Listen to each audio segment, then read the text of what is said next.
go.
PMPL को नयाँ संस्करणमा छौं हामी रहेको छ सिजन 5 अनि आजको फेस अफ भिडियोमा हामी दुईटा गेस्ट बोलाउँदै छौं।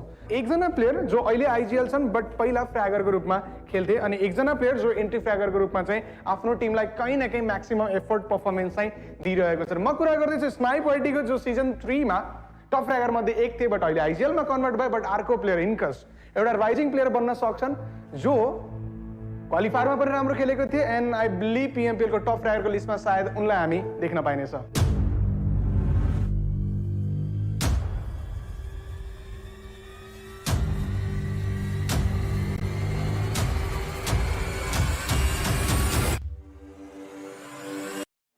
नमस्कार, मेरो नाम चाहिँ यमन श्रेष्ठ, इन गेम नेम स्नाइप वाइटी र म ज्यानमाराबाट खेल्छु।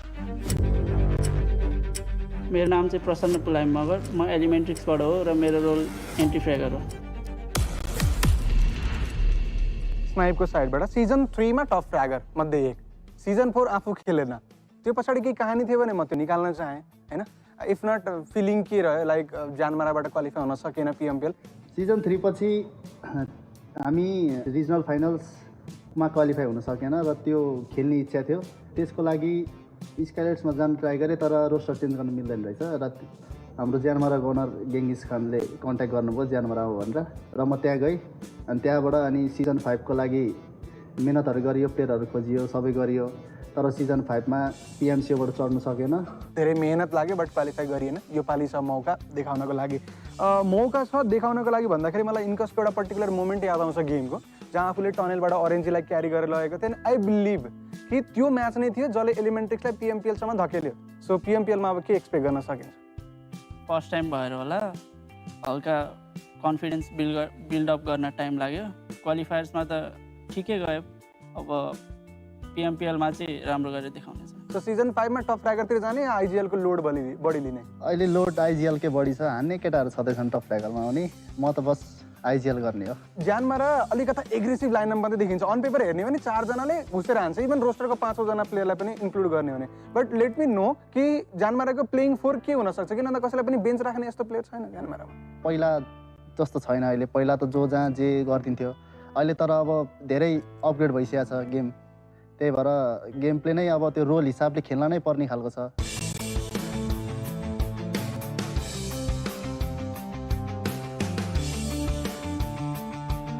मान्छे रोस्टर चेन्ज गर्दा नि त्यतिकै बिग्रिन्छ जस्तो चाहिँ मलाई लाग्दैन। हनाइमै हो सबैजना मेन चाहिँ, तर पछि अब हनाइ भन्दा पनि मेन भनेको सर्भाइभल पोइन्ट धेरै म्याटर गर्नेछ र त्यसको लागि म मेहनत गर्छु र केटाहरूले हनाइमा मात्र फोकस छ सबैको।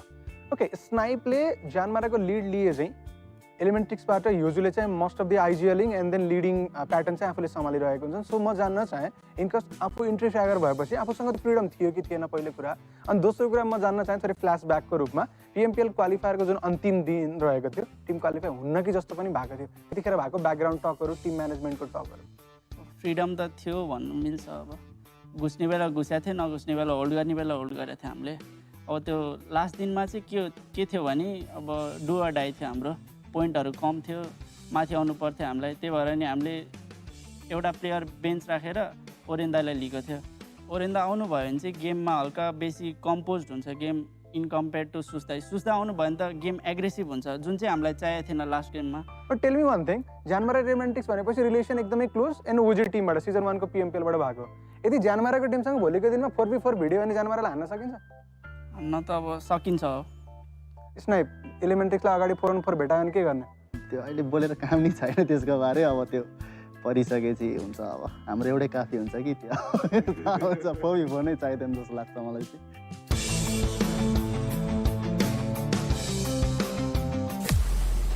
लास्ट डे पिएमपिएल क्वालिफायरमा हामी फेरि पार गइयो यो बारेमा पनि भनौँ न कि खोज्न गएको हो या के थियो त्यही देखाउन भनेर लास्ट डे फेरि पार झरेको तर भेट भएन तर जोक सपाट त्यो होइन हाम्रो सोलेस भाइको चाहिँ त्यहाँ झुकेर जम्प भयो चाँडै अनि अब त्यो भाइलाई अब एक्लै छोडेर हामी जान मिलेन अनि त्यही भएर फेरि पार झऱ्यो जोन पनि ठ्याक्कै पारि पऱ्यो नि त अनि भाइलाई लभ बोर्ड समातेर हामी ब्रिजबाट गयो भनेर अनि छरपष्ट थियो नि त हाम्रो सबै लास्ट टाइममा त्यो भएको मेन रिजन चाहिँ एउटा कुरा म जान्न चाहेँ ज्यानमारा इज अ टिम 2 स्प्लिट पछि पिएमपिएल आउँदैछ सो कुनै डिसएडभान्टेज रहन सक्छ अलरेडी पिएमपिएल खेलेको टिम र ज्यानमारालाई त्यो कुरालाई यदि कम्पेयर गर्ने भने डिसएडभान्टेज त धेरै नै छ एक्सपिरियन्स मेनै हो र गेम स्टाइल पनि धेरै नै डिफ्रेन्ट र अब हाम्रो टिममा दुईजनाले पिएमपिएल खेलेको पनि छैन गनर म समीर र बाइक सुजन र सोलेस भाइले खेलेको छैन पिएमपिएल र त्यो पनि डिसएडभान्टेज नै हो तर they are the rising star भनौँ अब हाम्रो ज्यानमाराको Timko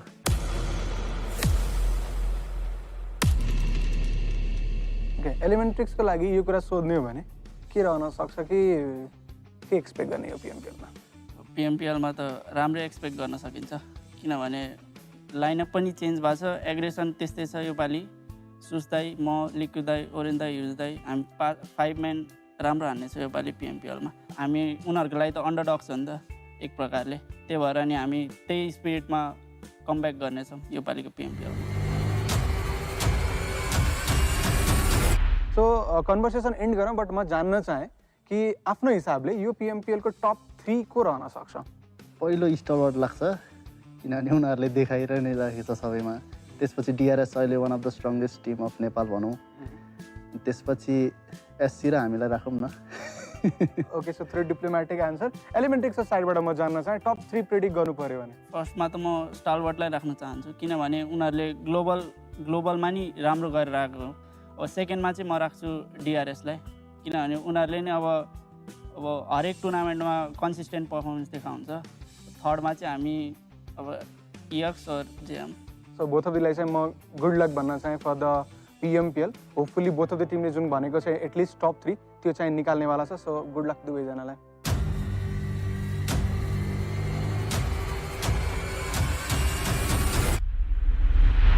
okay both of the टिमहरू कन्फिडेन्ट देखिए भन्न पनि मिल्छ बट त्योभन्दा पनि म यो कुरालाई खुसी छु कि बोथ अफ द ओजी टिमहरू जो सिजन 1 बाट पिएमपिएलमा चाहिँ आफ्नो जर्नी सुरु गरेको थियो उनीहरू फेरि ब्याक भएको छन् सिजन 5 मा फाइनली केही डिसएडभान्टेज त पक्कै पनि रहनेवाला छन् बट होपफुली यत्रो वर्षको एक्सपिरियन्सलाई समावेश गरेर उनीहरू आफैलाई चाहिँ बेस्ट भर्जनको रूपमा चाहिँ निकाल्नेवाला छन् तपाईँहरू पिएमपिएलको एक्सन इन्जोय गर्दै गर्नुहोस् हामी फेरि अर्को कुनै भिडियोमा भेट्नेछौँ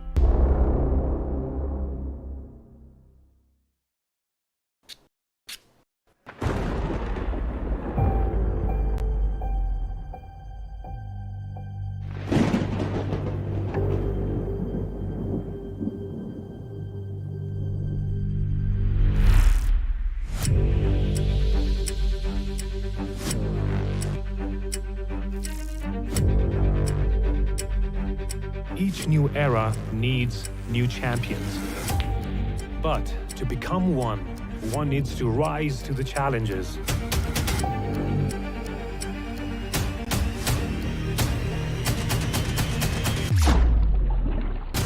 Persevere through failures. one needs to fuel the inner fire.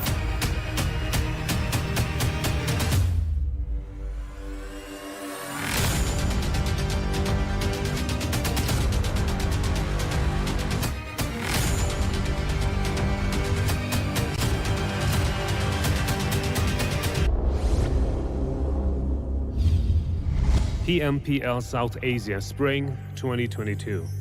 The dawn of new champions.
Welcome, ladies and gentlemen, to the PMPL South Asia Spring Season of 2022 Super Weekend 1, Day 1, ladies and gentlemen. This is Warren Super Johnny John, joined by Ocean Sharma alongside with me.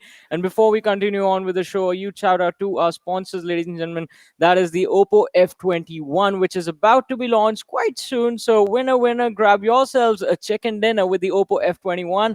And Ocean, Super Weekend all about to begin, the very first one for this spring season. What are your expectations from the teams? Well, this is where it all begins in its own seriousness. Obviously, previously there were 20 teams, all of them were trying, and there will be 20 teams again in the next week. But right now, these 16 have a chance of a lot of things for themselves. Starting off with the amount of points that they'll accumulate right now, that's the first thing. And then every winner chicken dinner is gonna give you some amount of money, which obviously you're gonna cherish. But we'll talk about those things in a while. And I want to see which will be the first team to get that amount for themselves to begin with.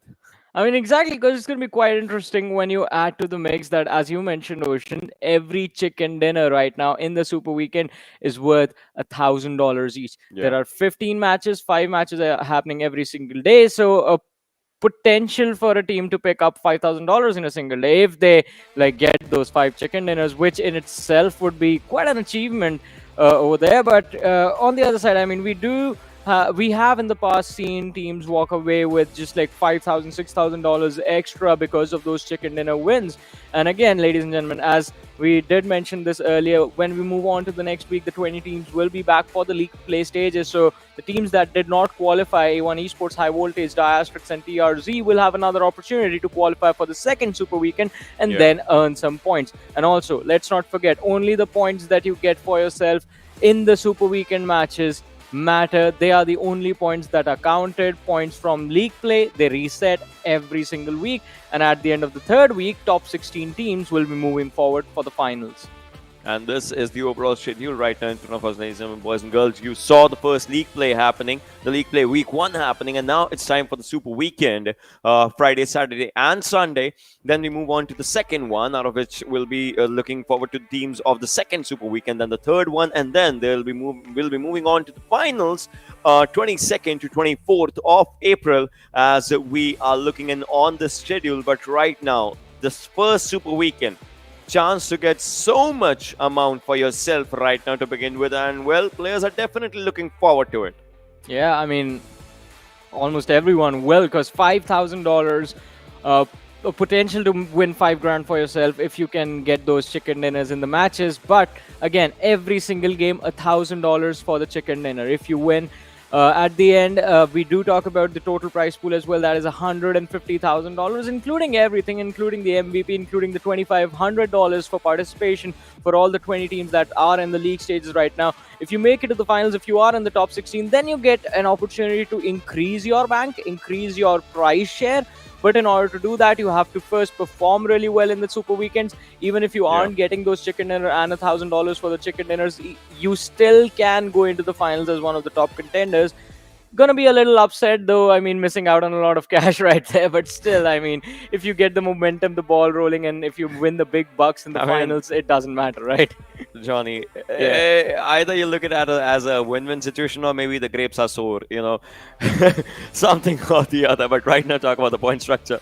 15 for the chicken dinner, 12 for second, third gets 10, 4 gets 8, fifth gets 6, 6 gets 4, 7 gets 2, 8 to 12 gets 1, 13 to 16 gets none. This is the only thing that I can rhyme out right now. Elimination points, 1 per elimination. And well, we saw a lot of teams getting lots and lots of elimination points for themselves in the league plays. But now is the time to start off your numbers that will matter the most. Yeah, definitely. I mean, you need to start stacking up those points. And talking about the teams, as we have been constantly talking about who's going to perform, who's not going to perform, who has the most potential. I mean, Esports coming into the Super Weekend, the very first Super Weekend, Ocean, as you so rightfully predicted, that they have this tendency of dominating the first week. They did the same thing this week. I mean, 118 points sitting on the first position as they came into the Super Week. See, last Wednesday, you asked me why I'm going into such a nostalgic mood, and you know, you see this, right? History is kind of repeating itself again and again. IHC, the Phantom, Deadeyes Guys. These 4 names are brilliant. Definitely would want to just see their incredible gameplays. I mean, Cordless, we know his form, we know his incredible form as for what he goes for. IC, another brilliant player as well. On the other side, we have 1952 Vibes, Venom Legends, Raw Esports. Raw has some brilliant players. I mean, Mama God, we've seen his gameplays here and there quite a while. Now, Vibes has Joker, an incredible player, one of the veterans. If we talk down about the scene of Nepal, just stays there. Venom Legends has Rafat. We know his, his gun power, his game sense is incredible. Steel Shot as well. These players, they definitely would want to just conquer the entire battleground today. I mean, definitely. But, I mean, if you talk about 1952, I think there is definitely going to be quite a little bit of a struggle right there with the team. I mean, we saw Entry not living up to the same expectations that we hold for him because of how he has played in the previous seasons. He looks completely different right now, but the rest of the team did start to step up during the second day. So I would like to see where 1952 will end up by the end of today, because this is a very important Super Week start for them. But talking about the other teams, we have the team that did phenomenal on the first day, but not so good on the second, Skylightz Gaming. And since this is the Super Week, they will be super consistent and will try to make sure that they're within the top 3 at the end of the day. And so will DRS. These 2 teams, the rivalry is still going to be there. And also ElementriX, let's talk about them, because, I mean, the way ElementriX started off the day, first day of the league play stages, they were not looking good. But on the second day, they improved so much. I mean, it was really impressive watching them in action, constantly getting those high place finishes on day number 2. I mean, they have 3 third place finishes, top 3 exits on the second day. And I think that is why ElementriX, they have what it takes to somewhere end up in the top 5 at the end of the first Super Weekend. And then there is this team, Stalwart Esports, right? We know when they like to get serious. Pika, Action, Scry, Top, Senator, Jurgal. I mean, incredible people. Overall, really good friends of mine as well. Train to Kill. They have Jane, Frankie, Legend. We know these players. GI Jane is the term that was coined a few PMPLs back. JyanMaara, a veteran name coming down. I've had the honor to meet these people as well when they were traveling and all. 7C Esports, another amazing team coming down onto the battlegrounds right now. They have showcased their incredible performance previously as well. So we have high expectations, high hopes from this team as well. But then again, we'll see if they deliver or not, because this, my friend, it's showtime. Exactly. This is the showtime right now. If you fail to gather those points, then the impact of that, the waves of that, you will feel not just for this week, but till the end of the finals, and maybe a missed opportunity, a missed chicken dinner in one of the Super Weekend matches might just be the thing that keeps you away from moving on to the finals. So it's definitely quite important for the teams to be on their best and be on their toes as well inside the matches. But look at the day 1 versus day 2 comparison of Esports. They definitely picked up the pace by quite a lot on the second day. Around what, 45% more damage dealt as compared to their first Yeah. day. 893, 1612. Definitely, just showcasing out here. Healing amount definitely increased a bit as well. Well, we won't go to that one. Eliminations 5.3 to 7.5. It's good because the survival time's increasing as well. 17.5 minutes to 23 plus minutes. That's pretty decent as well for themselves. And then points accumulated. Around from 11, they went down to 18. That's a significant point jump. And well, it definitely showcases that this team is ready. But then again, you know about them, right? They have a good phase in the league week. And then Super Weekend somehow just showcases a different story for them sometimes. I mean, that has been the story for Stalwart Esports, but I think this time they themselves are going to try and prove us wrong. They themselves want to make sure that they're consistent, not just for the first week, but for the entire duration of the league stages. And I think that is very important for Stalwart Esports to accomplish. Otherwise, I think that it's going to be quite a questionable decision as to what is happening with this team. They come back season after season, year after year, and it's the same process again. But although I do have to say, I love the match that Stalwart Esports did right there. All right, guys, these are our numbers. What do we need to do to hit the first position? Let's just try and double up every single stat. We're dishing out 800 damage. Let's try 1600 and see what happens. So, yeah, quite an interesting position that was accumulated. Quite an interesting accumulation of points right there from Stalwart Esports. But again, it's important to see what is going to happen today. Look at their last 3 games, Johnny. I mean, they got 2 chicken dinners back to back. Exactly, and that just showcases the amount of points that they accumulate, and that definitely just calls for the overall standings for them to just shoot up higher and higher. But 5th game, that is the first game of the second day, was not that good as compared to the other games, and well, it takes 3 games to just change the course overall sometimes. And well, they had those 3 games for themselves. The consistency that they showed was just brilliant, and now they'll have to start off with that consistency. Obviously, there was a 1-day gap, but I'm pretty sure that 1-day gap they'll have used it, and they'll be using it for their own goods if they can. But then again, we'll have to see what happens. We'll have to see what happens. I think the best part, and you will agree with me on this about the Super Weekends for us and for the teams, is that you don't have to worry about groups going in, groups going out, teams sitting out, teams coming in. That the variety is completely gone. It's just the same 16 teams that are going to be there, and there is no breaking of the flow, no breaking of the momentum as such game after game. I mean, with the maps continuously switching, teams do tend to have those mid-drop performances, but apart from that, I mean, the teams that start off well do end up being pretty consistent. But let's have a look at ElementriX as well. As we did discuss, they also picked up the pace, and as we were talking about doubling up their stats, I mean, ElementriX, they have just gone for triple the damage on the second day. Definitely good increase. And if you look at their healing numbers, right, there is an increase, but it's not that much. And look at their elimination increases from 1.5. I don't know how they were taking down half a man, but from 1.5 they have increased it to 7. That is just incredible. And in 4 matches with an average of 5 points, they went on to 14.8. Think about it. I mean, the second day for ElementriX was pretty incredible, especially their final 3 games as well. As you mentioned, Ocean, before when we were talking about Stalwart Esports, that things can definitely be turned around in just 3 matches if you manage to be consistent on a whole another level. Stalwart Esports did that with their second place finishes and the 2 chicken dinners that they got. ElementriX on the other side decided to be a little bit more, I have to say, strategic in their approach to the situation, in the sense that their positioning inside those matches that they finished well in was very good. Their end game scenario was, I think, made clear with the way they were taking those fights, that we need to get those survival points one way or the other, because they had 3 back-to-back third place finishes in their final 3 matches. And I mean, it was an incredible run. They did manage to secure a lot of elimination in the final 2 as well. The graph overall has had an increased pace for themselves after the 4th game, right? 5th obviously was not that on to a good start, but just like we said, just like we discussed, Johnny, it takes 3 games to change your course. They had those 3 games as well for themselves, back-to-back top 3 finishes, just like you said, and that definitely shows the way the team has, just performed. Their 6th game was not that good with the frag potential, but after that, they definitely showed that frag potential, and well, this team has that frag potential. ElementriX being one of the oldest teams when we just talk about the scenario overall of that region. And well, they have been just delivering day in day out. They have been grinding day in day out, and well, their grind definitely shows. Mr. Hyozu, the player, one of the most respected players when it comes down to the region, and well, he is definitely doing really good this season as well.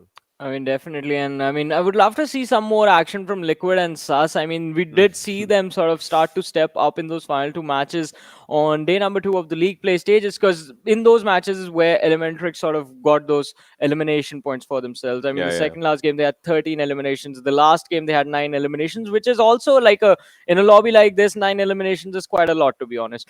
And ElementriX did, in fact, have a good run during the league play stages. But the question again now becomes, Ocean, I think you will agree with me on this, that during the league play stages, once I think Skylightz Gaming, Stalwart, and IHC, these teams realize, even Deadeyes Guys, I think you could notice in their gameplay, once these teams figured out, all right, we have the 50 points that we need to qualify, they were just starting to do random stuff inside of the game. I mean, we saw Skylightz Gaming take isolated fights in multiple positions. IHC was trying to do a lot of weird things during the days as well. So today, everyone is going to be serious, and it's not going to be that easy to secure those back-to-back replays finishes. One of our really good friends, Ansh, he was just showcasing me a video. That was not obviously this tournament, but that was some different third-party scrims that these players were playing. And what they were doing is like, sitting on a buggy, driving a buggy, changing the seats mid-air just to take down the players. They were just practicing weird things. I want to see those things happening though this time in this tournament. I mean, Ocean, there's $1,000 on the line of every single game. Imagine getting a chicken dinner in style, getting those $1,000 in style. Yeah, that's going to be fun to watch. But I think we won't see that in week 1. I think we'll have to wait till the second week, because by the second week, I think that the differences between the teams are going to be pretty clear. The separation that's going to be there on the leaderboard, it's going to be pretty significant within the top 3, the top 4, whatever the scenario is going to be based on today. And I think the top performing teams, they will know that they have a certain leeway that they can use for their advantage, and try and go for some cheeky play or something awesome to entertain us, I guess. But again, I mean, we did have a look at the schedule, ladies and gentlemen, and yes, we will be having our very first Sanhok on the first day of the Super Weekend. So it's going to be super exciting to watch, because neither of the teams until now have played Sanhok against each other. As far as this tournament is considered, you talk about their history, they have played against each other on that particular map quite a lot.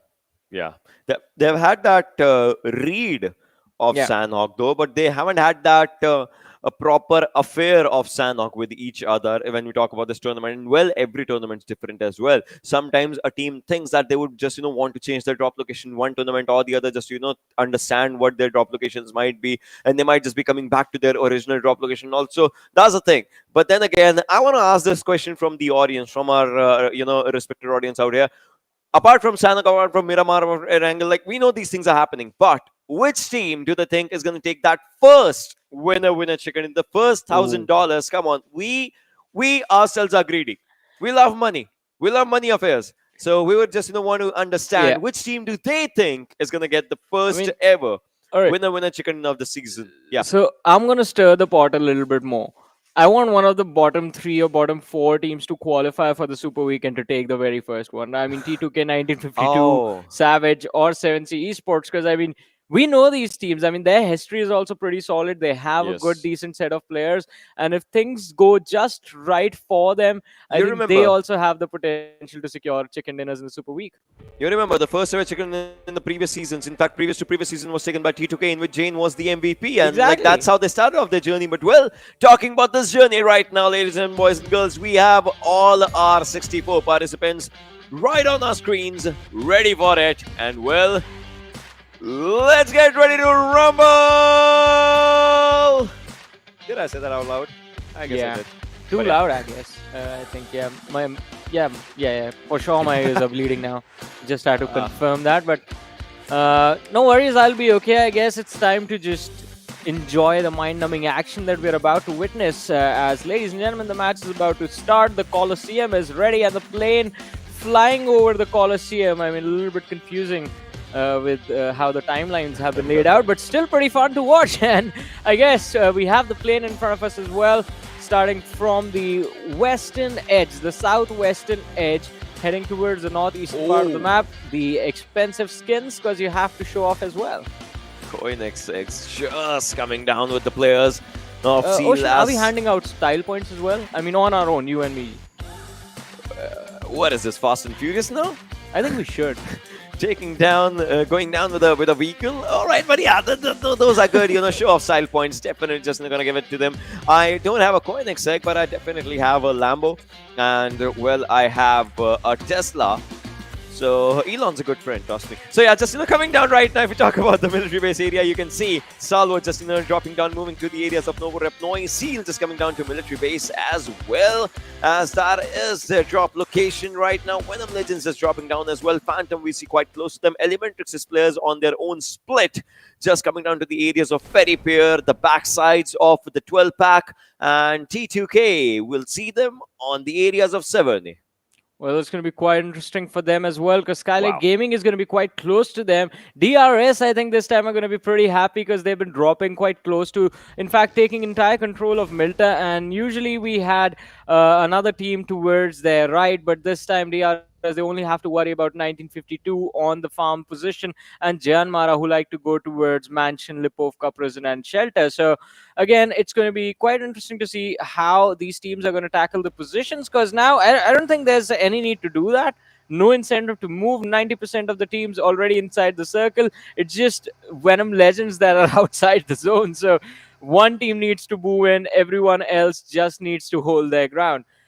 Not the start that I wanted, to be on it, but honest. But I guess I'll take this. It's fine, because I mean, a centralized circle means the late game action is going to be quite interesting to watch and very, very intense. I mean, imagine the areas around that Potato Hill to Pochinki. They are going to be really intense on the movements when we talk about it. But right now, if we look at the players from IHC, they are just moving forward slowly and steadily, and obviously just trying to get to their own areas, and it definitely looks decent, and they'll start off their loot on a good note. But on the other side, DRS looks like they are in a bit of a pickle situation. I mean, it's not like they have someone quite close to them, but they are way in open and way around the areas where there's minimal loot. So to start off, I think again it's going to be quite difficult for DRS if they don't find some loot early. And by early, I mean within the next 5 minutes, because they might be in some trouble. Again, as we did talk about JyanMaara in 1952 being quite close to them, let's not forget Stalwart Esports, who land towards Novorepnoy and have the tendency of prioritizing the Novorepnoy bridge as their first viable option to move to the main island. So that is something that I think is going to be in the back of the heads of the lads of DRS as well. They're going to be worried about the situation and will try to secure some early loot for themselves. But Savage Esports, all right, so one of the teams that I talked about earlier, Ocean, has again did manage to qualify for the Super Weekend, but barely made it through. They have to be on point this time. I mean, we saw Eisenberg in some interesting action. Hustler tried his level best, but as a team, Savage Esports, it always felt like something was missing. Yeah, it's like that, we call it the factor, that's the thing that was just not with the players. Right now, we see the other players as well. Hustler just moving forward. Miracle, his stats, 556 damage, 3 eliminations, 76 is the longest distance. That shows, that the lad is not taking those long-range battles much. But talking about Hershey, well, he's going for the mid to long ranges. 1 elimination, though, but 500 damage dealt. Age 18. And longest distance elimination just coming down there as well. And then there is Sanchir. 8 eliminations, 2109 total damage. Wait, 17 years old lad. I'm surprised. You have been watching this lad for a while. Is he just 17? Exactly. That was my question, because I remember watching him in the previous wildcard region and all those things, like coming down. Sanchi just coming down with what? From Hell, Godless, and all those times. All right. Well, talk about the players. So Yog is 19. 4 eliminations, 660 damage, 151 longest eliminations, and looks pretty decent on the play card right now with the elimination numbers. A legend on our screen right now. 20 years old, 9 eliminations, 3205. 6-time scope, red dot dropped. Legend is an absolute legend with a final few performances that he put in during the league play days. I mean, in my personal opinion, he's the reason T2K made it to the Super Weekend, because that was pretty important. The guy pulling off 1v2s, 1v3s, surviving till the end game scenarios, making sure the placement point, the elimination points are coming for his team. like very this name. impressive. And yeah, a new name, a new face. Not exactly the new face, but you know, I But like new name, it. yeah. Exactly. New name. Chukega nahi, just, you know, coming down there. Jivan Crazy has been there in the previous season as well. Akujot, Precious. Pretty good players, to be honest, from the side of 7C. Roz, Rig. Come on. I mean, come on, my friend. You're taking down $1 million car. Oh. Yeah. Ocean's heart just broke right now. Oh, yeah, that's how you turn it over. Yep. Oh, turn it's it. done. They did it. Come on. That's What a how move. That's how you tow a car nowadays, ladies and boys and girls. Yeah. But still, I mean, But then again, yeah. on That the was $1 hill- million car, come on. But still, yeah. I mean, is that your favorite color now? This chrome. Nah. You know, if I'm buying a car, I would go for a proper black Lambo, or maybe just coming down to, what is it? A reddish black, some sort of a black tint should be there in that vehicle. That's something that I would just, you know, go for. What car do you like, though? I love the McLaren. Oh, That has to be my favorite, yeah. I am speed. But well, talking about the situations right now, you see 7C's players just, you know, are right around the corner of Phantom's players, as they are also just not trying to find out their own areas pretty close to each other. 7C's Akujor, although he's quite a bit far away from his own teammates, which is not that good, not that bad, as he's just also, you know, trying to get all sorts of information for himself, and will be delivering that information to the team as well as it is needed. But as of now, not a lot of action is happening. It's kind of like the sloth zone situation, and well, it is, because no one would want to give up their players right so early in the game. Everyone would want to get those kills for themselves, but no one would want to give their kills. Again, ladies and boys and girls, this is the Super Weekend. Every chicken dinner gives you $1,000. I guess welcome to the Super Weekend, because no one wants to take an unnecessary fight right now. There's too much of a risk if you go down early. Plus, again, as we did talk about the circle as well, it's quite centralized, so there is no major incentive for the teams to force these fights. Unless you see someone like Rig has been spotted out in the open, and Yeta tries to go for a few shots with the scar in his hands, but does not really manage to accomplish anything right there. And again, as I was saying, that there is no incentive to force those fights. So if you have a good cover position for yourself, you would like to hold that position for as long as possible, unless the circle moves away from you or you're getting charged upon. Right now, the teams, I think the strategy is pretty simple. Get to the center, find some cover, and just hold on and pray for your dear life. Yeah, that's just, you know, how it should be. Look at the circle just, you know, trying to close down right now in the situation, and that's how we just, you know, are trying to understand what happens overall. But then again, slowly and steadily, the players are just, you know, trying to move forward here and there, and they are just, you know, trying to get a good area, in fact, inside the zone for themselves. The circle shifts are really, really important for the players as well as the teams, as this zone just shifts a bit to, not exactly, but slightly to the southeastern side. Farm is a really good area. Again, I'm telling you that Potato Hill is important for the rotations of the players, and well, they'll try to get the rotations done. Seal on the other side. Look at this. Seal was trying to move from the left-hand side of the bridge, but it looks like they might have to maybe go for a plan B. I mean, Seal can still try to make it in, because, I mean, using Look the at military bridge, Skylightz, though. Northern side. Yeah. I think, again, so any position towards the Potato Hill area, towards the south of Pochinki, is going to be very difficult to move around in, because you saw the cluster of teams that were there.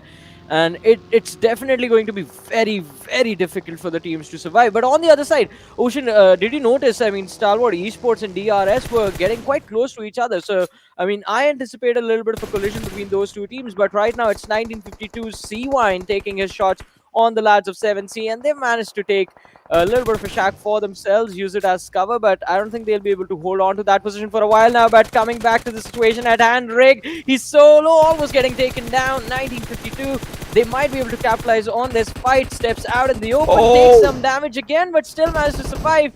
And it's going to be Entry finding the first opening for his team. Raw in a little bit of a disadvantage right now. They just charged in completely blind, unaware of the opposition that was waiting for them. And well, now Team Raw, they are stuck in this trap that was laid out by the lads of 1952.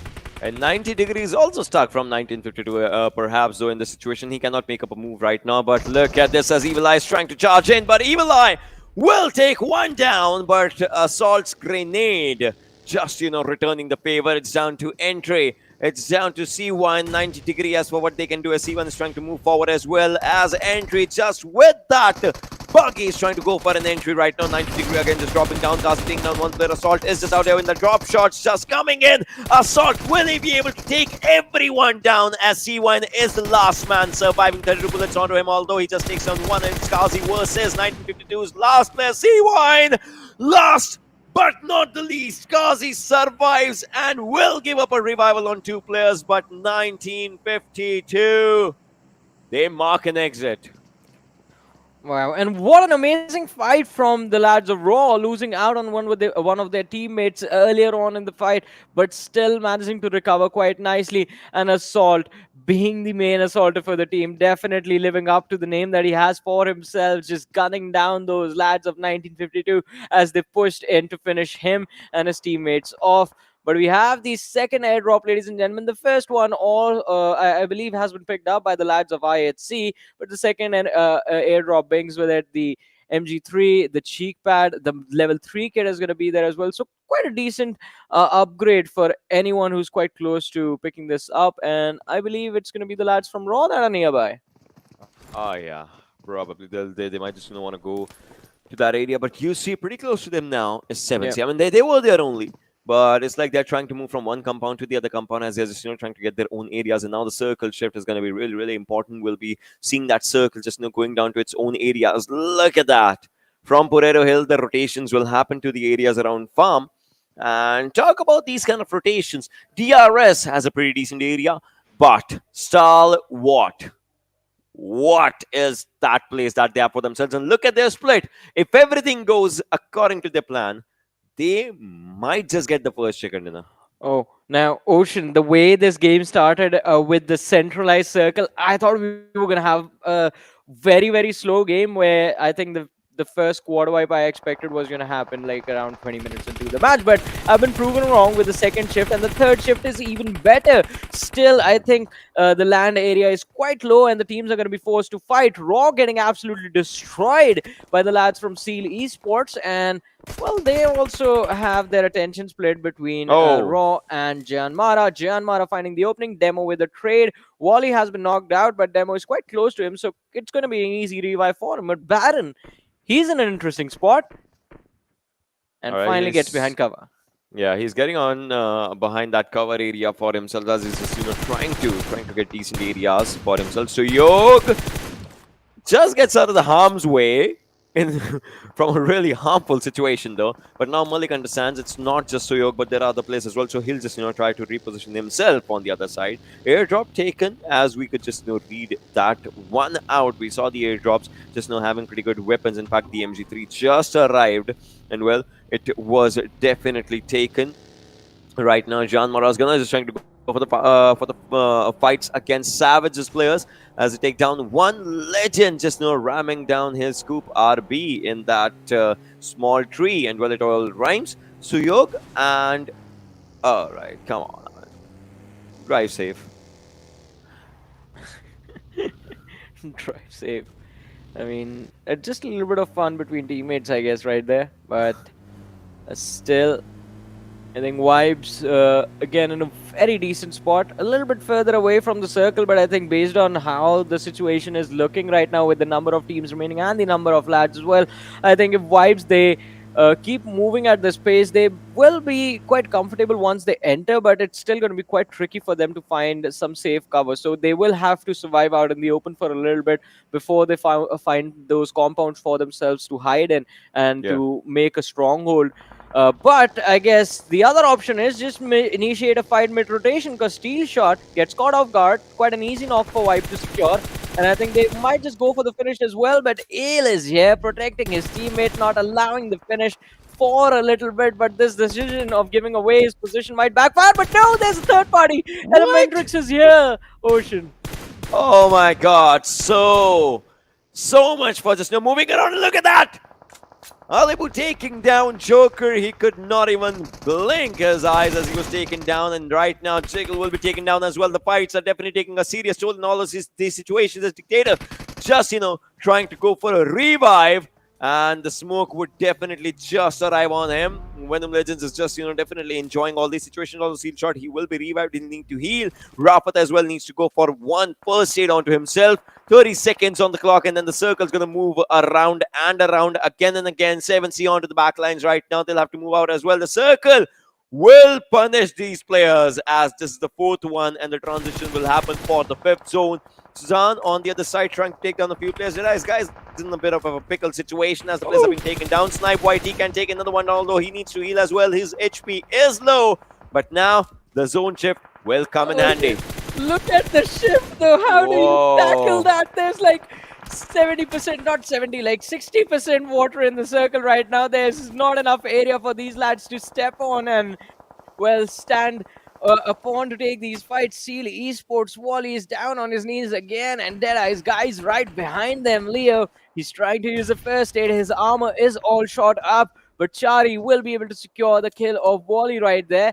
15 teams, 47 players remaining right now, as Mafia Ninja is going to be a casualty to the lads of T2K. Esports Leo still in the struggle against Deadeyes Guys, but IHC, they're going to find Snipe YT. He was trying to snipe them for shots. Well, he was using an assault rifle to shoot them down as they were charging towards their shack, but nothing is going to happen. Snipe in turn gets taken out, and his teammates are too far away for them to back him up. So quite an easy elimination point right there for IHC, and it's going to be quite interesting to see what the next move from JyanMaara is going to be, because Gunner is out. It's just No Fear and Susan remaining. Gunner has been revived, but still moving forward, moving towards the circle. It's not going to be easy. And, well, what do you know? Vibes, they get eliminated. 1952, and then Vibes follow up as well. We are down to 14 teams, 42 players. 3 times the number of teams are alive right now. Godless on the other side taking down a few players as well, as Gunner goes down from JyanMaara, and now Leo thinks he has spotted someone. Well, he has, but he's not taking any shots, maybe just going for the enemies ahead. But now he's just taking up a few shots as Sus is on low HP, but well, they have spotted him down as well. Peekaboo, they have done it, and now Hyozu on the other side just trying to take down a few players, as a Skarl will need to reload. Definitely just has 18 bullets, it might just not come in handy, so he'll go for the reload in the situation. ElementriX's players are in a bit of a pickle situation as they will be taken down one by one. Leo with that Grenadier title onto himself. 40 players alive, and the circle, well, it has its own weird story just to tell.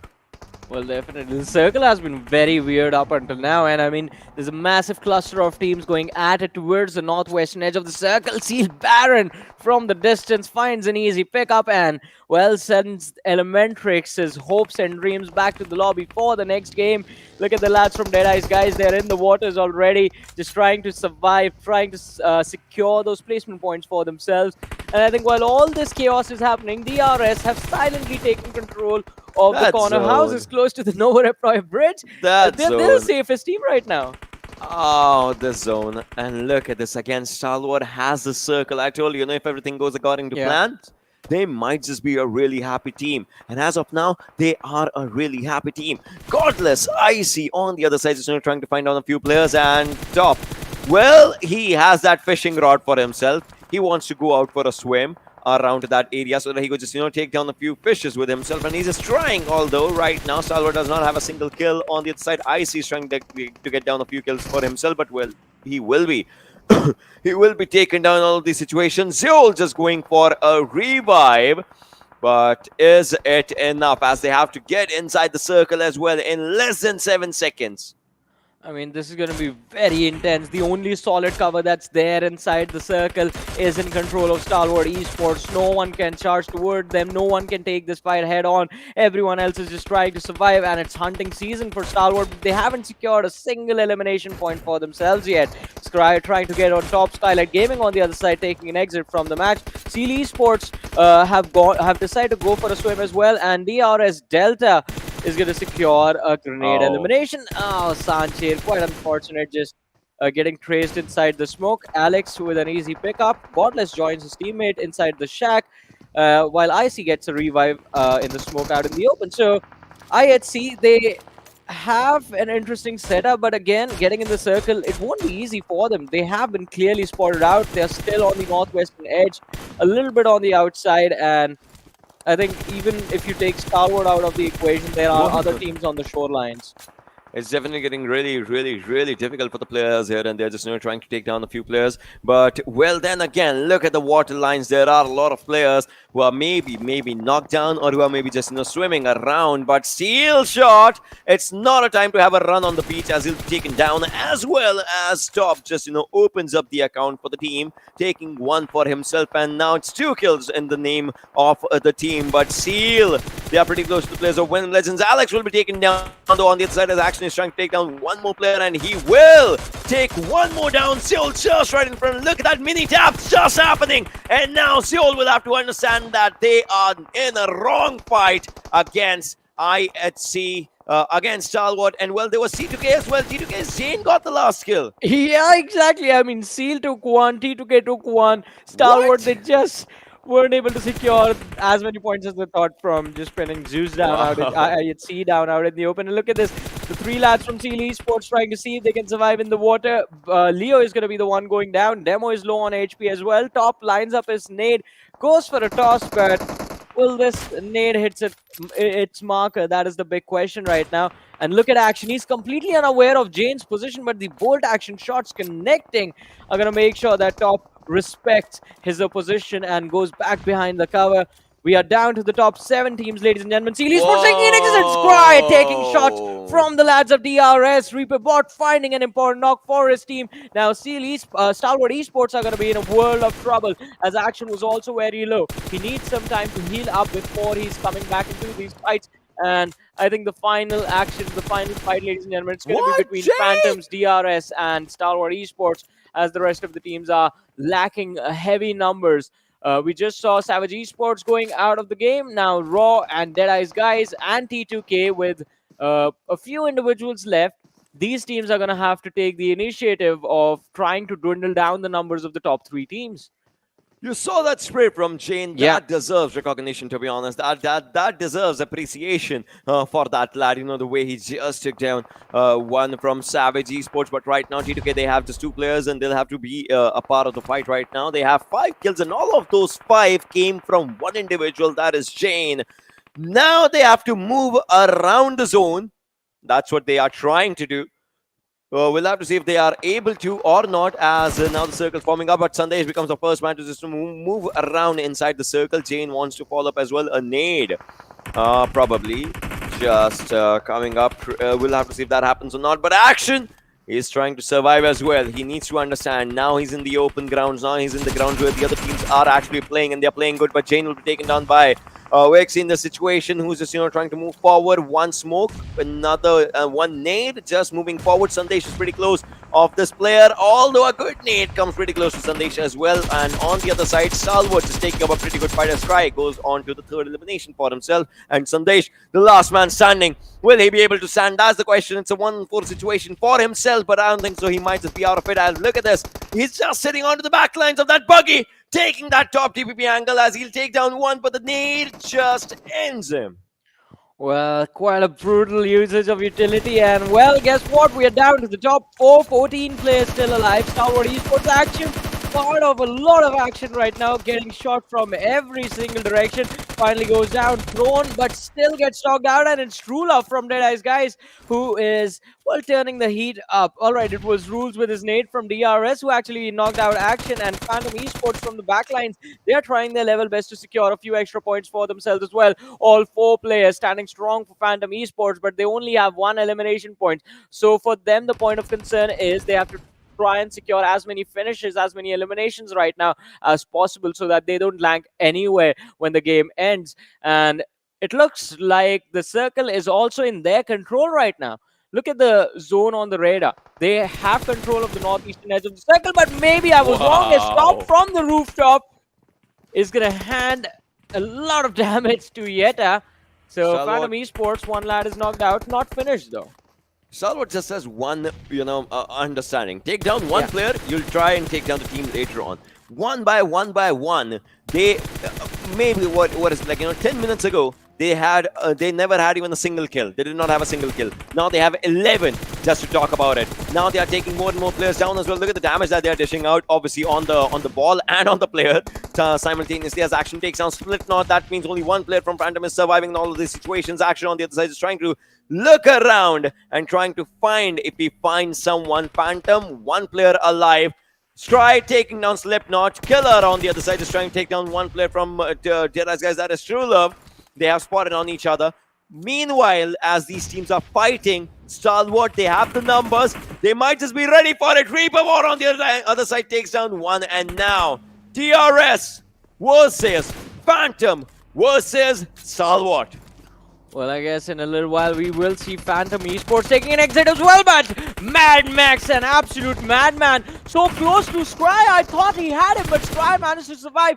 And well, it is Stalwart Esports who in an instant just wipe out the remaining players from DRS and secure the first chicken dinner of the Super Weekend, ladies and gentlemen, with 17 eliminations as well.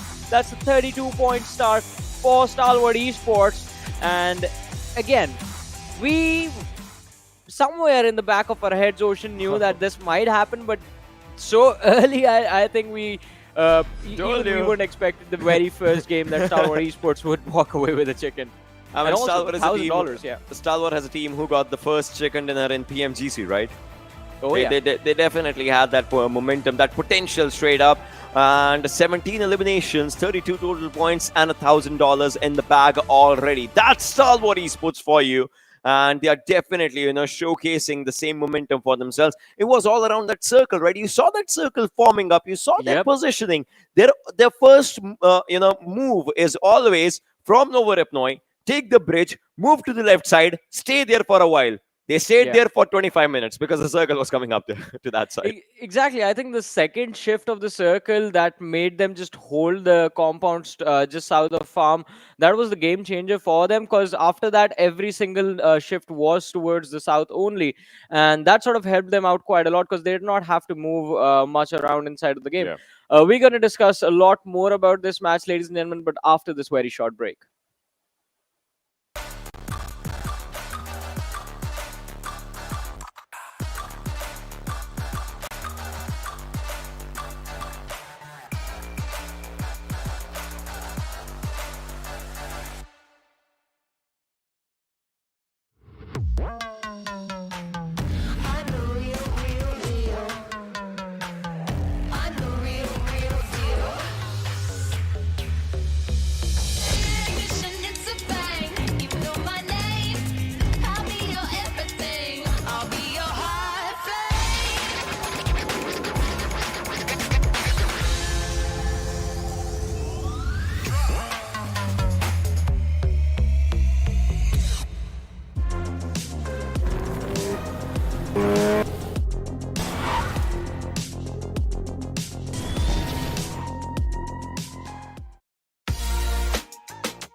Welcome back after the break, ladies and gentlemen, to the PMPL South Asia Spring Season of 2022. This is Warren Super Johnny John, joined by Ocean Sharma. And this event, ladies and gentlemen, is brought to you by the Oppo F21, which is coming out in the market soon. So winner, grab yourselves a chicken dinner with the Oppo F21 Pro, ladies and gentlemen, as you guys can see it as well during the ad breaks. But again, Ocean, what a wonderful start it has been for Stalwart Esports, as they have just secured a wonderful chicken dinner in the previous match.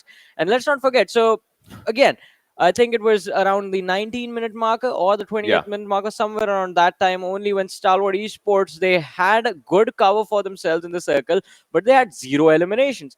Then we time skip to the end of the match, and they have Exactly. 17 eliminations all of a sudden. That is Exactly. impressive. They started off from taking down a few players on their left hand side. I mean, it was top in action Yeah. that started off as they were taking down players from IEHC, and obviously a few players in the water lines that they were trying to take them down. And then they started off with a very good momentum. But let's have a look at the MVP as we were talking about on to this game, and it's going to be top. Definitely just coming up with 6 eliminations, 1193 damage, 8 knocks, 4 assists, 24:52 minutes of survival time. I mean, really good affair by this person. Really good affair by this lad. I mean, definitely, this is one of the best individual performances I think we have seen as far as the 2022 season is concerned. I mean, because we're just getting started, this is just the 3rd day of the overall tournament, but still, I think Top as an individual, even in the past, has set a standard for himself, and it's either that or better. I mean, the minimum bar is set, and this is definitely one of his good performances right here. So it will be quite important to see how the rest of the lads from Stalwart Esports react to this, because I mean, you will agree with me on this. I think that Stalwart Esports, they have their own internal thing happening as well. You can see this in the list of the top players. The entire team is present. I'm pretty sure Action is going to try and topple top over from the top performers after this game is done. Yeah. Look at how red this top 5 players' list is, right? Top, Yeah. Try, Pick, Ajay in Action, and it's like Stalwart has all their players playing. So it's like what? An MVP team overall? Well, they can surely call them. I mean, you can count all their entire eliminations on this board only. Meanwhile, Jane is there with 769 damage and 5 eliminations as well, 25 plus minutes of survival time, almost coming down to 22. But all the other players, 6, 5, 3, 3. Very good performance coming down from Stalwart, and that definitely shows that they were worthy of that win. And talking about the first and second team right now, look at the point difference though that just arrived, right? DRS, they only had 2 eliminations, but all they got is the other placement points for themselves. And obviously they had lost down a few players here and there. That just makes a huge difference as well. Look at the damage dealt versus damage received of DRS, right? The damage dealt is higher than the damage received of Stalwart, which is 612.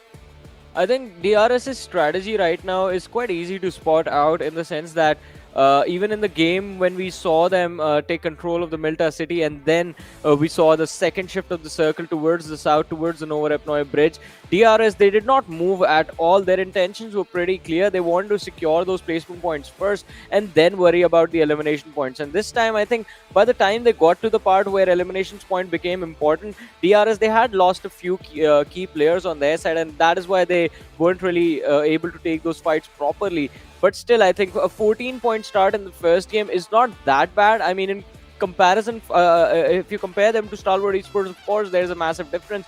But if DRS managed to be consistent for the rest of the day, I think these 14 points can definitely keep them in the top 2, even in the top 3 at the end of the day, if they somehow manage to keep getting like somewhere around 10 to 11 points plus every single match. That is correct. And this match summary also just showcases the way, in fact, it has been top affair on the eliminations only, an action affair overall. 305 is the longest distance elimination. I mean, the lad was using a mini. Yeah, and the staff shots on the lads of IHC, They were definitely good. Brutal. I mean, Godless is quite lucky that he managed to survive that, but I mean, not lucky enough to just stay alive till the end, because he was taken out a few seconds earlier. But yeah, the rankings, not just for the match, but kind of the overall rankings right now, because there are just 16 teams and it has only been one game. DRS, they're going to be second. Stalwart Esports on the first. Deadeyes Guys not too far behind on the third with 14 points. 32 and 14. Yeah, I mean, it is definitely a gap right there, but I think it can be covered up. And as I was saying, Deadeyes Guys, 12 points to their name. T2K is going to be there with 11, tied up with Phantom Esports, who actually did quite well for themselves in the sense that they survived for so long between chaos.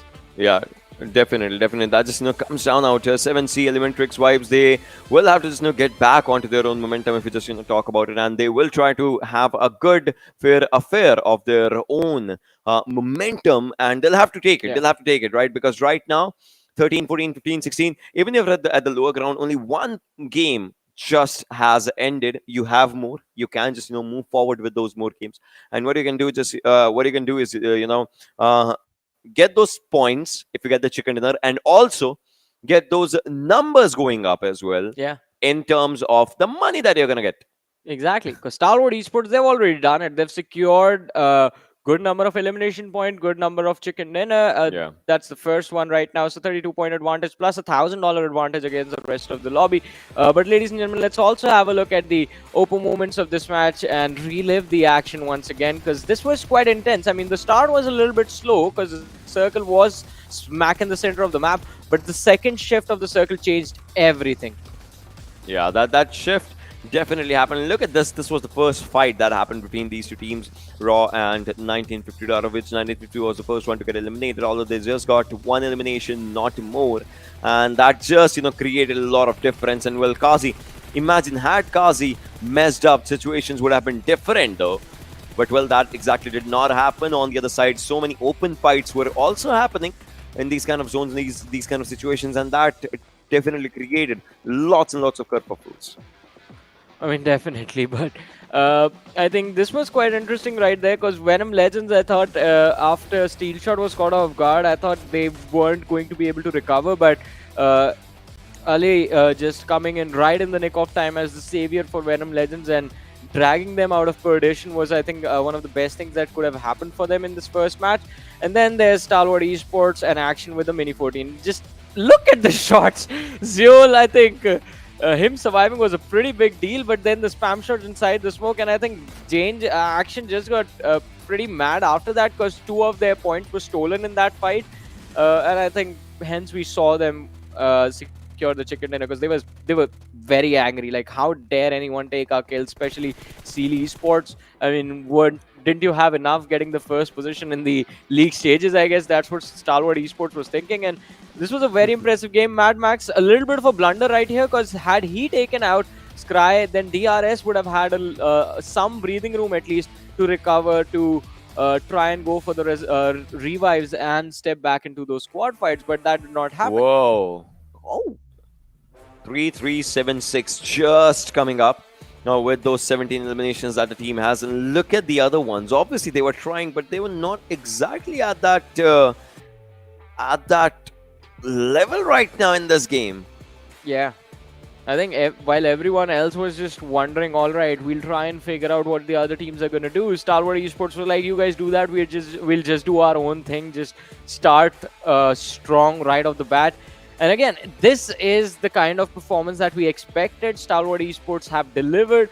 I'm not that surprised from them, but now the surprise or the point of concern right now becomes for the other big names. Where is Skylightz Gaming? Where is DRS going to be after the next match? Where is IHC taking an early exit in this game? The next map is going to be very important for the lads. It's going to be a slow one as well. So I think high priority on going for those placement points in the early stages. We're going to see major fights happening after the 20-minute marker or something. Who knows? But then again, we'll see a lot of long-range battles as well. A few Yes. bolt actions is coming into the equations as well. We know how much we love to see that AWM just coming up onto that game, and that definitely can create a lot of difference as of now. But well, again, we'll talk about those things once the match definitely starts up. But right now, let's have a look at the schedule. Just confirm the conformity of. The conformance of that map that's just come up in front of us. So yeah, let's have a look at the schedule. Just like yeah, I know, but then again, yeah. Well, Miramar is the map. Yeah, Miramar is the next map, ladies and gentlemen. I mean, we're talking about tongue twisters. Well, Miramar is something that will twist your brain, because it's quite interesting how the teams have been rotating these days on this particular map. I mean, we have seen almost every single team go for super wide rotations or just try and take it slow unless they are going to be right in the middle of the center of the circle. That's when we see them be a little bit more proactive to try and punish the teams that are stuck in those awkward positions, just using those rocks and those ridges as covers. And I think that makes it really interesting on Miramar to see and watch and observe the teams and try and figure out, all right, what are they going to do? How are they going to get themselves out of this situation? Because that is the worst possible situation that you could be in on Miramar is in a high ground versus high ground fight where you don't have proper cover, because you're making a lot of noise in an extended fight. You're getting spotted out, and the problem with the high ground advantage, the moment it backfires is when you have to deal with a lot of teams at the same time. that is very difficult to pull off. We have only ever seen like one or two teams be able to do that quite nicely. And apart from that, I think rest of the teams, I think ElementriX and Savage Esports, there's a lot more that could have been done from these teams, including T2K as well. I think the over aggression needs to be toned down a little bit by them, and I think T2K, they are also doing a phenomenal job in the matches till now. Yeah, they definitely have been doing a phenomenal job in the matches till now. But then again, we always have to look for the future. Yes. And it all just comes down to how much your opponents are reading it. Because I'm pretty sure as soon as something happens, once the day ends, right, everyone is going to go back to their drawing boards and will try and understand all the Erangels, first things first, that are happening. Maybe they'll just try and understand Stalwart's rotations as for how they are moving. Maybe they'll just try and understand Skylight's rotation as for how they were moving from around the zone and trying to come inside the circle. And think about this, right? A team that was so dominating in the league days is they are there, but they're not exactly there right from the beginning. They might just come in onto the second game. Maybe Skylightz wins the second game. Maybe DRS wins the second game. Maybe 1952 just comes in and swoops the second game. It obviously just depends. But then again, the most important thing is how good is their game style on this map of Miramar when it all matters. That is the Super Weekend. Yeah. I mean, every single game is very important, and you have to make sure that you capitalize on every single map. This is the first Miramar of the Super Weekend, ladies and gentlemen, of the first Super Weekend. So again, during the league play stages, I think the first two Miramars that were played on day one is where every one of these teams were very serious. They were trying to secure as many points as possible. Day number two, the top performing teams had already decided, all right, it's time for us to chill. We have done enough. 100 points in one day is, I think, more than enough, more than sufficient for them to qualify, and they in fact did do that quite comfortably. But again, jumping into match number 2, ladies and gentlemen, and this time I think there is definitely going to be quite a lot of interesting drops from the teams, especially considering the plane path leans slightly towards the west, a little bit off center though, starting from the south, heading up north towards La Cobriera from Los Higos. And again, any sort of teams that do like to go towards those eastern edge drop locations, be it towards Impala, be it El Hazar, they are going to be in a little bit of a pickle situation, but not too much. I think you can still pick up a vehicle and easily rotate. Yeah, well, we'll have to see how the rotations will all happen. Right now, first things first, going to be the circle. That's where the circle forms up, and how these teams are definitely just going to go for those zones. As definitely Miramar is kind of a map where zone sometimes just doesn't favor you. It just doesn't, go for those rotations. You'll have to go for those tricky rotations sometimes. And right now, every team has just been out of this this area, and now they'll definitely just try and move forward for themselves. If we just talk about it, and the situations are not that good because this isn't a central circle. So if the teams would just want to move around of some teams, suppose if it's JyanMaara, right, they want to go to the center of the zone. For them, it would be really, really difficult. They can move from the right hand side, but then again, once they enter that highly populated area, well, things might just not be good. Well, things are definitely going to be quite tricky for them to improve upon, but let's see. I mean, for now, I think the main cluster that everyone needs to worry about is towards that San Martin, Hacienda del Patron. As you pointed out, a lot of big names present. DRS, Stalwart Esports, ElementriX, JyanMaara, quite close to each other. But look at this. Venom Legends, Ale trying to dodge the vehicle from the lads of 1952.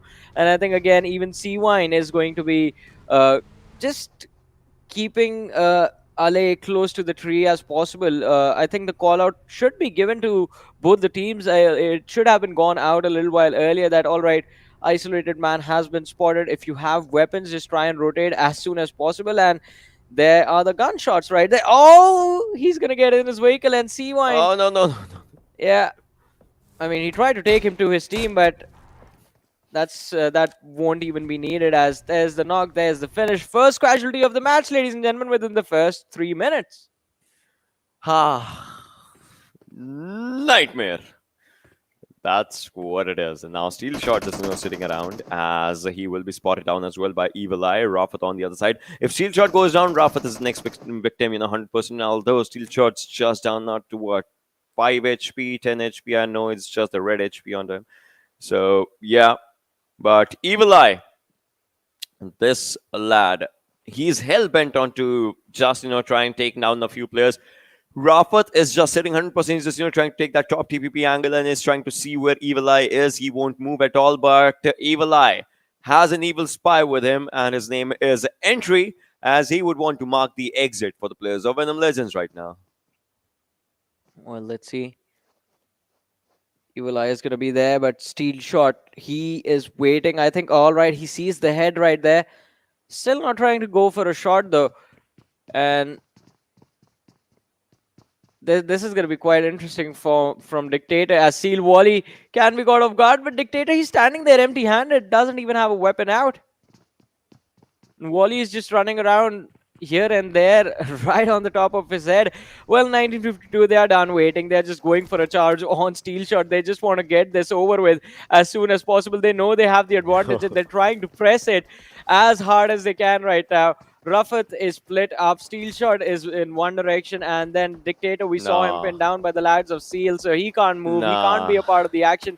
This is very bad for Venom Legends. Seal definitely is not trying to go for it now. They're like, they don't care which team is which. They're just going for the fight, all right? They only care for the chaos. They only are here for the chaos, and they'll try and take all the players down in the situation. Entry on the other side. 7C again, like, more and more teams are coming in for this one. What is this? Is it a party that I'm not invited to? Everyone wants an invitation of this now. Well, everyone is looking to join this party. Everyone is here already. And Venom Legends still trying to survive, still wanting to stay. And, well, I think they don't want to be left out of this situation. 7C from the high ground, trying to see if they can at least give Wally a run for his money. But Steel Shot over there finds an opening. CY knocked out. 1952. The advantage that they have can be snatched away in an instant. But 90 degree, he's going to be there with the M249, the machine gun. I think can definitely deliver a lot of action. But Jukega nahi. Oh no, almost getting taken out already. Just surviving on low HP. We're talking about Jivan Crazy. You see him pretty close to Seal Wally, although Wally, it looks like he doesn't understand, doesn't know, doesn't even bother of where he's just, moving for. Although Jukegan is on very, very low HP, and Baron onto the back lines right now. Seal just, wants to move forward. 7C onto the low ground. Seal just, trying to get the highest of the grounds for themselves, as Wally is moving forward with that M16 in his hands. Puts down a smoke, just going for a fake bait. And now he's moving on to the other side. He spots down one player. 3 shots is what it needs with that M16. Just one given and delivered, as Jukega Nahi will be forced out of the fight. And now Dictator on the other side, just trying to look around to the areas of the players of 1952. And Steel Shot is here as well. One more shot by Leo, as Entry goes down. And Baron, look at Crazy. Are you crazy? Take the shot. Take that flipping shot. That's right on his head. Had it been a bold action. Oh, he's been take that shot! Crazy! Oh. How does he not react to going down like that?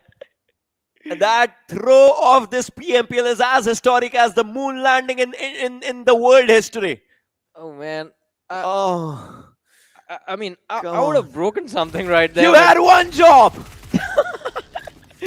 And while some players resist taking the shots that they have set up quite nicely for themselves, here we have, ladies and gentlemen, a wild team, Seal Esports, that just does not care at all. Just charging in towards the lad of 1952. And Evil Eye getting burned alive and shot at as well. Does not care with a single HP. Finds the knock.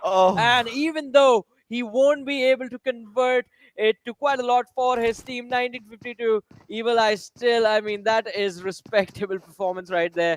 The impressive knock being secured. Although they have been eliminated, Venom Legends, I think, will still try to see if they can use the distraction that was caused by Seal Esports to their advantage and try and disengage from this entire fiasco. I think the best option for them is to just back away or back off all the way towards Impala, loot again, try and see if they can get weapon upgrades or just recover some of the armor that they have lost on themselves, get fresh armor, get fresh helmets, and then be a part of the action in the late game stages. Because now with just 2 players surviving, they won't be able to take those fights either against 7C or even against Esports. Esports has the numbers, and 7C, they have the high ground.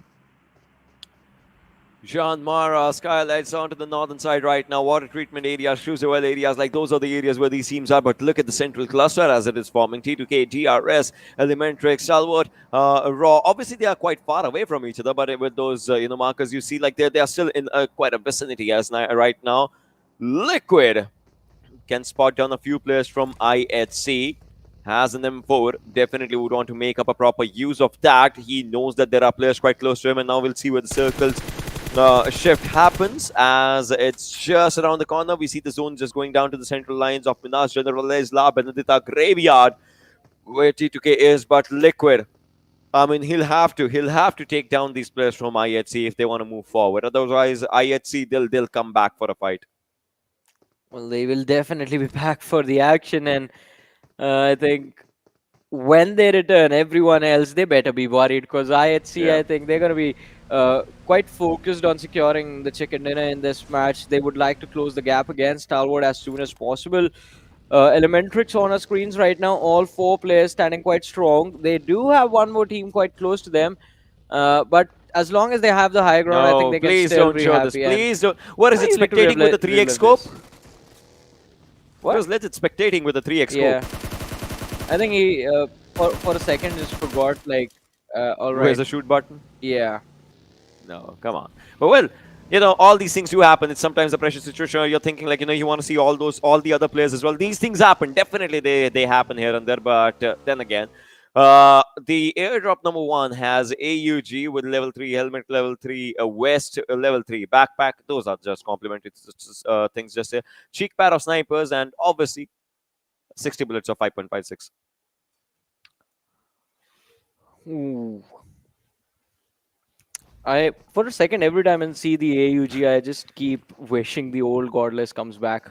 AU Godless. Yeah, we remember those players just in the early times and in the early situations as from No Chance, from Hell. Like Godless has had his share of amazing gameplays in those teams as well, and we have just loved his gameplay, be it whatever the situation is.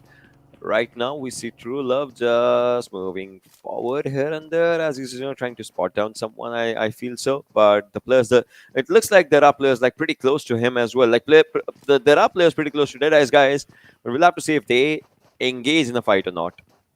I mean, definitely. Right now, I think Deadeyes Guys, since they have safe haven secured, they won't try and engage a fight from their side. If the other team starts shooting first, then Deadeyes Guys, they might react to that, but they won't be the ones firing the first shot unless the opposition is out in the open, because at that point, I mean, you just can't ignore it, right? Although Savage Esports, this rotation might just backfire. Look at the distance between Hustler and the rest of his teammate, and Malik, he's just holding his ground behind cover. Has he been spotted out? I don't think so.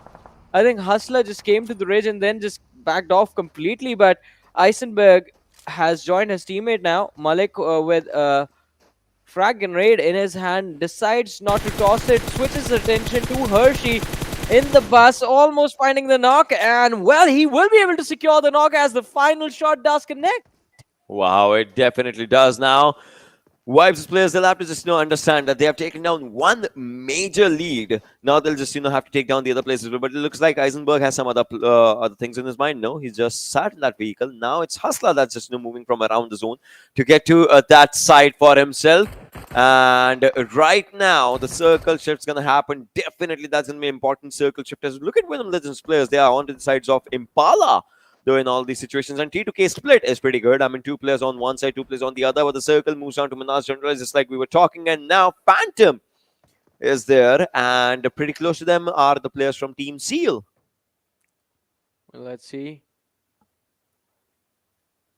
The circle towards... I mean, it is going to be quite interesting to see how the rest of the teams react now. I think, again, vibes on our screens jiggle.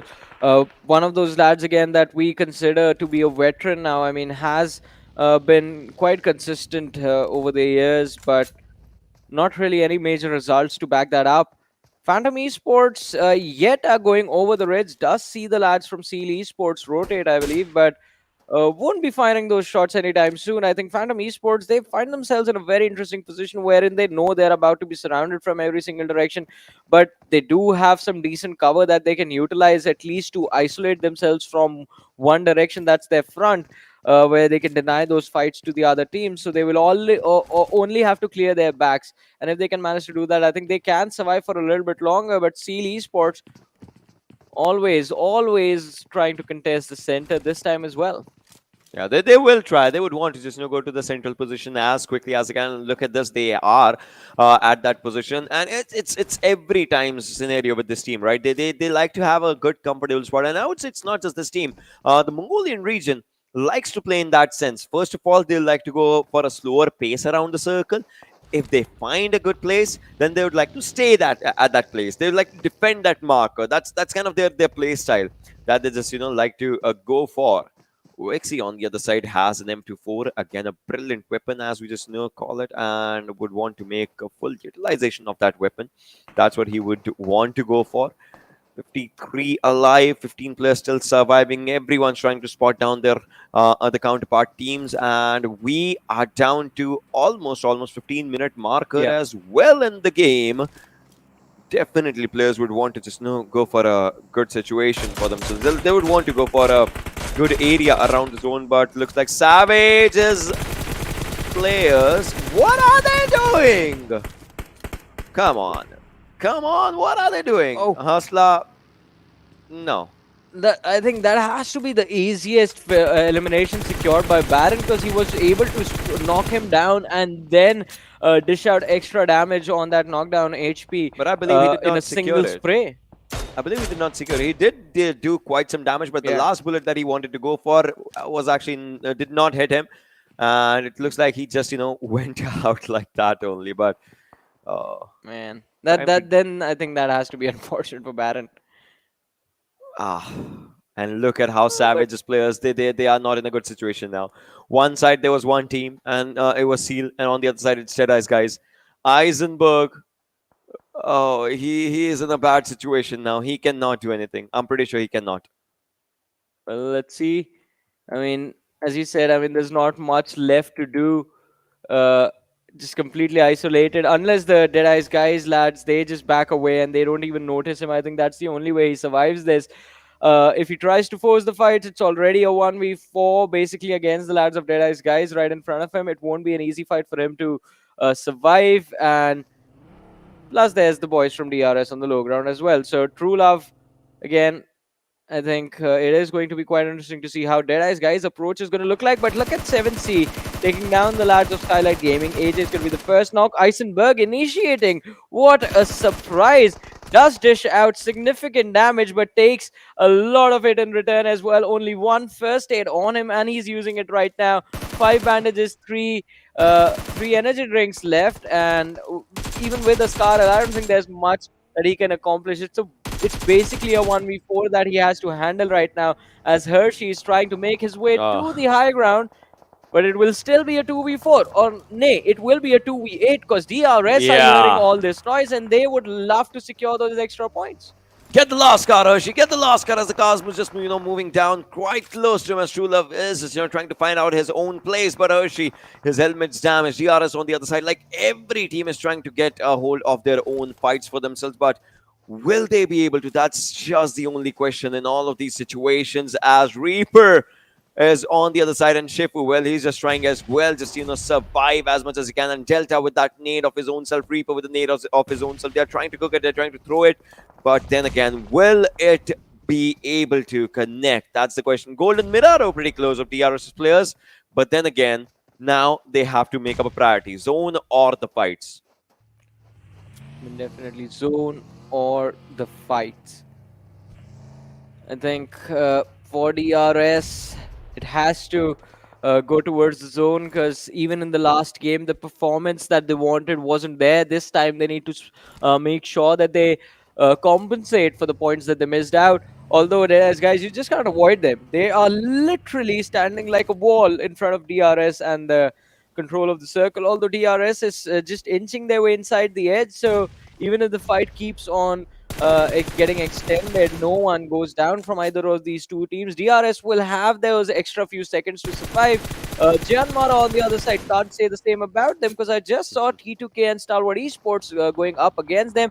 But and yeah, they have been eliminated. In fact, as they got third partied, but and weren't able to survive the action. Skylightz Gaming saw them on the kill feed as well on the elimination Look at feed. this! They were doing so well for themselves, and it is Skylightz Gaming in the crosshairs of T2K now. Whoa. Raw has taken an exit from this game by the hands of Skylightz Gaming. Action getting an airdrop upgrade for himself. So he's going to be more deadly going into the late game stages. You just saw the situation, right? Almost T2K was Yeah. trying to just take down a few players from Skylightz as well. But right now, Deadeyes Guys is trying to go against DRS as Delta is down. Reaper will have to take down a few fights on for himself as DE is trying to move on DRS.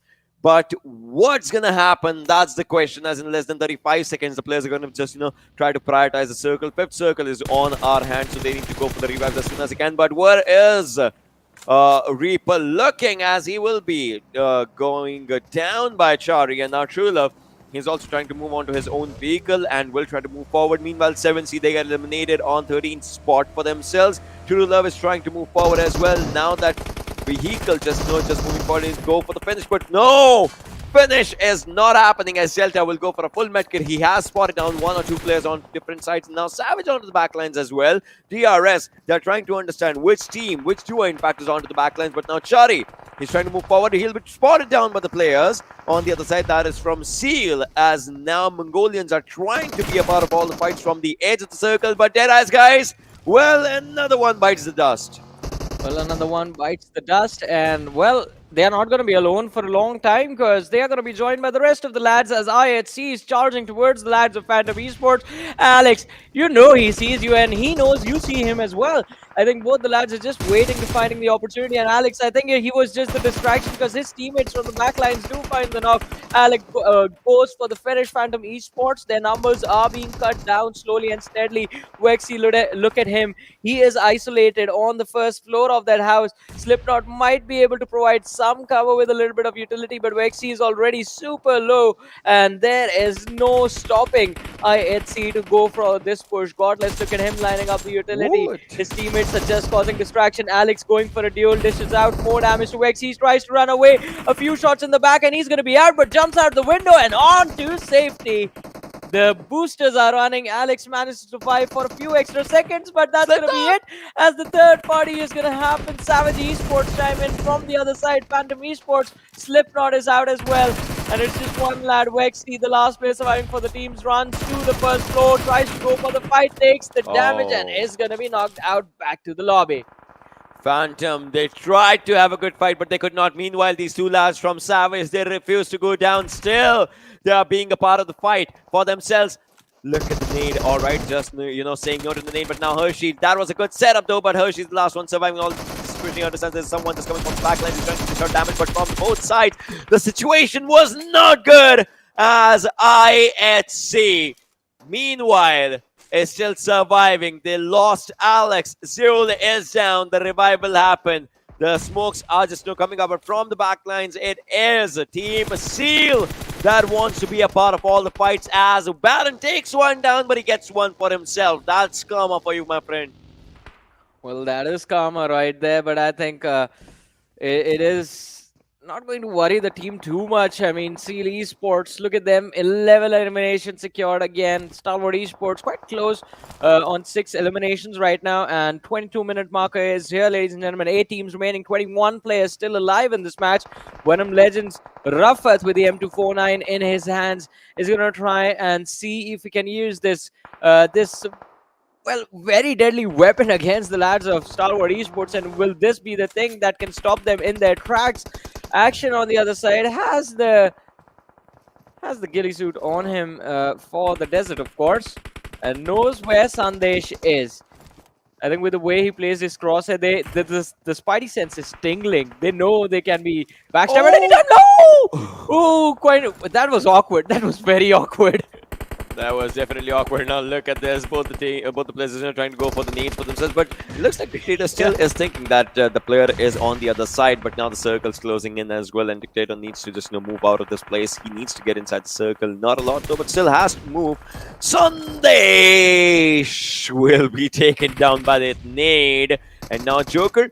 It looks like he has the ball in his court, as Dictator will be outside the zone. He'll have to move around, or maybe just, if he does not want to give his elimination point, he'll just stay outside the circle. Will just, die outside the circle. But right now, Malik, it looks like he's trying to spot down a few more players, and he has spotted on. But Malik, where are you looking, my friend? Liquid has taken down to low HP, and in fact has knocked him down. Vibes is in a lot of trouble now. Well, it was quite difficult for him to survive, but look at this. Esports Baron right now on our screens, and it has a lot of utility on him. They've lost to just Wally, so 3-man strong still. Esports, I think, have already done quite a lot getting those 12 elimination points in this match earlier on. And I think from now on, even if they walk away with just 2 or 3 placement points, which I think they will already have more than that since they are in the top 7, I think they're going to be pretty happy with their finish. But the end goal is to cut the difference between them and Stalwart Esports, who are still present in this match. And if Stalwart Esports walk away with the top 3 finish in this game, I think the first day is theirs already. There's no way anyone will be able to challenge them unless they get 3 chicken dinners, of course. ElementriX getting tossed out of the game. They have been eliminated on the 6th position, so we're down to the top 5. And oh, Godless is going to be spotted out. Leo going for the shots, does not find the knock, but that can be the opening that Skylightz Gaming needed to climb up to this mountain. They're stuck on that low ground spot. They're looking for their way up. It's not going to be easy. Even they know it, and they are trying to make a push for it. While they have been completely pinned down by IHC and also Stalwart Esports, Skylightz Gaming end up getting eliminated. It's the 3 Mongolian teams that make it to the top 3 of Miramar, ladies and gentlemen. And of course, there's Vibes as well. So Fans to survive. Where are they? They definitely have managed to, I mean, it's not a lot of players for them, but yeah, definitely they're trying. But Godless taking down one, in fact, taking down the players one by one. This Godless is what everyone wanted to see, and now Stalwart is on the other side. Seal here as well. Baron is trying to maybe find a safer spot so that where he can revive his teammates, but look at this, Vibes still surviving. Joker on the back line. Scry is pretty close to him, but Baron, the zone's damaging him. In fact, the damage of the weapon is what he'll face at the end as Top takes him down. It's a 1-on-4 situation. Vibes' Joker is there. But the worst part of the story is that he'll be taken down, and from $1,000, Stalwart doubles it up in an hour. Yeah. Double, or it was less than an hour, it was 20 minutes, and they doubled their money. In 20 minutes. From nothing, they doubled it up to. From nothing, they just went to 2,000 in an hour or something. Yeah, Wow. I mean, it is just impressive. So started off with nothing. Now they have $2,000, a hat trick opportunity, and of course, if they get the chicken in the 3rd game, that's going to be $3,000 for Stalwart Esports. So after the races, I just want to see how many eliminations they had in this game. Already they had 12 eliminations in this match. So 27 points secured from this one.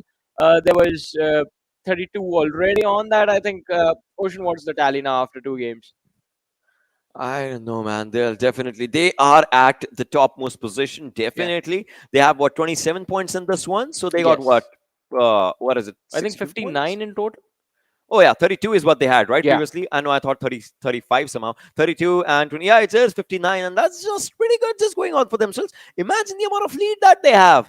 I mean, this is just the 2nd game. If things keep on going like this, I think we'll already have Stalwart Esports hitting almost 100, 110 by the end of the day. And I think someone needs to remind them that they have 5 matches, not just 4, just like the league play days. Because I believe the way they are playing, they think they are just going to be playing 4 games right now. So, yeah, Stalwart Esports looking pretty deadly. But we'll be taking a very short break right now. And after that, we'll be breaking down this match.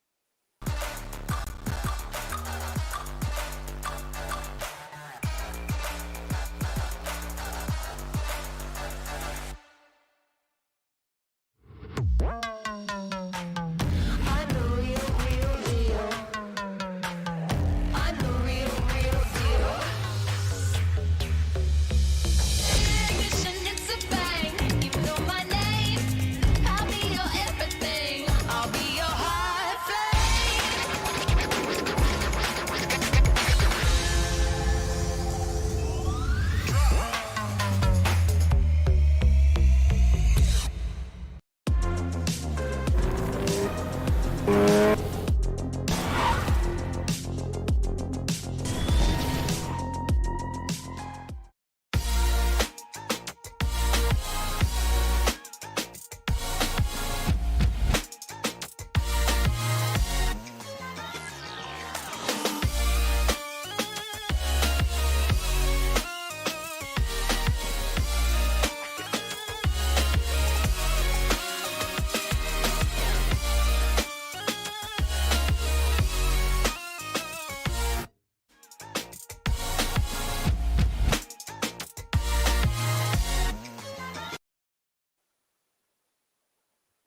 I mean, one party is happening over here, the other party that we just saw, it looks like super fun as well. Welcome, ladies and Yeah. gentlemen, to the PMPL South Asia Spring Season of 2022, brought to you by with the sponsors Oppo F21 Pro, ladies and gentlemen, that is going to be out in the markets soon. So, winner, chicken dinner. Grab yourselves a chicken dinner as well with the Oppo F21 Pro. And again, I mean, 2 matches done. Can you guess? I mean, for the viewers tuning in right now, who do you think? If I tell you one winner, you will you try to predict who the winner for the second match was? The first match was won by Stalwart Esports. Now, guess who won the second match? Well, the answer is Stalwart Esports again. So, Ocean, based on the pattern, you are the mathematician, the scientist amongst us. So, who do you think will win the third game? It's Erangel again. Let's have a look at the MVP first. We'll talk about that because I want to see if Top is still the MVP or if someone else just went on to being the MVP of this game. That's my question as well. If we I just think it's talk gonna be about. action. So well, let's see. Let's have a look at the MVP. It's coming up right on our screens right now, and this time it's Baron from Seal. Coming down with 6 eliminations, 7 knocks, 2 assists, 24-18 survival time, 12-17 damage. Well, Seal tried to seal the deal, but we know Stalwart, well, they had a different level of their own gameplay and they just played amazingly.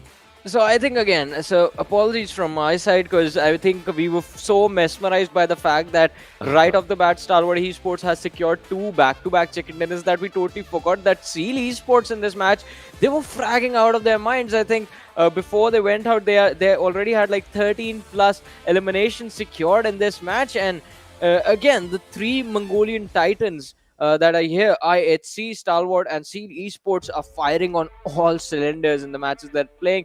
Action does seem to have taken over top in the top players list as well with his 6 eliminations and more damage and survival time.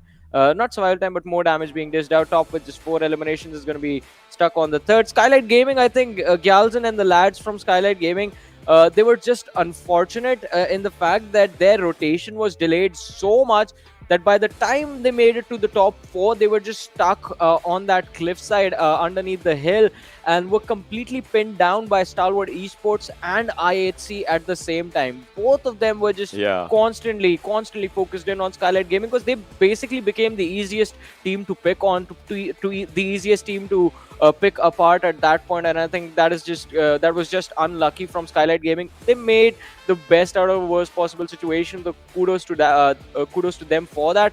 But I think if they can reset themselves and 3 more matches remaining, they can definitely try and secure a good win in this match. Look at the difference right now when it comes down to all the ways. Last time it was some other team and the first and second position was DRS last time. And look at the amount of damage received, damage dealt ratios that are changing up in the first and the second team. That showcases that the team on second is trying to survive more or less, but the team on first is trying to dominate. And well, Stalwart has done that in the last 2 games. 24-09, 22-09, that's the average survival time coming down for both teams. That's a 2-minute marker difference. And that difference costs a 12-point gap in this game between both of the teams. Elimination difference, 12 eliminations coming down against 3. So Stalwart, in both the games, they've had a decent number of elimination points for themselves, but they're not here in the match summary right now because, well, this match was dominated by Seal, more or less. Yeah, I mean, it was Seal Esports just dominating the game from the start to the end. And as you did mention, I mean, the lads from Stalwart Esports, I think they also we do see action top every single, I think just the longest distance elimination is where they are missing. But apart from that, everywhere else, the lads are going to be present. Although, I mean, as we were talking about Vibes as well when we saw the comparison of the team on the first and the second position. And I think Vibes Joker, I think, played this game to the end in the smartest way he could have. Because he was the sole survivor for the team of Vibes. And had he even just decided to deprone and be back on his feet, he would have been finished off. There were 4 full teams fighting it out, and he did not want any part of that chaos. Stayed alive till the very end, then just gave away his pick to Stalwart Esports, lying on the floor like, all right, I know I can't do much. You guys take this one. I'm out. I have secured those 12 placement points for my team, which are going to be important in the end. But again, I think Seal Esports, look at that, 13 eliminations, 23 points secured, just 4 points shy of where Stalwart Esports were. Oh, 27-23. Seal definitely had a good point start in this one. And look at the top three teams coming down from Mongolia. Then there was the Vibe, Skylightz, Savage as well. ElementriX is trying to have a good marker. But I want to see the overall standings. I'm pretty sure we'll see that really, really soon. I want to see the overall standings to just understand where and with how much gap is this team sitting. Because I'm pretty sure these numbers, I mean, now for them, they're just playing around. I mean, yeah, the numbers are going to start to add up. And I think Stalwart Esports is not playing around right now. I think right now they're just getting started. We know they like to get leads for themselves earlier on during the week and then just relax a little towards the ending stages. I think that's the plan right here for Stalwart Esports. But Ocean, again, we talked about the circle shift in this game, and they were quite interesting, just leading the players towards La Benedita slowly and steadily.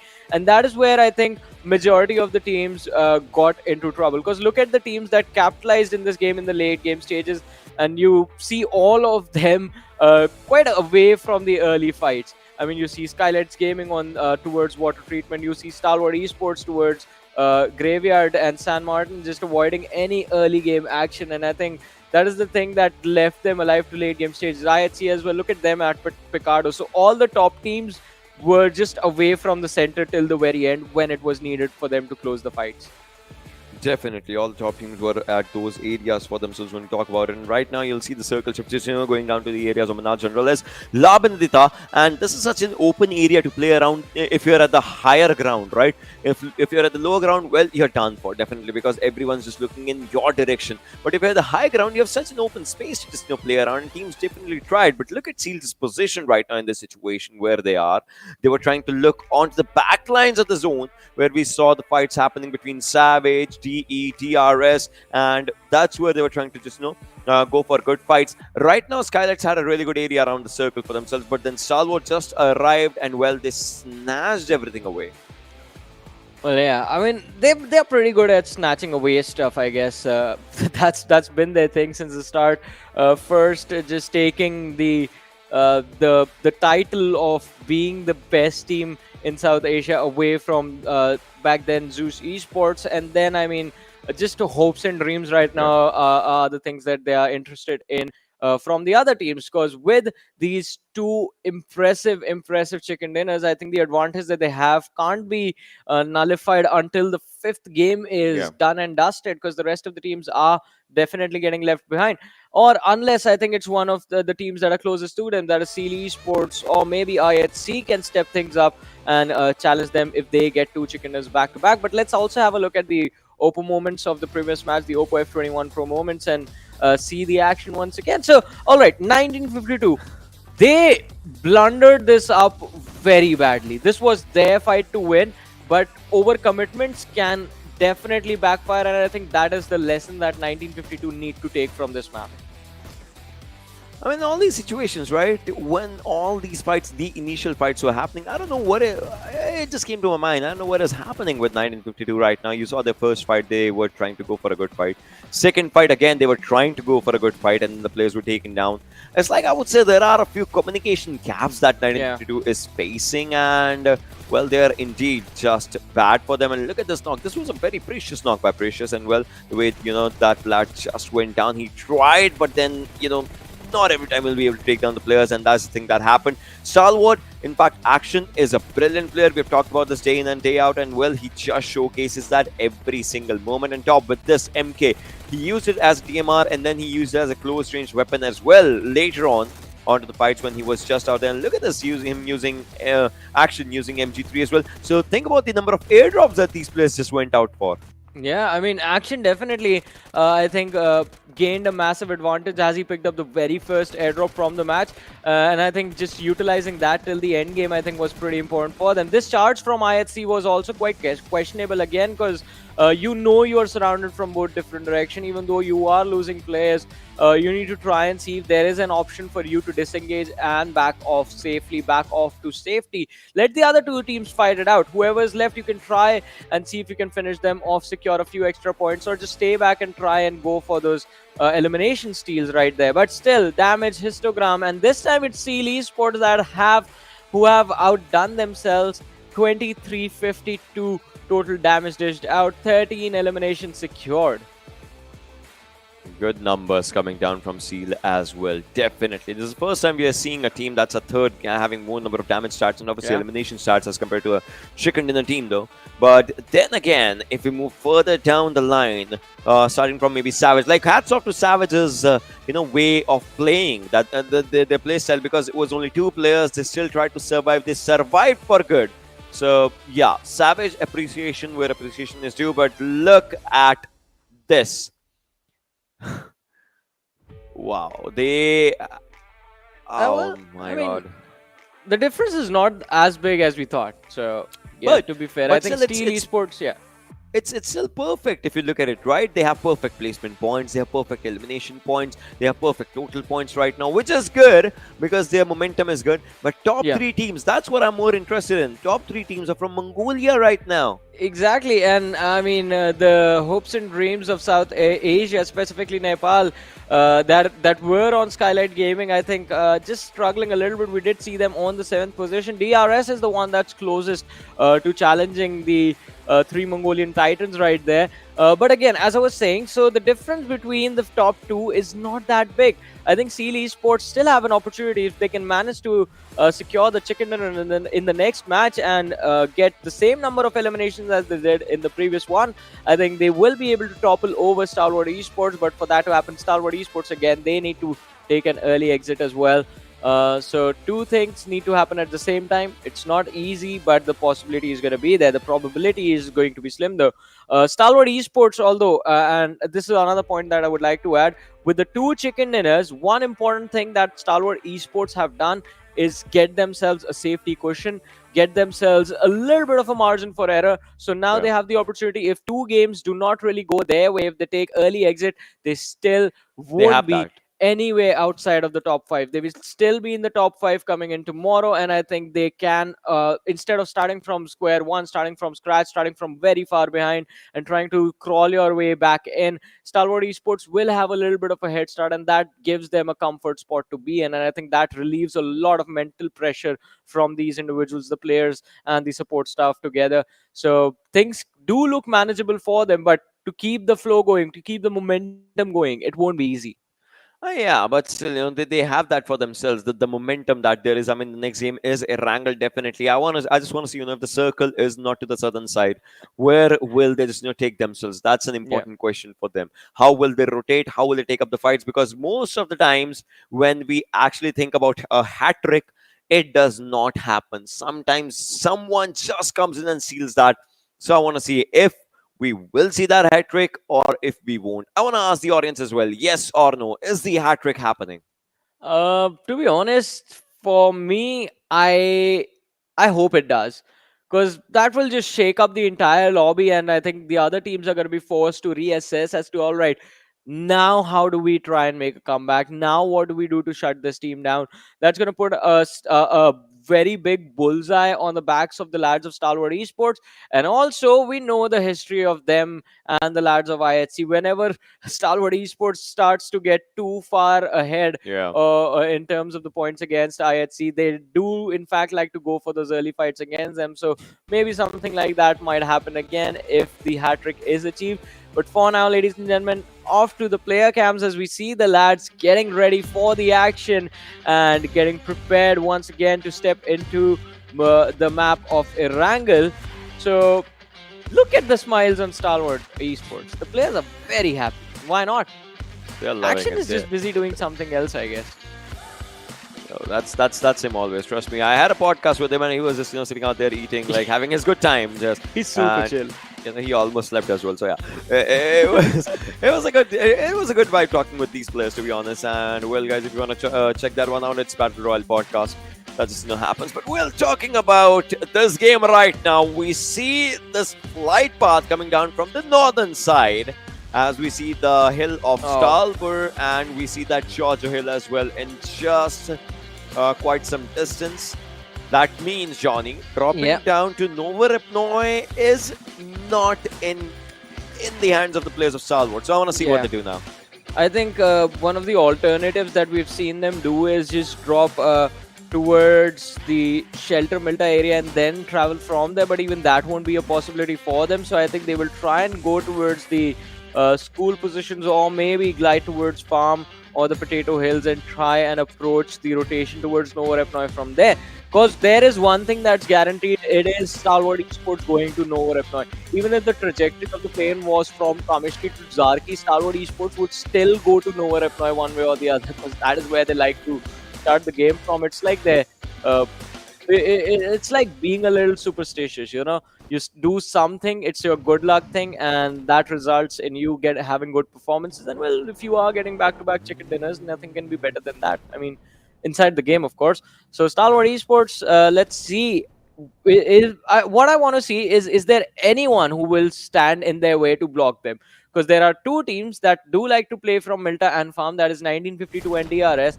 And if Stalwart Esports get delayed even a little bit, they are going to be in a world of hurt when they're trying to cross over. Yeah, that is correct. So we'll have to see, what in fact the teams actually do in all these situations, because this is going to be really, really difficult for a few players. Although right now, everyone's just trying to go down to their own areas. They're trying to go for their own loot for themselves. Finding an M4 right now, Vexy, it's a pretty good weapon. We all know about that. And on the other side, we see a UMP just being picked up. All right, again, a pretty good weapon. Nowadays, it's the meta of UMP, and everyone just likes to use it. From what is it, GC days, we are seeing that more and more. Yeah. Although it is a pretty good weapon even from the times before that, though. Gatka is where team of Phantom Esports is right now, just trying to find out their own loot. And 1952, well, they're dropping in a bit late in these battlegrounds. Now, this makes the game a little bit more interesting for 1952, because as you mentioned, the late drop from their side, I mean, they tried their level best to glide towards their preferred drops, but all they will have to begin with is these small little compounds. And if you do not find enough utility, if you do not find the proper weapons to go to your actual drop, I think 1952 could be in trouble, and it looks like it's already happening. Not enough weapons, all right. The Bison is going to be in the hands of C1. Something is better than nothing. The VSS there as well, but entry with just a shotgun, I think, won't be able to do much in those extended team fights. So it's going to be quite important to find some proper weapons. Even the SMGs will do the trick right now for 1952, as they have been struggling throughout the day. Not off to a great start. Even the last game, I think, could have gone their way, but a little bit of a slip up, resulting in them being the first team to be eliminated. So it will be quite important for them to shut down the bad performances and try and see if they can recover in this match. We'll have to see. We'll have to see if that recovery actually happens in all these situations. But right now, Stalwart just trying to move forward again. Just like we said, they'll have to go down to their area. So this is the thing about this team, right? Wherever the circle is, wherever the flight path is, this team will have that movement that just takes them to the areas of Nova Repnoy. They loot Nova Repnoy, then they come back. It's a good thing.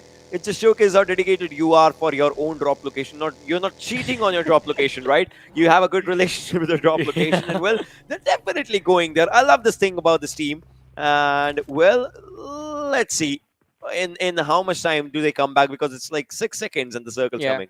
I think even with this long rotation towards Nova Repnoy, Stalwart Esports, they won't have to worry too much, because the circle is kind of in a hybrid position right now, wherein it is around like 20% towards Military Island, the rest of it being towards the main island. There is a lot of water involved as well, since the circle is towards the southwestern side of the map. And I think Stalwart Esports, if they have hints that alright, DRS might be blocking our bridge, or 1952 is going to be waiting for us on the other side, they can always try and follow Sealy Esports, use the military bridge, and then rotate towards the main island position. I know it's going to be very risky for them to make it happen, but in the past we have seen them be quite successful with that rotation as well. And even this time, that can be a viable option for the team. But for now, the lads from IHC Esports on our screen, did in fact head towards the Georgia Pole City and the hospital positions right now. So they're going to be split up for a few minutes, but regrouping from for them, it's not going to be difficult. What is going to be quite difficult for them is to move towards the center and then control this, because they're going to be followed closely by the players from Raw and the players of Skylightz Gaming who have landed towards the Georgia Pole containers and the Northern Georgia Pole City, respectively. IHC, we see IC pick up Godless, and now Alex and Zeol are going to be picked up as well, or maybe they're just going to meet their teammates once they have found some safe haven. All right, vehicles are going to be recovered, so just the process of regrouping has been initiated by the lads of IHC. It's going to be a while before all of them are together, though. That was a good vehicle, you know. We saw that vehicle, and it was like a pretty good skin coming down from, I guess it was what Godzilla Yeah. versus Kong times, and definitely a pretty good skin though. But right now, DRS, the real soldiers, just trying to find up their own loot for themselves. Fun fact: me and Ansh, whenever we play, right, we drop down in the same area. Milta is our drop where we just like we drop down and we just have our own times. And look at this 1952 again. And again and again. Why do they make news flashes in the first place? That's the question now. As 7C has spotted down a few players from 1952, they're trying to go for a few shots. A few shots did connect, but entry looks like his vehicle was struggling a bit, but now everything's good. Well, let's see. I mean, the struggle is still going to be there for 1952, but at least they have proper weapons now. A lot of healing utility available on the lads as well. Still isolated on the map, though. I think they will have to be a little bit more patient and try and wait and hold their positions rather than just start shooting at anyone they see, go for a wide rotation, because we know whenever the circle is towards the Gutka farms, the game in its early stages is the slowest it can be. But towards the late stages, there is so much chaos. You don't know who, if the first knock that you get is going to be from one team and the second one you find if it's going to be from the same team. There have been instances where multiple teams just huddle up in a single position and there's just bloodbath happening inside the match. Although I think it's going to be quite interesting right now, because almost majority of the teams this time have decided to go for the southern edges quite close to the ferry pier positions, and they're trying to find their strongholds over there. So I mean, mid-game collisions are not going to really be there in this stage of the match, but post 15 minutes is when I think majority of the fights are going to break out. Well, we'll see what happens, in those fighting situations right now. But Frag Boy, all right, right pretty close to the players of Phantom, and obviously they are trying to just move forward onto themselves as they were. But Shari, it looks like, what is it? Did he need a cab or something? I mean, he had his own buggy. All right, they were just exchanging a few things. Oh, no, he's just exchanging a few things here and there, I believe. So, yeah, they are. Because I thought, like, maybe his buggy maybe broke down or the fuel just, ran out. So he just, wanted a vehicle to just move forward. I thought that is happening. But right now, Shari, again, just trying to spot on a few players here and there, although nothing is happening on the situations. Again, we have all the players surviving around 9-minute marker is where we are. First circle coming to a close, and in less than 7 seconds, the circle is definitely going to go for the close. But Zeol on the other side was spotted down, and True Love on this side, taking a lot of damage on his west and well on his own HP as it is down to a 20. Yeah, it's not looking good for the lads right there. IHC quite keen on moving forward and pushing this advantage against the lads of Deadeyes, and we've seen IHC and the players, they focus in, they hone in on one position, wanting to take control of it, and they always push forward. But look at this, quite interesting now. Skylightz Gaming and Stalwart Esports, both of the teams mutually deciding to play a late game sort of play style. Both of them just holding on to their early drop locations and just waiting to see if there is going to be action inside the circle in the early stages that they can capitalize on with their late rotation. Well, Stalwart Esports, they're going to be forced to move as the blue zone is here, and Seal Esports starting the action against JyanMaara. Baron is going to be the man securing the first blood for his team, but he has been traded out. Two players from the side of JyanMaara, I believe, were knocked out. Susan, he has a little bit of HP, trying to heal up. Leo is there to back his teammate as well. They line up the utility, and Susan, he needs to be extremely careful. The nades have been lined up. He is burning alive, but he will be able to survive, I believe. And from the backlines, ladies and gentlemen, in the other direction, ElementriX They do also end up taking a hit. A Susan! wonderful nade, a 3-pointer towards Susan. He has been taken down. Demo straight up going for a finish. That leaves no fear with a man who has a lot to fear, because Esports, a 1v3 is what he has to clutch. Baron going for the shot. No fear, down to around 30 HP. And from the flank, Demo instantly with a wipeout. So the first team has been eliminated, and it is JyanMaara, ladies and gentlemen, going back to the lobby and waiting for the next match to start.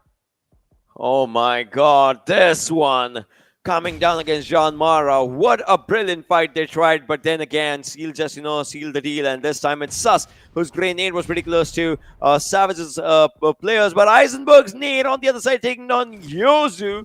Mr. Yozu's down, and now Sus is going with his Molotovs as well, but now ElementriX needs to understand that they have already lost down one player, and Yozu's down as well. That means it's just 2 players who are trying to take up all the fights. Sus with 18 bullets in that UMP.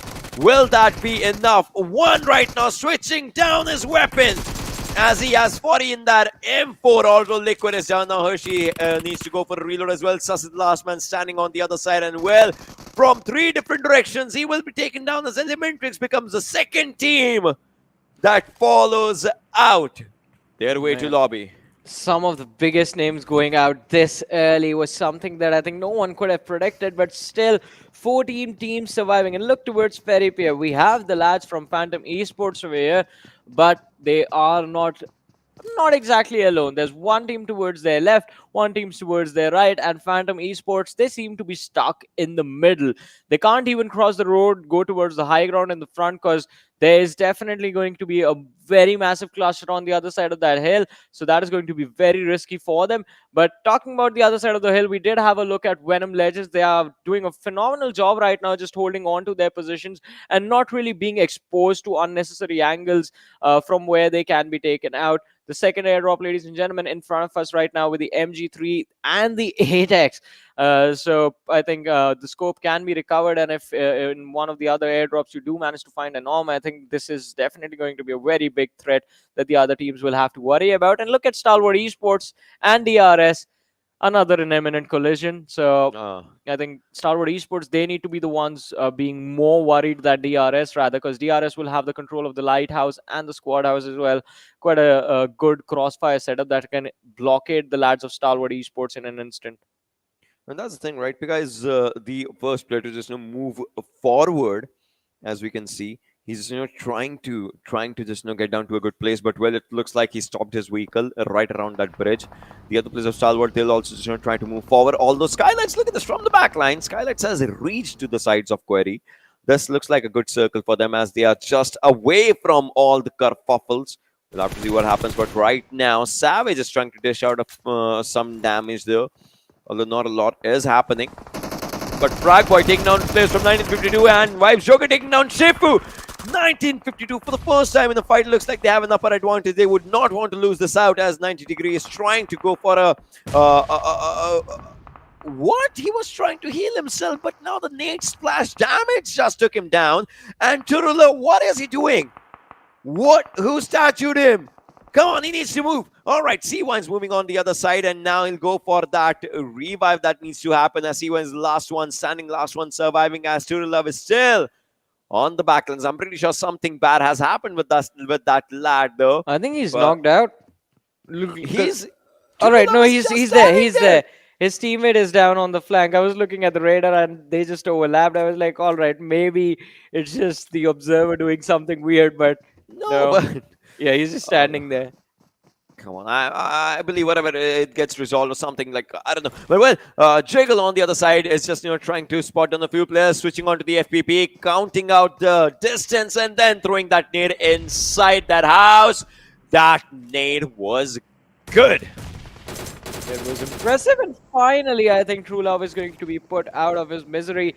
He has been finished off, and 1952, all right, they at least survived this one fight. But they shouldn't be too happy about this. They were almost taken out in this one as well.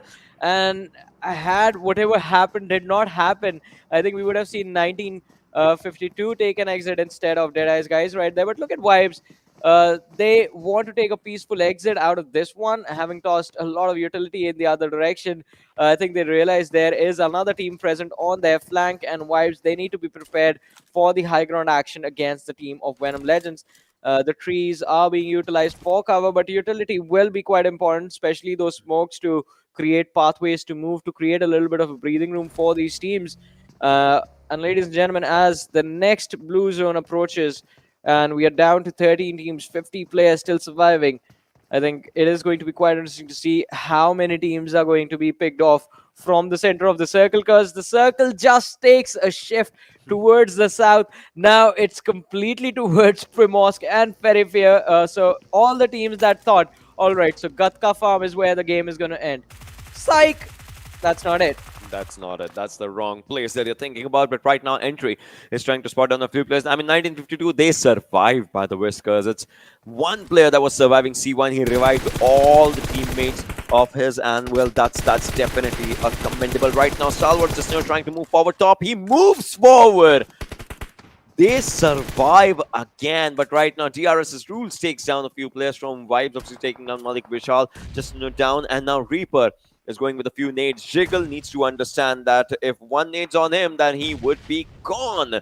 Down and out though, but right now he's still surviving. DRS is inside the circle, but from the back lines, you see Stalwart. I want to see how Stalwart plays this one. That's the question, but no! Oh. Before all these things, Rick takes down Jiggle. That one's got hurt right there. Jiggle was completely surrounded. DRS on one side, Raw on the other. Nowhere left to go for him.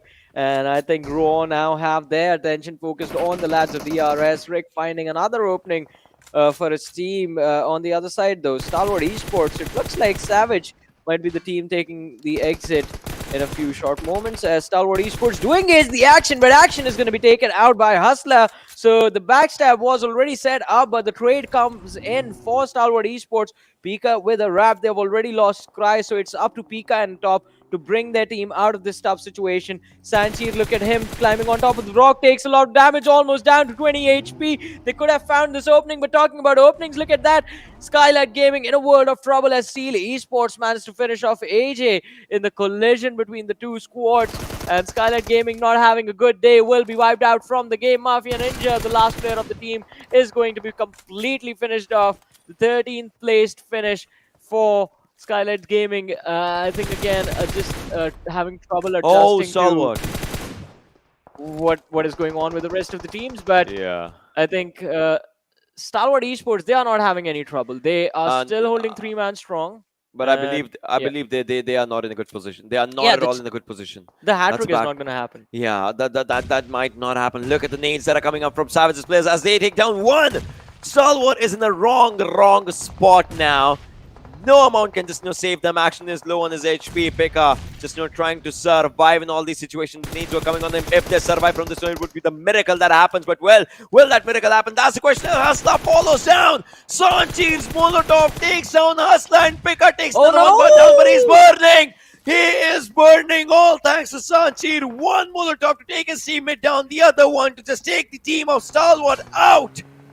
That was such a good fight between those two teams, but the action is not going to stop. IHC have been caught off guard by the players of 7Cs. Godless has been taken out. Alex is down on his knees. It's up to IC and Zeol, and the utility being tossed out by Precious is going to find more knocks. One more man out. It's the last player.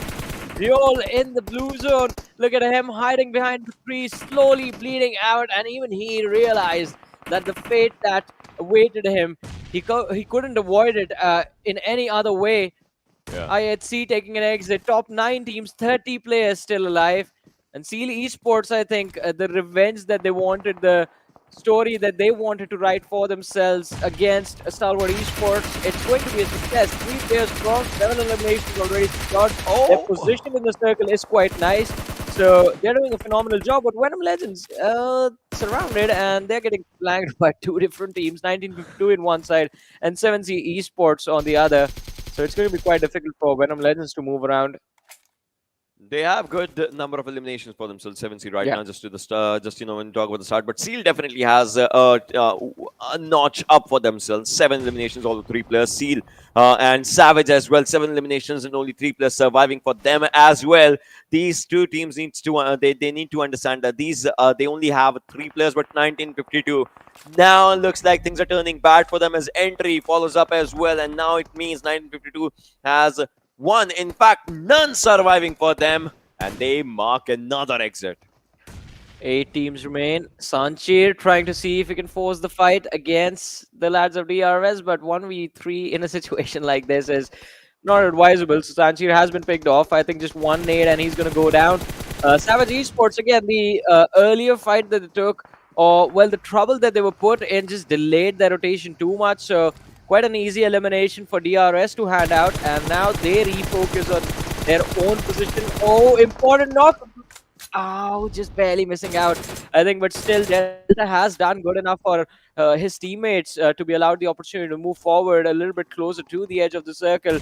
And if they can finish off the squad of Raw, I think DRS, they will go on to win the chicken dinner in this game, but I think even they are losing out on those bodies. It's a 3v3 between the two teams. 7C Esport still holding their ground against the other lads. But what is this rotation? Assault, quite an easy knock being secured.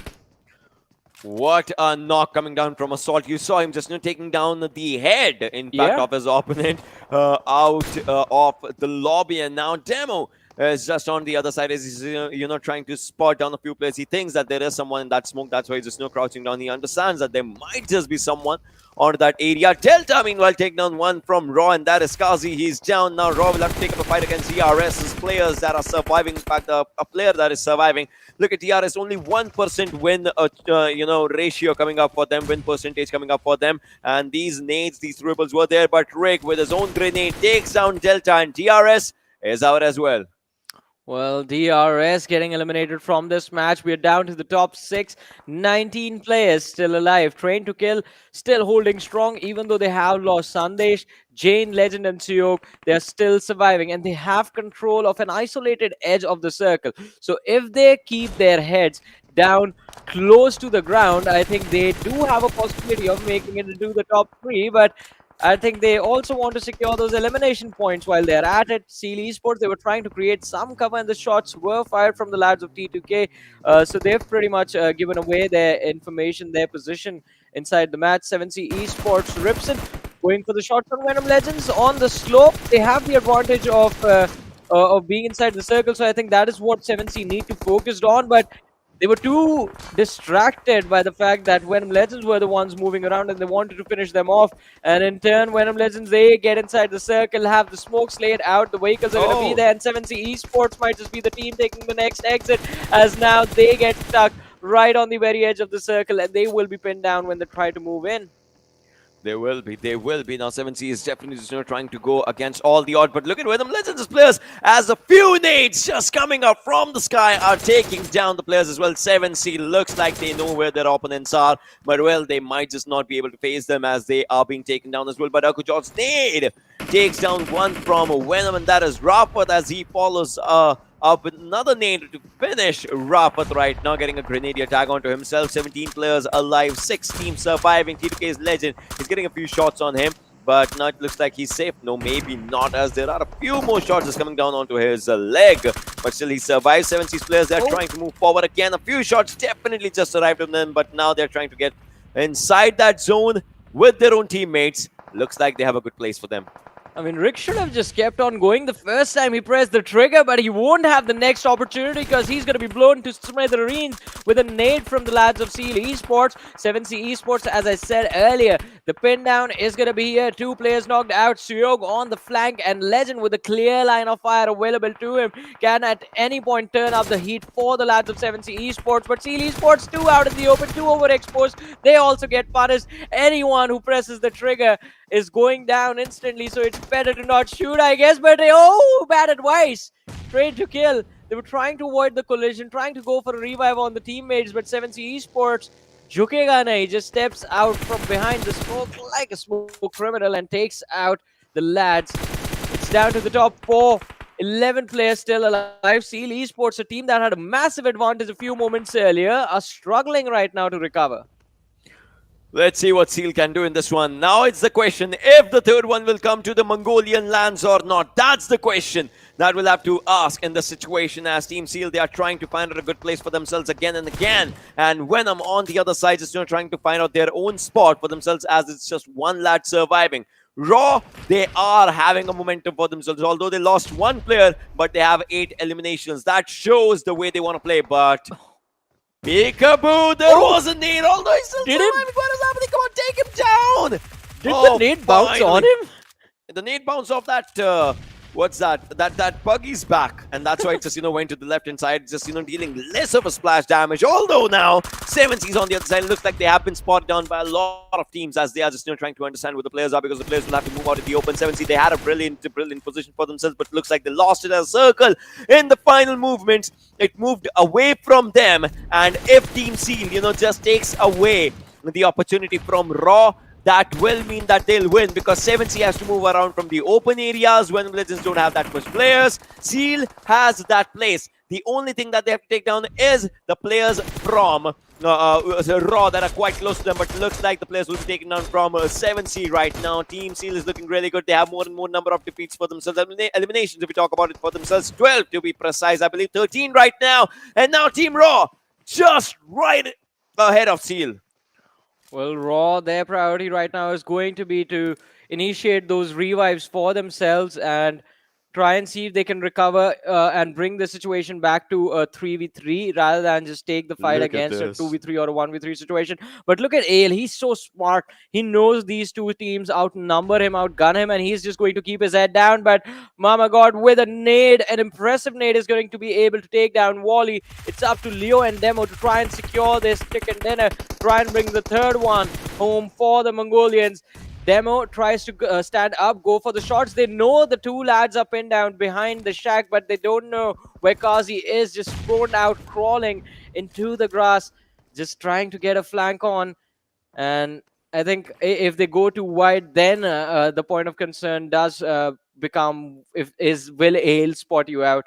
Demo is just literally moving towards Ale's direction. I think Demo will be the first man to get taken out, because there are these patches that are open, and look at that. I think that's the game, ladies and gentlemen. Seal Esports, not much left to do. Demo is going to be finished off. Even though Ale has given away his position, he has just handed the match, the victory, over to the lads of Raw. They outnumber Seal Esports now 3-1, but still the game can switch positions. Mama God being a little too over-eager, climbing on top of the shack to see if he can spot out a few of the lads from the side of Seal Esports. And again, taking those shots, trying to get some extra information for his team. They just want to go for the cleanup now, Raw Esports. Look at this, the circle's closing up, and after this it's going to be just 30 seconds, and then the night circle will be coming up. But right now, Team Seal just trying to move forward. Their helmets, their vests, all gone, all red. Red means danger, but will they mean danger? That's the question right now. Venom's Ale just changing the fate and giving it out to Robert. Look at that Wally as he takes down one. Ghazi is down and out. A Molotov being thrown onto the sidelines of Assault, but looks like the Molotov did not hit him exactly. That elimination will be sealed by Wally. Does not have a backpack though. That's the question now. If he just needs something else. But Leo is looking in the left-hand side. That's where Ale is. Mama God just trying to move with the circle. This is a very important game. A 2-on-1-on-1 situation, 2-on-1-on-2 situation, which is down to a 2-on-2 situation. Seal versus Robert. What just happened? Wally will seal the deal for Team Seal as the third one comes down to Mongolian Sands. Mongolian lands as Team Seal. They get 1,000 for them in the bag. And they also do it in the same way that Stalwart Esports did at 32 points. They're first! Are you freaking kidding me? They're first! Yeah, I mean, the difference wasn't that much. I believe after the last game, they were on 36 and 59 was the total tally for Stalwart Esports. And, well, Seal Esports, the first week, like always, this time as well, is going to be theirs. There's absolutely no one in the lobby that can take this away from them.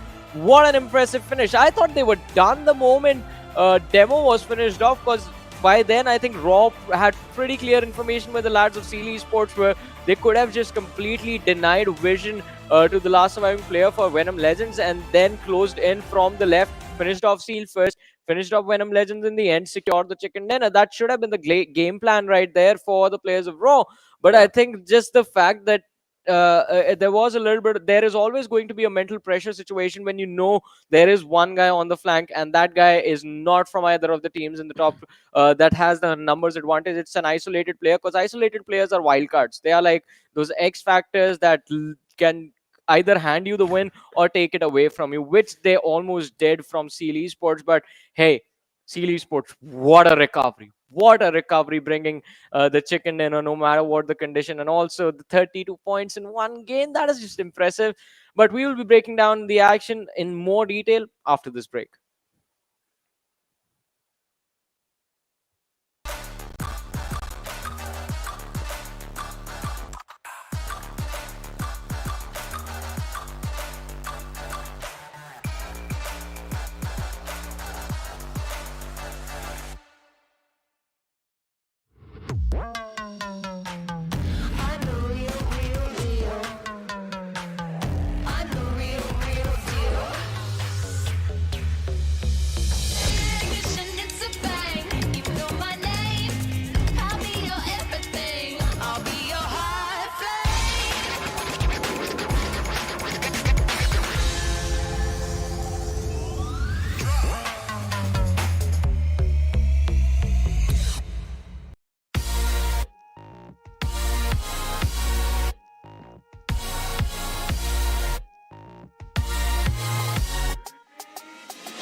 Welcome back after the break, ladies and gentlemen, to the PMPL South Asia Spring Season of 2022. This is Warren Super Johnny John, joined by Ocean Sharma.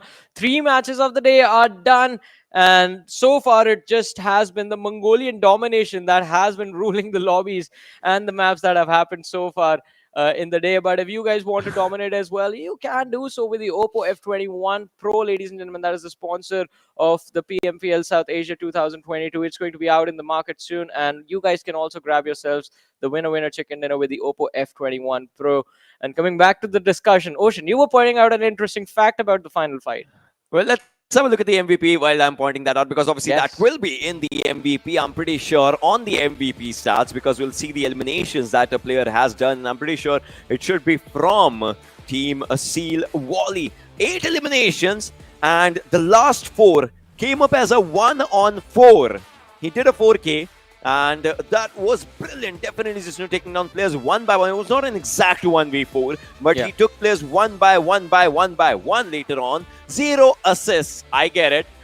8 knocks coming down on his name, which is the highest as well if you look at the player data versus the average data, and 1156 damage. So in all the first 3 games, Johnny, the damage has been between 1100 to 1200 as well. Exactly. I think the individual performances have been stepped up by quite a big margin by the lads of Seal Esports and also Stalwart Esports.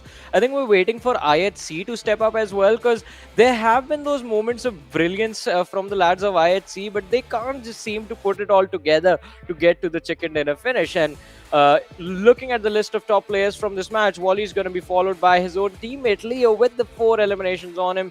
Demo is going to be there with his 4 eliminations. Ale from Venom Legends, Alibo, I think kudos to this lad. Managed to survive for so long all alone with literally no cover but a buggy. That's all he had to protect himself, and he did a phenomenal job making it to the top 3. Somehow he legit has more survival time than Wally. 3 seconds, 3 seconds difference though. But that just comes down to the animations and all those things as well when you step onto the ground and all those things as well. But yeah, but still 676 damage. That is 26 square. If we talk about it, 917 damage coming down to Leo and 4 eliminations. Demo with 4780, Assault with 3, 4433, and then there is Wally with 8 freaking eliminations for him. I mean, what an impressive day it has been. And I think again, Raw Esports, I Oh my have God. to say, Raw, they had the possibility of securing this chicken dinner, but just Johnny. the way the final fights went. Yeah, I know, 3161 damage dealt, 1300 received. Seal has an average survival time which is less than Raw's average survival time because Seal had only 2 players. They lost their 2 players earlier. Yeah. And Raw had 4 players when it came down to the final circuit. They lost their player 1 by 1. So think about the average survival difference. So it was a legit 2-on-3 on like 2v3v1 situation, all those things. So Seal, Also, they got a good game for them. exactly. I think even Raw Esports had a pretty good game considering the fact that I think there was efficiency from both the teams. 17, 8 knocks, and everything was just instantly confirmed. So no sort of leeway for mistakes to be made, for points to be secured by other team, I guess. And that is also very important because the more you start tossing away points left and right, just leaving knocks out in the open for others to secure, I think it does end up backfiring in on the when you look at the bigger picture. But looking at the match summary, Wally is in 3 positions on the first spot. So highest eliminations goes to Wally, highest damage with Wally as well, and highest knocks as well because 8 eliminations, 8 knocks secured. Highest assist, although it's going to be rules from DRS with 4 assists being secured by him, and longest distance elimination in this match was Leo's. But looking at the match rankings right now, 32 points for the team that got the chicken dinner, and then there's a 12-point drop where Raw is with just 20 points secured for them. 32. I mean, it's definitely just quite a good number coming down for these players if we just talk about it. But then again, Raw's there, Venom, 7C, just like we talked about. But Deadeyes Guys, JyanMaara, I don't know what happened with them on this game, to be honest. But then again, I would say for someone a game is good, for someone a game is bad, and that's how even life is sometimes. So I mean, you want to talk about having a bad day. I think we all saw what happened with Deadeyes Guys. You can't really go any worse than that. So quite an unfortunate start for them as well. But hopefully by the end of the weekend, Deadeyes Guys, we see them within the top 6. I want to see Deadeyes Guys be consistent this time, because even the last time I think that was the case where they would either do extremely well, just destroy the entire lobby on one particular day and get stormed on the next. So there was just those 2 extremes and no middle ground for the team. If the team finds the middle ground, if they can get just decent performances consistently, like on an average just manage to secure 9 to 10 points as well, I think for a team like Deadeyes Guys, that is enough to get them to the finals. And in the finals, I think with the amount of experience that they have, they should easily be able to handle the pressure.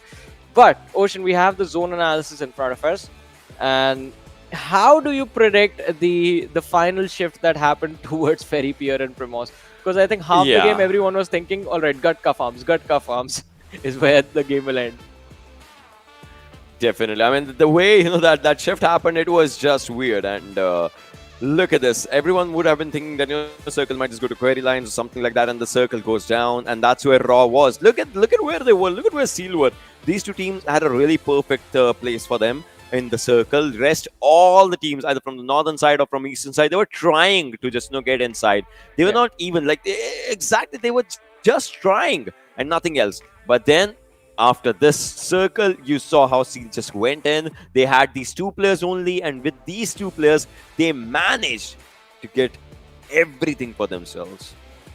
Well, they did a phenomenal job in this match, because I mean, their position from the military island, the first challenge for Seal Esports becomes, how do you cross? Well, an early rotation through the military bridge got them to Primorsk earlier on, and since their position was isolated for a long time, since majority of the teams were towards Gatka Farm and they were trying to push for Ferry Pier and not Primorsk, I think Seal Esports, they took advantage of that. But then this fight happens out in the open, teams closing in from the small hill on the other side of the road as well.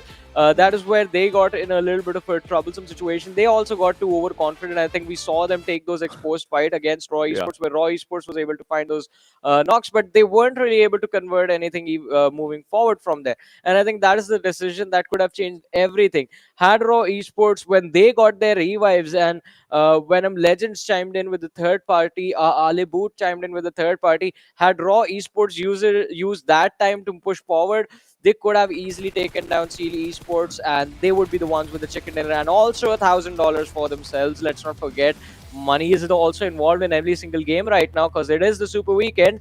It would have been quite a nice start for Raw for this first Super Weekend. But hey, the day is not over. 2 more matches are still left. Oh, well, the day definitely is not over. But then again, the way we saw this day just, shaping up, this day has been a Mongolian day so far. Yeah. They have just dominated. Be it Stalwart, be it Seal, Savage has been there here and there. IHC is trying to make up their marker. But then again, if we just discuss all those things together, we still understand that the other teams, how much they try, they're still falling a bit short. Be it the zone holds, be it the rotations, and that's where Mongolian teams are just, one step ahead somehow. And well, not even one, like lots of steps sometimes. Oh yeah, I mean, they are doing a phenomenal job, especially these two teams that we have seen get those chicken dinners, Sealy Esports and Stalwart Esports. This match was quite unfortunate for them. As you pointed out, their position in that fight was quite exposed, and not really, I don't really know what they were doing there, because there were like 3 different teams that had them pinned down, and Sealy Esports, ladies and gentlemen, towards the end, Assaulty couldn't really do much to stop Sealy Esports in their tracks. 1v2, both the players a little bit further away from each other, so you can't really line them up as well. And Sealy Esports, they capitalized quite nicely. Look at the damage numbers again. It's just one team that has dominated the game. The rest were just too busy fighting amongst themselves. Yeah, but right now 3161 was the total damage number that Seal had for themselves. Raw coming down with 1922, 1096 coming down for 7C, Venom 1355. So definitely lots of differences just coming down for the players and for the teams right now. And this shows the difference that the teams like to have in their play styles. When we look at the league plays versus the Super Weekends, there's a lot of difference. Well, there is definitely going to be a massive difference in the way teams have been performing, because, well, it's the Super Weekend, and look at that. Seal Esports, they did in fact take the first position away from Stalwart Esports, but there is just a 4-point difference between the two teams. Although, Ocean, look at the top 2 and then look at where Raw Esports are. They have an 8-point jump that they have just secured for themselves. They do bring themselves up to the top 3, but still, they are on 28 points, and the team above them is already on 60. Yeah, there is quite a bit difference right now, but look at the 60, 64, that's the distance, that's the points that the top teams have, and on the other side, JyanMaara 1922, ElementriX, they still have to go to the double digit for themselves. I hope they do, but then, let's see. Well, let's see, as you said, I think one thing I would like to see is JyanMaara and ElementriX step up the pace, because during the weekdays, they were still doing quite decent for themselves, especially ElementriX, as we talked about them earlier on in the day. They were in the top 6, and now it looks like they are struggling. But as you can see, ladies and gentlemen, on the schedule, it is Sanhok, the next map that is about to come up, followed by the last Erangel of today. Ladies and gentlemen, just 2 more maps left. And I mean, the first 3 have been secured by the Mongolian teams. Yeah. Who knows what will happen in the next 2? The teams from Nepal are still struggling a little bit, but they are improving. I mean, with every single game, we see them inching closer and closer and closer to that chicken dinner finish. But out of all the teams that are there, who will be the first one to do that? I think right now, most of the fans are going to be rooting either for DRS or Skylightz Gaming, but Skylightz Gaming in particular haven't really had a good start to today. As of now, yes, they haven't had that good of a start for themselves. I'm pretty sure they're going to be discussing about all of Yeah. these things in detail after the day ends, or maybe it's sometimes it's not about the good start, but about a good ending. So they might just go for a good Yep. ending in the last two games. Again, it's Sanhok. The next one, obviously, we'll see the Erangel map coming, making up its own return again and again and again. But then that's Erangel for us. But still, we'll see what happens in these two games, because these two are important not just for Skylightz, for the teams that are actually not in top 5 right now. Again, one chicken dinner for you gets you $1,000. That's the thing you need to have your mind on. Just like Seal had it right now. They had only 2 players, but then those 2 players made a lot of difference. I mean, definitely the major impact just by those two lads. And going into Sanhok, I think again it's going to be a fast-paced map, so you have to be prepared to take these fights. You can't really avoid the scuffles that you might run into. Also, I think since, as we did discuss this earlier on in the day as well, this is going to be the first Sanhok, ladies and gentlemen, of this time's PMPL South Asia Spring Season 2022. So if there have been any change in strategies between these two teams, they are not aware about this. So right now, I think Sanhok is going to be used to test the waters. A few teams that have the momentum in control might just keep things going, might just keep the flow for themselves. But I think it's going to be quite difficult to predict who will walk away with the win on this map. All the players are ready. Definitely, they are ready to just showcase their best of the best gameplay for themselves. But then we'll have to understand and see what happens onto these games around right now. Because again, the flight path matters a lot. But for a map like Sanhok, which is a smaller map, flight path, it does not make that much of an impact right now. Ladies and boys and girls, this is gonna be the map of Sanhok, the only Sanhok that we are seeing for the first time right now. For all these players, we'll see, we'll understand their play styles, their play types, their play makes as for what they can do for right now. As the flight part, definitely just moving on to the top of boot camps area, going down to the area sidelines to ruins.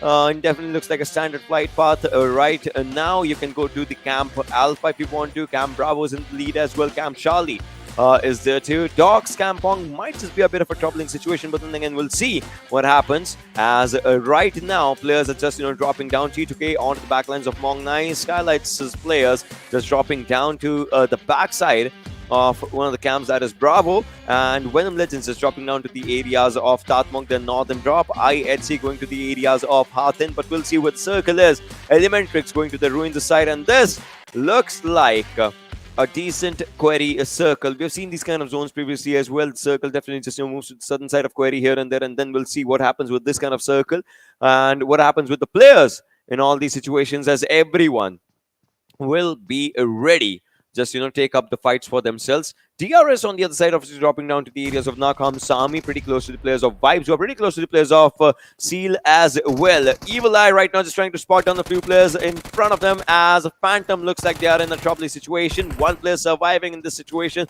on low HP. C-Wine 18 bullets will definitely take down the player and will definitely finish him out. All right, the door was shut, but first blood coming down on C-Wine, and casting alongside me right now is Necro.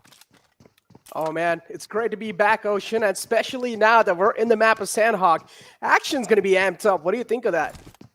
Oh, action definitely. It's just coming up for the first time in this map of Sanhok. Everyone just needs to understand the play style of the teammates, of their opponents, in fact, because everyone has seen Sanhok, to be honest, here and there, but they haven't been a part of the Sanhok in this PMPL, to be honest. So I have high hopes from all these players. But what do you think about the Mongolian domination that has happened? I mean, to be honest, that's just out of the world. I mean, look, day one, Seal has always done well. I don't know if you remember. I mean, season 3, back in the day, Seal, they were just popping off in the week one. Weekend 1, right? They just absolutely popped off, and then later on, they were just sitting back, eating their popcorns, and just watching every single team play and just duke it out, right? Hopefully, that's not the case, though. I want to see consistency from the Mongolian region. But on the other hand, I also heard you guys talk about, Nepal region struggling. Yeah, if you talk about the money, though, they're definitely struggling because they haven't really secured that many chicken dinners. But if you talk about the points and the consistency, I feel like they're pretty chilling, right? Because they have got a couple more games in the future.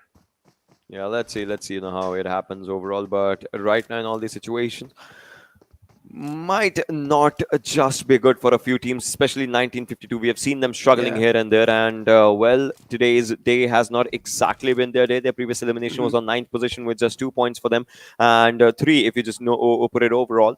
But right now, Savage's players, they're also just trying to move forward as well. Savage has had a decent run for themselves. They have outshined in a few fights, not in lots, but then again, it happens here and there for a few teams, but it looks like Savage's players, they are moving towards the areas of 1952. We'll see, though, what happens at the end. But Phantom, these players, they have lost down on one of their players. Let's see what happens in the next one. Exactly. Losing out on one of the players already, especially in the map of Sanhok, that's going to handicap you big time. And looking now, Seavine from 1952. Or actually, there is another one of his teammates was trying to help him out to scout this compound in the front. Somewhere down line, they do sense some presence in the front, so they're not just going to straight up approach the compound. They're just going to try and at least sniff one player out. I like the approach from 1952, being as patient as possible, just keeping your eyes keen, locked in the future or in the front. As you can see, Phantom, the players are exposing their bodies for sure, as he's going to get some eyes locked now. Evil Eye slowly and steadily moving it forward. Presence is now known, but the players of Phantom too, they're quite ready. Peeks out a little bit, but the rest 2 players are ready from the back who are going to provide the cover fire. Slip not onto the back lines right now. Evil Eye just taking down a few players all for himself, as Entry also just has won 1952 for the first time. Looks like they have a strong momentum for themselves in this map as of now. But then again, we're just 4 minutes in fact 5 minutes in onto the action, so we can't say much. We'll have to wait till the zone closes up, till the fights close up, till the circles close up. After the 5th or 6th circle, we'll see how many teams are surviving and what's the occasion for these players and teams for themselves to just grab a good number of points.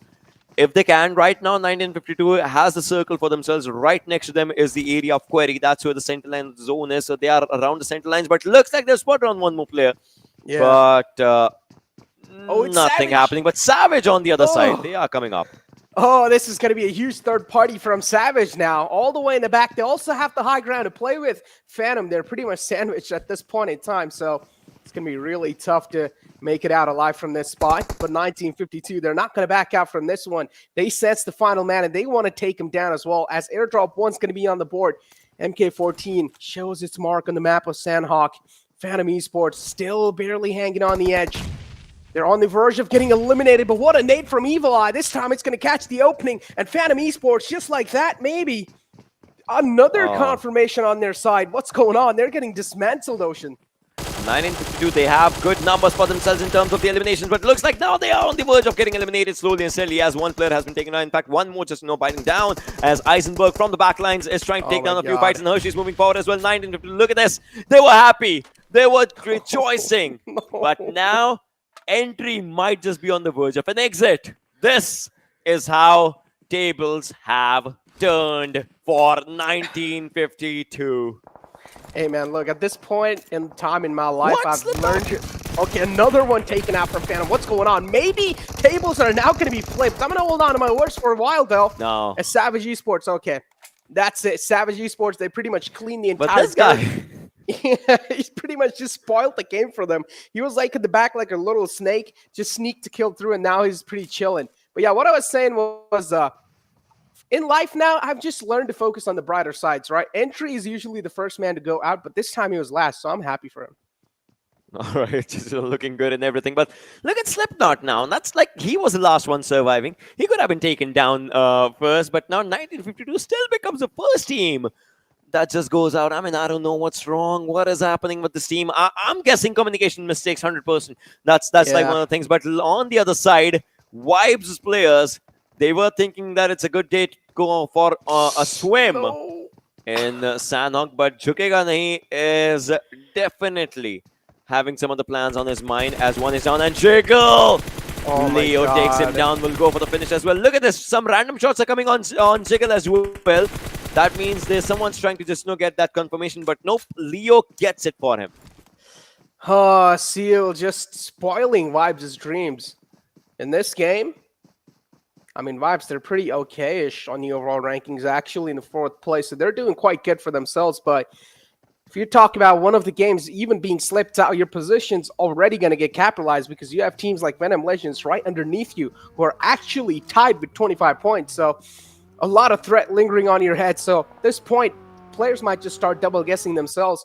15 teams alive and 55 players in total. As you can see, Seal, they have been on a dominating streak. Oh! Wow. Now JyanMaara needs to understand what is going to hit them, as this is Savage coming up. Hershey, though, will be taken down by Snipe, as he was out in the open. That was too open for him. And now Snipe is trying to take down a few players. Look at him cooking up a nade, but will this nade go? That's the question. He might just throw this nade onto the backlines. This is a good nade right now. Hustle will be the second one to follow up, as Eisenberg is the last one surviving. A Molotov following up on Savage's Hustler so that no one comes in to revive him. But what is happening as No Fear just now gets that confirmation for his teammate. Eisenberg, what is happening? What is this, Sanhok? Every time you feel a team is on a good momentum, this game is just breaking that. Yeah, but you also need to agree on the fact that Savage Esports got a little too aggressive. The way Hershey pushed there, it was like, okay, I would call it a rookie mistake. Yeah. My friend, that's not a little too aggressive. That was too aggressive the way he just moved up. Yeah, I feel like he should have just waited behind the tree, waited for at least another one of the man from JyanMaara, get a little desperate, and then maybe use some smokes and try and cross over. But Hershey, a little too aggressive, had to pay the price for it. Now he almost is on the verge of getting eliminated. But that's a nice retaliation fight from Eisenberg. Yeah, but he can't do much, apart from just that 5. I mean, he cannot push, he cannot move. He knows the team has 5 eliminations. He can maybe go for the placement points, but right now, No Fear would definitely just not want to get this confirmation of Eisenberg. But now Eisenberg, his eyes are on Snipe. He would want to get that confirmation. He want to take that player down. Zone is going to close in. Definitely right now, the players are still inside the circle, so they don't have to worry about anything for this circle or the next one probably, as they will be in the zone again. You see them, but Snipe, the clock is ticking. Who will revive him? Oh, man. No Fear is just... Actually, his name is No Fear, but currently he's can feeling all sorts of fear. Yeah, he's feeling all sorts of fear right now. He's not even moving a muscle. He's not even moving an inch. But he will need to try and move soon. If he doesn't, then Snipe's just going to bleed out to his death. As IHC, again, one of those teams I heard you guys were talking about. But personally, I'm still going to be an IHC supporter. I mean, doing pretty okay on the overall rankings as well in 3rd place. And I still feel like moving forward in the future days, we might just see them in the top 2 place. Oh, well, right now the circle definitely has just, had its own share of shift, but not exactly is going to trouble out. But Eisenberg has moved forward. What is it doing? No! Come on! 3rd parties, man! Oh, Eisenberg. You are not the one who knocks now. Oh, no. Stalwart Esports. Right? Breaking Bad? No, I have not watched it yet. So come on, but listen, I live under a rock. All right. Come on now, Stalwart, stop. Let me know, guys, if you just get that reference. I mean, it's a good reference, but still, well, top right now, he has taken down one player. That means JyanMaara has also sensed it, that there is someone on the back lines who's definitely trying to look onto their side. And now JyanMaara, I'm pretty sure they wouldn't want to move out from this area. Oh, they never want to. Because they've probably heard the shots coming through, and they know Stalwart Esports, they are in the prime positioning, especially if it's a team like Stalwart, then you can never even try and go for those little odds that maybe, hey, you're going to miss a couple of shots. No, you'd never try to go for those odds. So you might as well respect this team and let them have their own space and just try and make them run out of patience. And that's what I feel like JyanMaara here are trying to do. Look at the amount of pressure these players are facing, man. JyanMaara, they know. Somewhere down line, each and every single point on day 1 is going to matter. The momentum is going to matter. This momentum, they'll have to just carry it for themselves if we just talk about it. But then we'll see, how that happens. Situations. Oh, I like the little, yeah, that shot, right? Mm-hmm. That looked really good.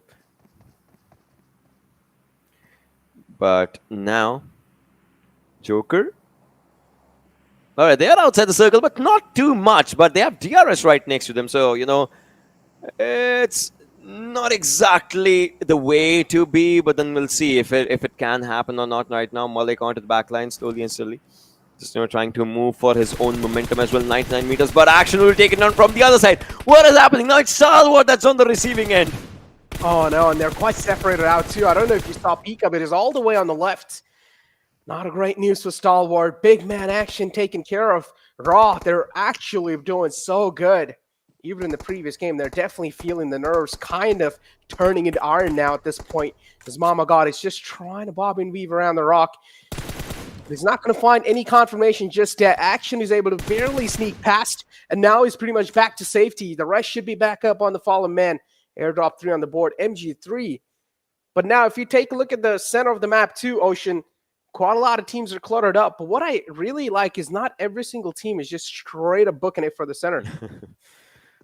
MG3 in this airdrop, definitely. Yeah, just like you said, that's a good find, to be honest, that not every team is trying to book themselves around the center. And that's the thing, that's the way that everyone is finding those knocks. Because everyone's moving around the zone, they are finding someone around the zone, and then they are taking fights around the zone. Skylightz, meanwhile, on the backlines of Bhanti, 2K, Lakavi, 7C, Kampong, DE is trying to move from the areas of dogs. They would try to just go at that side. But right now, the circle definitely favors Skylightz and IHC. I don't know. Do you think another one will go in Mongolian hands? Because, well, today has legit been their day. And look at this again. They are forming up this kerfuffle against JyanMaara finally.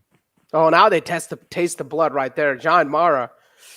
Oh, they're hurt. And Stalwart Esports now, they have the bag of salt in their hands and they just want to rub it on their wounds. But is that going to be a possible scenario? That's what I want to know. But also, one thing we forgot to mention, Ocean, is the heal strats in this map. They're so strong.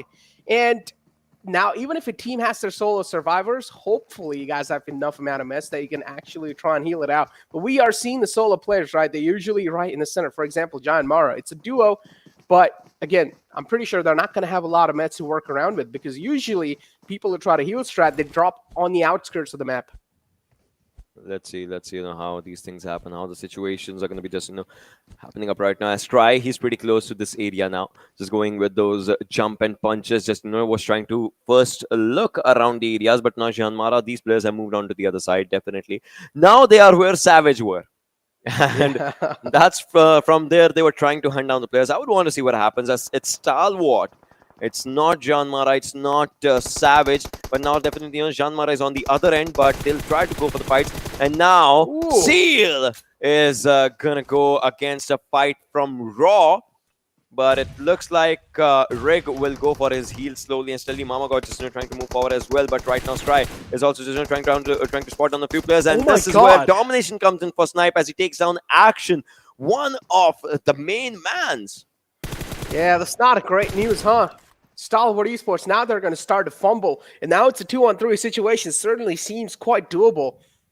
JyanMaara, what a way. The proactiveness they've shown in this fight. Instantly backed off. Got a little bit of high ground. Got a little bit of compound wall to play around with. Playing this really well. Now Seal, they're getting charged up on. But Seal, they're not going to back out from this fight. Not one of those teams that likes to back out. Utilities are raining down in the compound. But Seal, they're taking their sweet little time to try and realize how Raw are thinking this out. Another man is quite on the right. Kazi is not going to straight up peek out. He's going to respect their personal space. There's now Raw. The go call has been made as they're able to find 2 frags. Wally, his wall falls down. Seal, they're getting dismantled. It's all down to the final key player, and it's going to be Leo. He's trying to poke some damage, but is that going to be enough? He actually does. He dukes it out, and now trying to find the second one as well. Barely surviving a sliver of health, and it's someone from the outskirts, just third partying. Come on, man. No, it's Slipknot. Come on. Slipknot. Are you freaking kidding me? It's Phantom, dude. Come on. He's a little rat. What is this Sanhok? The first Sanhok. And it's so filled with surprises. So many surprises coming up from outside every fight that we can see right now. But Reaper bot already takes on one from Vibes as Malik is down right now with that UMP. Reaper needs to heal. Definitely Killer onto the backlines. Delta as well. You can see them from the top view. And the circle's closing up as well. But Vibes is Malik as he is down. He needs to understand that there are other players as well in the close vicinity, so they cannot do anything in these situations. But right now, Top, he's trying to spot down and find down a few players as well. The team has 2 eliminations. Top has 2 eliminations for himself. Reaper takes down Malik, and Vishal is down now as well. Now it's time for Joker to understand that this is not a joke. You're outside the circle. You will be facing the wrath of the zone, and you need to do everything in your power. Yeah. But wait a second. On Top gets that elimination. I want to see how many meds Joker has. If he's going to be able to sustain the damage from the zone for even while. Reaperbot took quite a lot of shots from the back, but he's okay. As Joker's position, if I'm not wrong, should be revealed, but no, not just yet. So DRS still pretty unaware of that fact, and Joker is going to be able to sleep all the eyes away. But here you have Stalwart now slowly and steadily charging on forward. JyanMaara, there's going to be a lot of pressure building up. Definitely, there's going to be lots and lots of pressure just now coming down to the players if we just talk about it. But then again, we'll see what happens right now as Top is moving forward. JyanMaara, finally this rivalry might just come to an end in this map. But we'll have to see who just puts this nail to the coffin as Top takes one more down and will go for the finish. It's his third. He is on domination. Now he's moving for another one as he's encircling this whole area. But he needs to understand that IHC is onto the backlines as well. Top, he reaches out, will go for a bandage, but Snipe. What can he do? They are encircling him. He's out. He's been spotted. Top. He just goes for a few shots. Everyone's just going for the jump and punch right now. And they will go for the shots on him as one more in the books for Top. He gets the fourth one of the team. Look at IHC though. They're on a domination right now. With 5 elim points for themselves. IHC, they're looking so great. And now they also are looking at third party this entire scenario. Top is out in the open, and IC's going to find the moment to strike, and he does strike, and he actually gets away with one.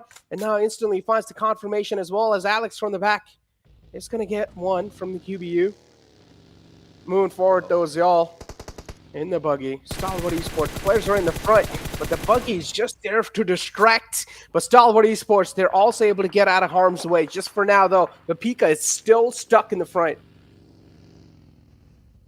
IC is just pretty looking around the back lines right now. He's just looking at those areas. He knows Stalwart might just arrive from that side. Pika, he is there. Just trying to move forward though. Reaper, that damage that he's dishing out outside the circle was enough, but then he needs to understand that he will get caught down as well. Delta has 19 first aids, will definitely go for a heal battle on for himself. Let's see where can he take his team DRS now as he's the last one surviving. It's going to be a little tough for sure to try and carry the entire baggage on your back. But I'm pretty sure every single player is capable of pulling off some insane plays at this point. ElementriX having all the players up, one of the players knocked out. So you should be able to get him back up as ElementriX. Now they're taking a lot of shots. And the fallen man now has been confirmed. Liquid spotted out. A little pixel is going to be enough. Oh, but I see this time a little whiff, but it's okay. They're able to at least shook him away from that spot. It definitely is. We'll see, now what happens in all these situations as IC still trying to pressurize the players onto the back lines. Pekas is trying to move forward. He has spotted on IC though, but he cannot take up a shot because he knows he's in a bit of a pickle situation. IC, nothing hit him. Now moving on to the different weapon, but you need to understand that play zone damage is a lot as well. And now Scry is the last one surviving, his last one standing. He's going for the bandages right now. Then he has 7 first aids, and then he saw more first aids as well right in front of him. Pekka gets taken down now. Seoul is on a rampage right now as IHC is doing pretty good, although their players are just 3 in numbers. ElementriX is Liquid trying to take down one more player. Chukigane with that nade takes down Rig. Gets that title of Grenadier right now. 10 teams still surviving. Stalwart and DRS struggling outside the circle as they're going for heal battle. But it's just these 2 teams that are going for heal battle and none other. Oh, that nade was good. Oh, Alex. Big threat neutralized in IHC. Now the kill will be instantly confirmed as well. ElementriX, they take care of the entire squad actually. IHC now at the gate. That's a big squad taken out. Still 9 teams alive though. Quite a lot of teams to try and play around with in these final zones. Deadeyes Guys, what a march from their side in a straight line. It's trying to kill. They're looking to rain down death and destruction from the spot they have. The circle takes hard shifts on the compound. Every single team that had the high ground now, including TDK and Skylightz Gaming in the compounds, they will need to try and move in.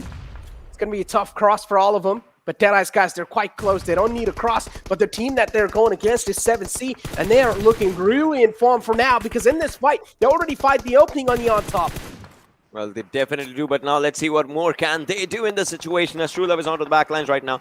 Assault onto the sidelines as well, but the grenades are definitely coming. Shifu needs to understand he is in a troubling situation, so is Chari though. 7C just trying to pressurize all these players. And 7C's, the best part is that they have the zone for themselves. Although I don't know what's going to happen as Assault.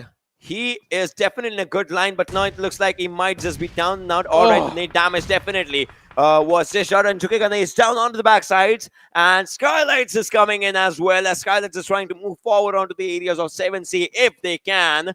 But Chukigane, I think he's a gone case. If they save him, then it's good. Otherwise, I don't know. Yeah, it's gonna be tough to get this man back up, though. You're right. Cannot agree with you on that anymore. But Deadeyes Guys, that was quite a risky one. They just sent it, but at least they're able to make it back to safety. They're gonna have to thank their luck for sure right there. But 7C now in a really tricky spot as well, as they have one of the players taken out.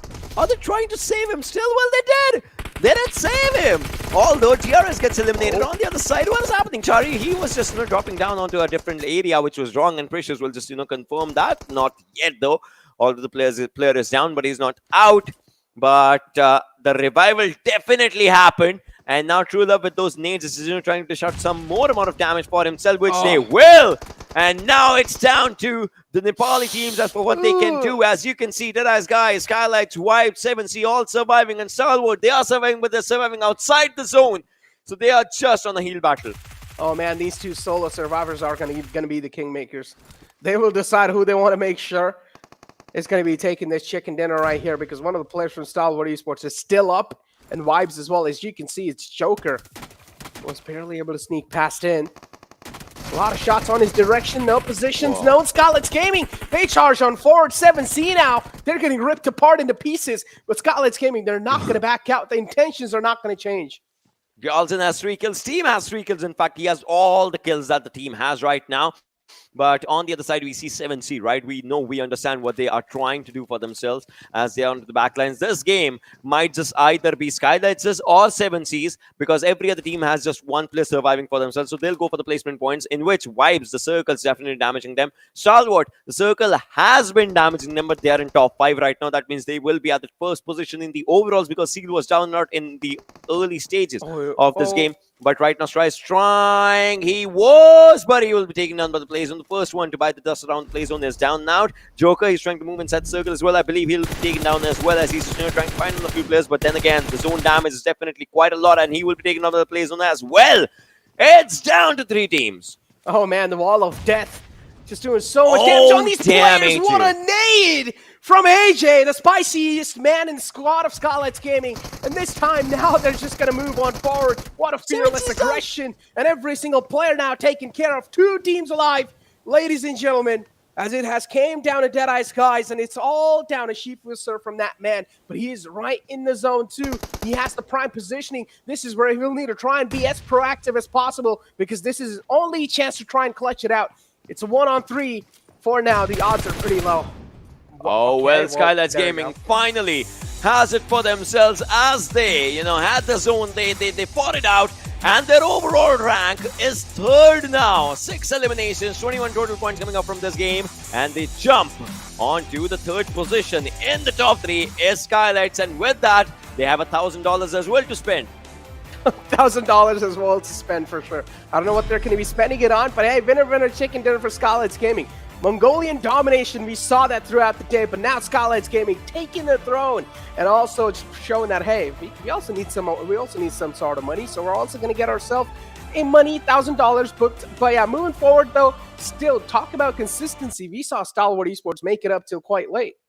Yeah, definitely. I mean, we talk about consistency, we talk about the understanding, and well, they did try to have an understanding for themselves, but it was exactly not what they were just trying to go for it. But then again, finally, there is a team that just, gets us onto the understanding that yesterday is not exactly the Mongolian day, as we were just, looking forward to the first 2 going in the hands of Stalwart. Then Seal comes in to seal the deal. And now this is Skylightz. And, well, definitely the team has that potential, has been there with the GC points. They qualified with PMGC points last time, right? So they have that potential. And it looks like they are starting it up slowly and steadily. But now we'll see what happens. But all of these conversations and the final game will be coming up right in front of you after a really, really short break. Don't go anywhere.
Hello, everyone, and welcome back to PUBG Mobile Pro League South Asia. And well, this has been an incredible day when it comes down to the first Super Weekend, where we saw Mongolian domination just coming up a lot, and then there was Skylightz that just came in. Where was it? And then there was Light. That was just the quote. And well, Skylightz just showcased an incredible gameplay when it just came down to it. But then again, ladies and boys and girls, this one was just the fourth game. And well, Necro, what do you make of it? What do you think about the last game? What do you think is going to happen in the last Erangel? I honestly feel like it's going to be another Mongolian team taking it. I don't know why. I just have like a little itch. And maybe IHC, though. I feel like IHC, they still have to show themselves. So I feel like IHC might just take it. I don't know. What do you think, though?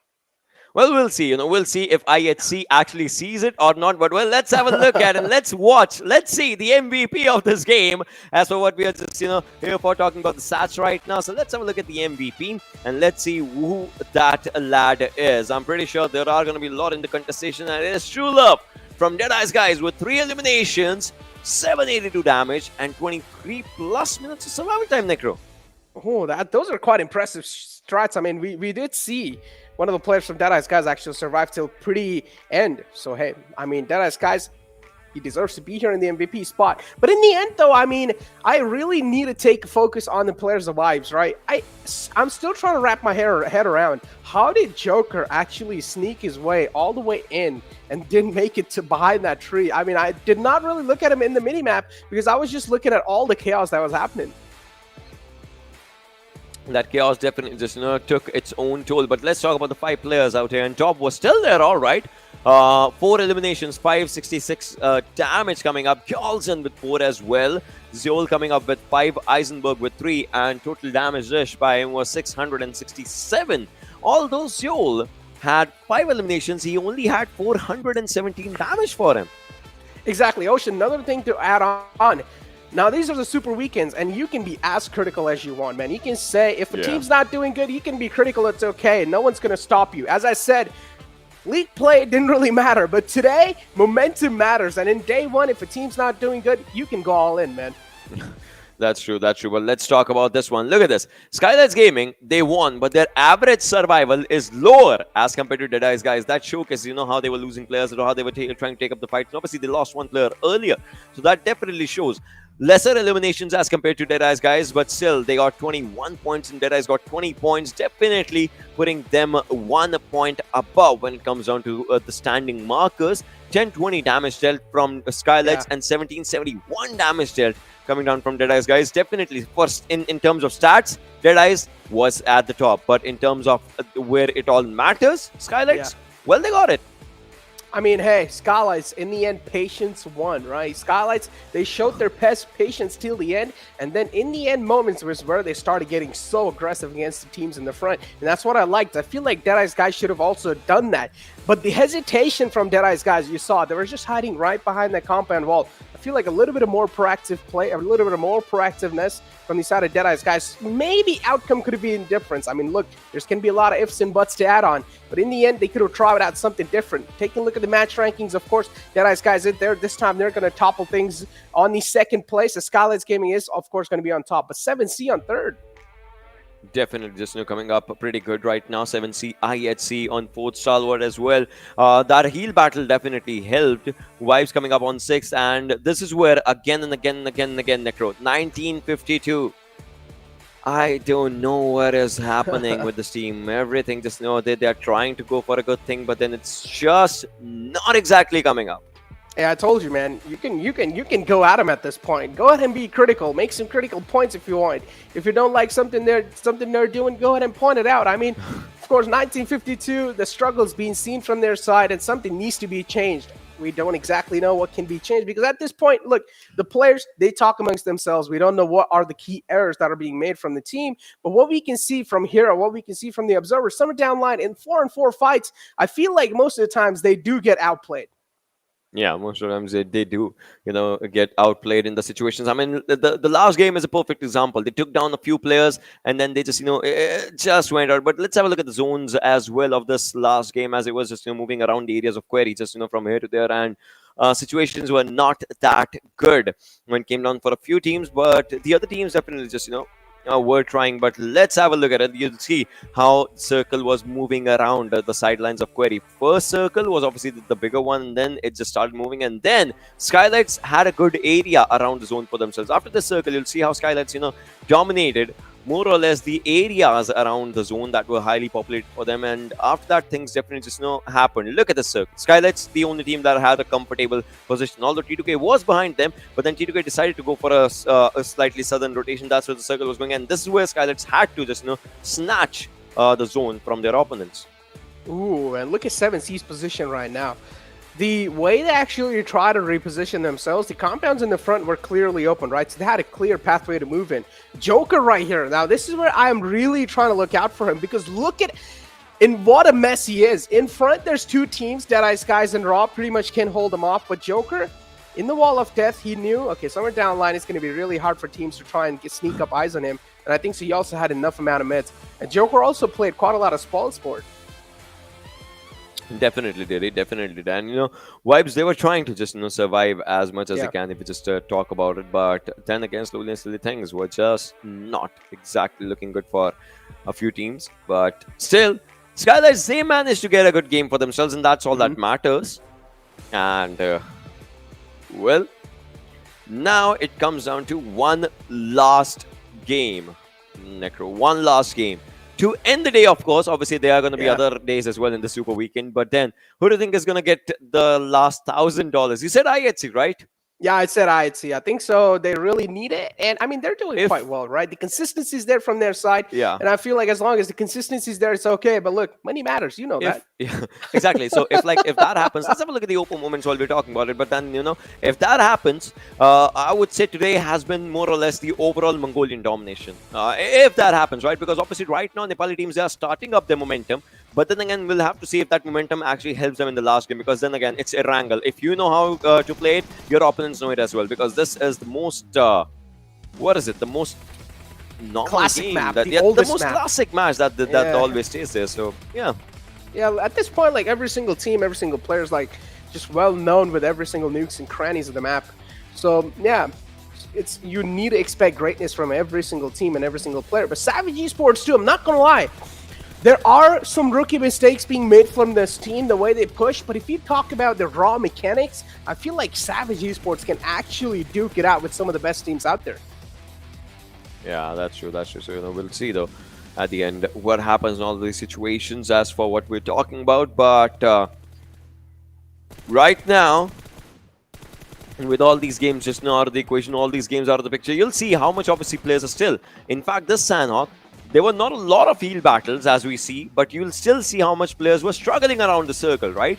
They were trying to make up their markers inside the zone. They were not exactly making up their markers inside the zone, and that's the thing that only 2-3 teams, in fact, only 2-3 players were trying to go for the heal battles, whilst the others were still in for a fight. That's a good thing, to be honest. That's a really good thing to just look out, look around, and just to play.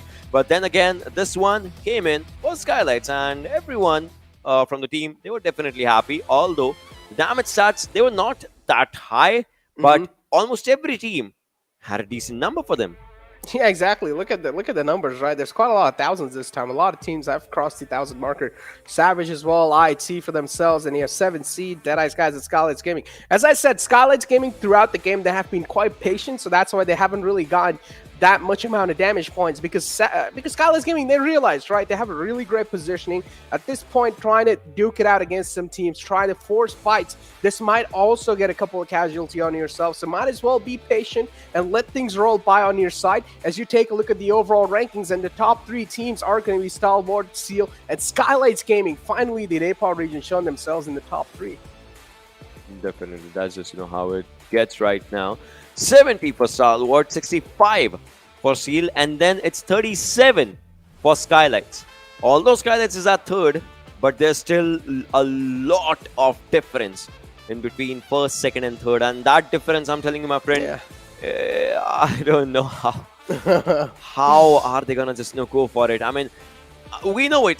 It's not gonna happen today. 100%, it's not gonna happen today, but tomorrow maybe we'll see.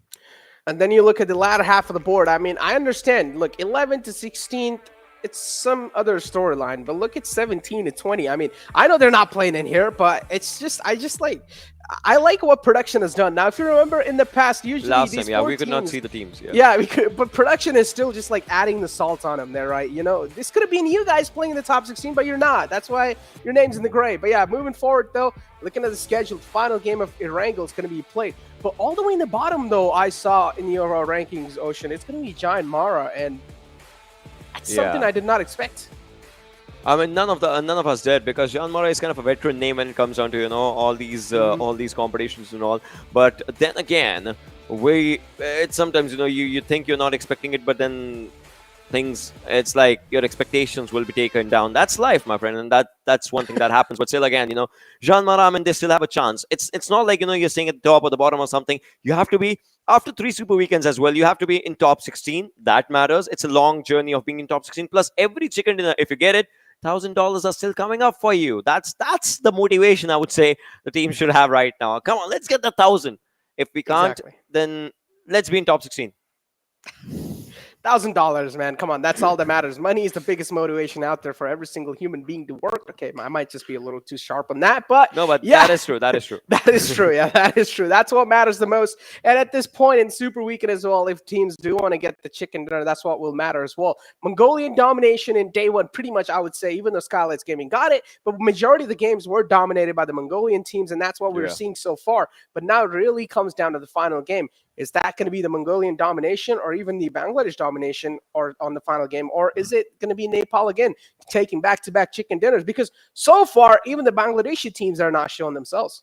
That's true. That's true. As of now, it's like teams are trying to just get a good hold on for themselves. But then again, we'll see what happens with all these teams just coming down and out and around when it comes down to the competition. Because again, it's just one Super Weekend. I get it. There are still 2 left. For that, starting from next Tuesday, we'll see all the regions once again, all the teams once again trying to fight it out for themselves. But I hope next time we see new teams. If we don't, then again these teams will just get that gap going on. And if you see a team that hasn't qualified in the first one, the second Super Weekend, and they qualify in the third one, it's gonna be a really tough job for them to just get back for themselves, and that creates lots of problems.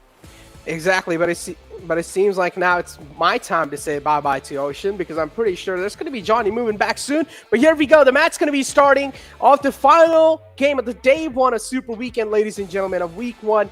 Brace yourself, fasten your seatbelts, as the plane's going to be in the sky, and we're going to be able to find out where the plane fly path's going to be starting all the way from the top left this time, from Zarki, and ending all the way towards the Sosnovka military base. That means teams that do want to go all the way on the right side, for example, Yasnaya, there's going to be a little bit of struggle. But let's find out how things are going to be taken from their side, as pretty sure in Yasnaya it's going to be Savage Esports who's going to find their nice little footing. But this plane fly path is definitely going to be interesting because there are quite a lot of teams that like to go on the right side, especially in Nova Reploy. You know, Stalwart Esports, they like to go there. They shouldn't really have that big of a trouble to try and get there. But I'm pretty sure they're going to find their sweet little footing as well. Now, Stalwart Esports, all the way in the top with 70 points, and then you have Seal with 65 points. They're looking really strong, and welcome back, my man, Johnny. I mean, thank you for the warm welcome, Necro. And yeah, I mean, the last game was a little bit shaky for a lot of the teams, but still, I mean, looking at the overall rankings, Stalwart Esports, they're going to be happy about the fact that the first position going into the end of the day is theirs. Skylightz Gaming, with an amazing push to the third position, I think have definitely set up themselves up for success for tomorrow. But talking about this particular game, the last game of the day, if the teams from Nepal, they want to make sure that they don't get left too far behind from Seal Esports and Stalwart Esports. They need to make sure they have at least a top 4, top 5 finish in this particular match, so that going into tomorrow's matches, there's not a lot of pressure upon them. But the circle is already off to a very nice start. We have a western circle right now. Eisenberg has been spotted out. Shifu with the DP is going to try and spray him down, but the distance was a lot, and he did not have any scopes on him. There was one light right behind him in the room. He's going to regret that he did not pick that up, I guess. But it is still, I mean, an early game position, so not a lot of loss for either of the teams involved. It's okay. I feel like at this point, the main intentions were to just shook him Scare off, him right? away. Yeah. Yeah, just like make sure you're not really closing in on our compound. You're respecting our space because we've got a DP, and if you do, we're not gonna back out from taking you out. Now, one of those teams that's on the struggling phase has to be JyanMaara. Now, how are they going to be able to claw their way back up, Johnny? I personally don't know. What are the problems that are going through? What are the problems that are happening? Because in the previous game of Sanhok, we did see quite a lot of third parties happening, so we might just let it slip by. But what do you think in the first couple of games? What was going wrong with JyanMaara? I think just struggling quite a lot with those 4v4 squad fights was the fact that JyanMaara was the reason that JyanMaara weren't really able to perform. Also, I mean, the circles weren't really doing them the favor. Was the Mongolian teams kind of taking early control and then just holding on till the late game stages. That is why a lot of the other teams were kind of put in tricky positions. And even in this game, I think there is going to be there can be an advantage for Seal Esports if they try and take an early way into the circle. Since they land to the military island, it's a western circle. They won't face much resistance going towards the sides of Gatka. So I think that is a possibility right there for Seal Esports to secure and to capitalize upon. But will they take it? That is, I think, the question we need to be asking, because they do have a wonderful chance of challenging and putting pressure on Stalwart going into the last game, going into tomorrow's matches, but that only happens if they win this one. Winning this one, indeed, is going to be tough. But Johnny, you know, this is quite random. This is quite out the blue. This is not even related to the game. If two things are kept in front of you, right? One of them is a cold drink, and one of them is a juice. Which one would you pick? Depends on what is what. Okay, cold drink, whatever, which one you like prefer to drink, right? And then juice, my whichever favorite cold fruits drink you like. versus my favorite juice. Yeah. I would go for juice any day. Okay, why not cold drink? I don't know. I just like juice more, I guess. Yeah, I guess. Yeah, makes sense. I guess cold drink also can harm your body in quite a lot of ways. But yeah, we need to talk quite a lot to do what we do for a living, and yeah, that's cold drink. There's a high risk of ruining my throat, so can't do that. Makes sense. Makes sense. But you always gotta stay hydrated, ladies and gentlemen. It's a little reminder for you guys. Make sure to sip their water, sip that coffee, whatever you guys want. Make sure to stay hydrated because these games are getting way too intense for comfort. As TDK, they're already gonna find the first blood in the game. As Legend, it's going to open the fray up. Well, the first blood, the important one coming for the lads of T2K, and I think they're going to be pretty happy about this. They're doing quite decent as far as their performance shift is considered compared to how they were playing during the league plays, and now already quite close to breaking it into the top 5, even with just one good performance, because there's a vacuum of points between the top 2 teams. Hershey's been spotted out, but Sandesh whiffing the spray completely is going to give second life to his opposition. And well, Savage Esports, they return the favor as Sancher is going to find a knock and a finish. Legend has been taken down. Hershey with a little bit of a stunt action right there, just slamming his bike into the wall, will be there to back his teammate up. But talk about backups, and IC has none right now.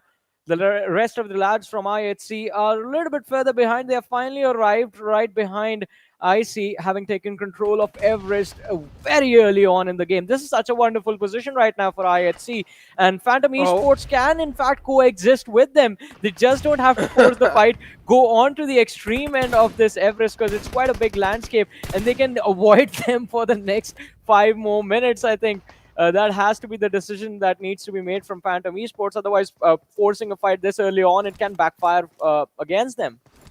Exactly. Both the teams on top of the big boy mountain still trying to figure out how to challenge things, but it's TDK this time taking a dig on enemy hills. As Savage Esports, they're being caught off guard, and what a setup from TDK. They're just getting dismantled. They're getting dismantled out their cars, actually. Savage Esports now left with only 2 players to work with. It's a 2-on-3 situation, but trying to kill. They've successfully wrapped them around outside the compound, and it's going to be really tough for Savage Esports to even sneak a frag away. But Hershey takes down the main man quite low. Jane in front is quite hurt, but instantly he's going to fall back and try and heal himself back up. As Savage Esports, Hustler is still getting ticked out. At this point in time, it's going to be next to impossible to to try and get Hustler back up on his feet. Well, let's see. As you said, I mean, it's going to be next to impossible to pick him back up, to revive him. And I think T2K, they want to press this advantage as well. So they do secure the early elimination right there. And with that, I think they also have managed to create a sort of a positional advantage against Savage Esports, because now the two lads, Sanchir and Hershey, they're going to be pinned down in those compounds.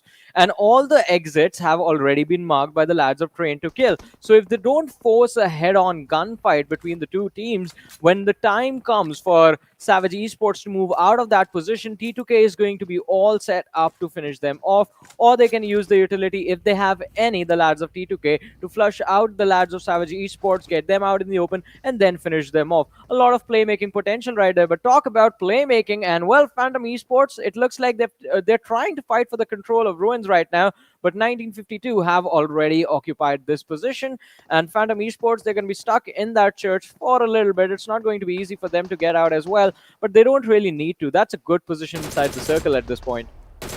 Oh man, and look at the shots taken from both the sides. 1952, one of those teams on the struggling phase. If you take a look at the team that's in the front, though, it's going to be Phantom, who's sitting on 13. So both these teams are pretty much on the same page at this point.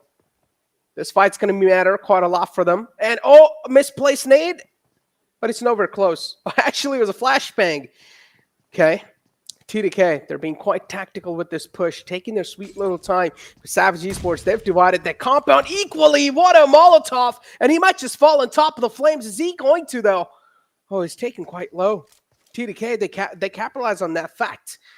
But they cannot push on forward because Jane is quite low, too. So the HP traded off perfectly. T2K will need to try and find a clean opening. Well, let's see.